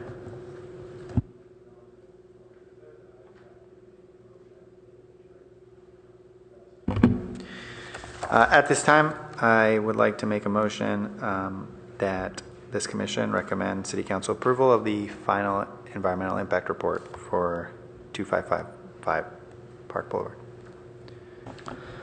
Does anyone want a second? I will second it. Okay. I will second it. Does the maker of the motion wish to speak about the motion? Yeah, I want to reiterate that there are clearly impassioned opinions about the interpretation of our code as it relates to the design of this project. And as a land use attorney, I know that I'm confident that there are opportunities to pursue some of these issues in a different forum. And I want to, the only comment I want to make is that your confidence in your planning commission shouldn't be shaken because tonight wasn't that forum. And we take this role very seriously. And I think that, I hope that every individual in our community that wants to address an issue will find the forum to do that successfully.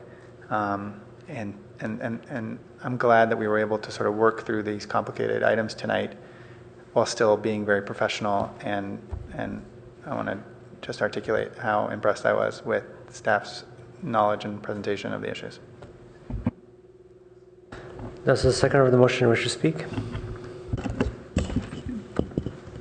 Yeah, just briefly, a couple of other items that we didn't discuss. I believe that the applicant made significant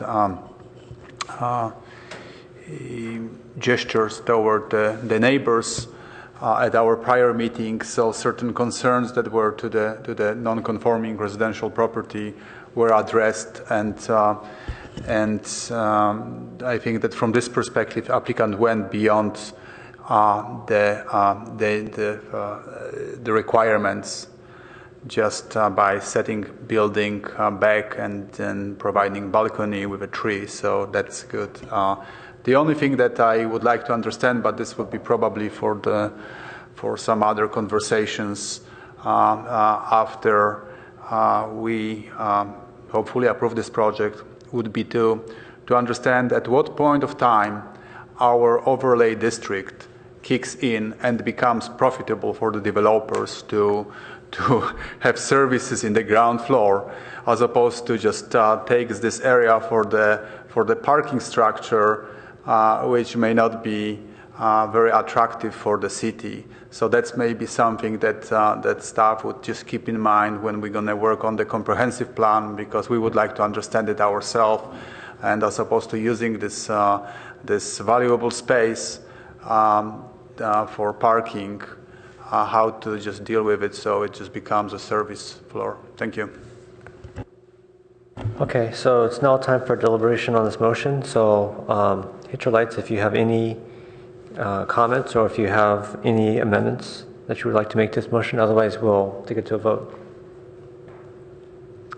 Okay, let's take a vote. So everyone that's in favor, raise your hand. Okay, so we have 4, and all opposed, raise your hand. Oh, okay, 1 abstain, 4 in favor. Thank you. This item's closed. Okay, so we're now on the last item. This item is the FCC telecommunication, and I don't know if, given that it's 10:37, whether we should attempt this item. Okay, so does anyone wish to make a motion? I make a motion to consider this on another day. Does staff have any comments on that? We're now missing 2 members. So Kate Downing is left. We're missing Vice Chair Fine. And I think it's past the hour where we do our best thinking. Does staff have any comments on that? Is there any consultants that are getting paid to be here that we should consider? The only concern I have is that it is scheduled for council hearing, and we may not, the new federal regulations have gone into effect already, and so we would like to get our conforming ordinance in place as soon as possible, but it's up to you. Okay, well, I want to be respectful of everyone's time. It is almost, well, it's 11:40 right now. So, do you guys want to power through it? Do you guys want to, like, you know, push this to another day? You heard staff's request. What do you guys want to do? Let's push it to the other day. I agree with I still think we should push it to another day. Now we're down to 4. Okay. Yeah, I totally, I support this. Okay, so, okay, I think the maker has already commented on it. The second has already commented, but if you guys want to comment more, you guys can. Otherwise, we could take it to a vote of whether to continue this item or not.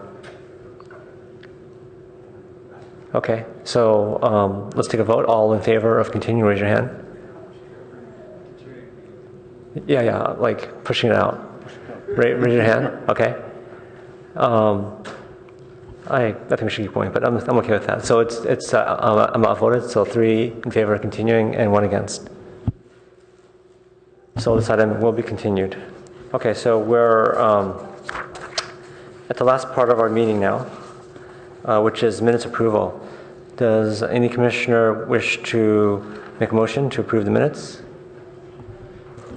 I make a motion to approve the minutes. Anyone wants a second? Second.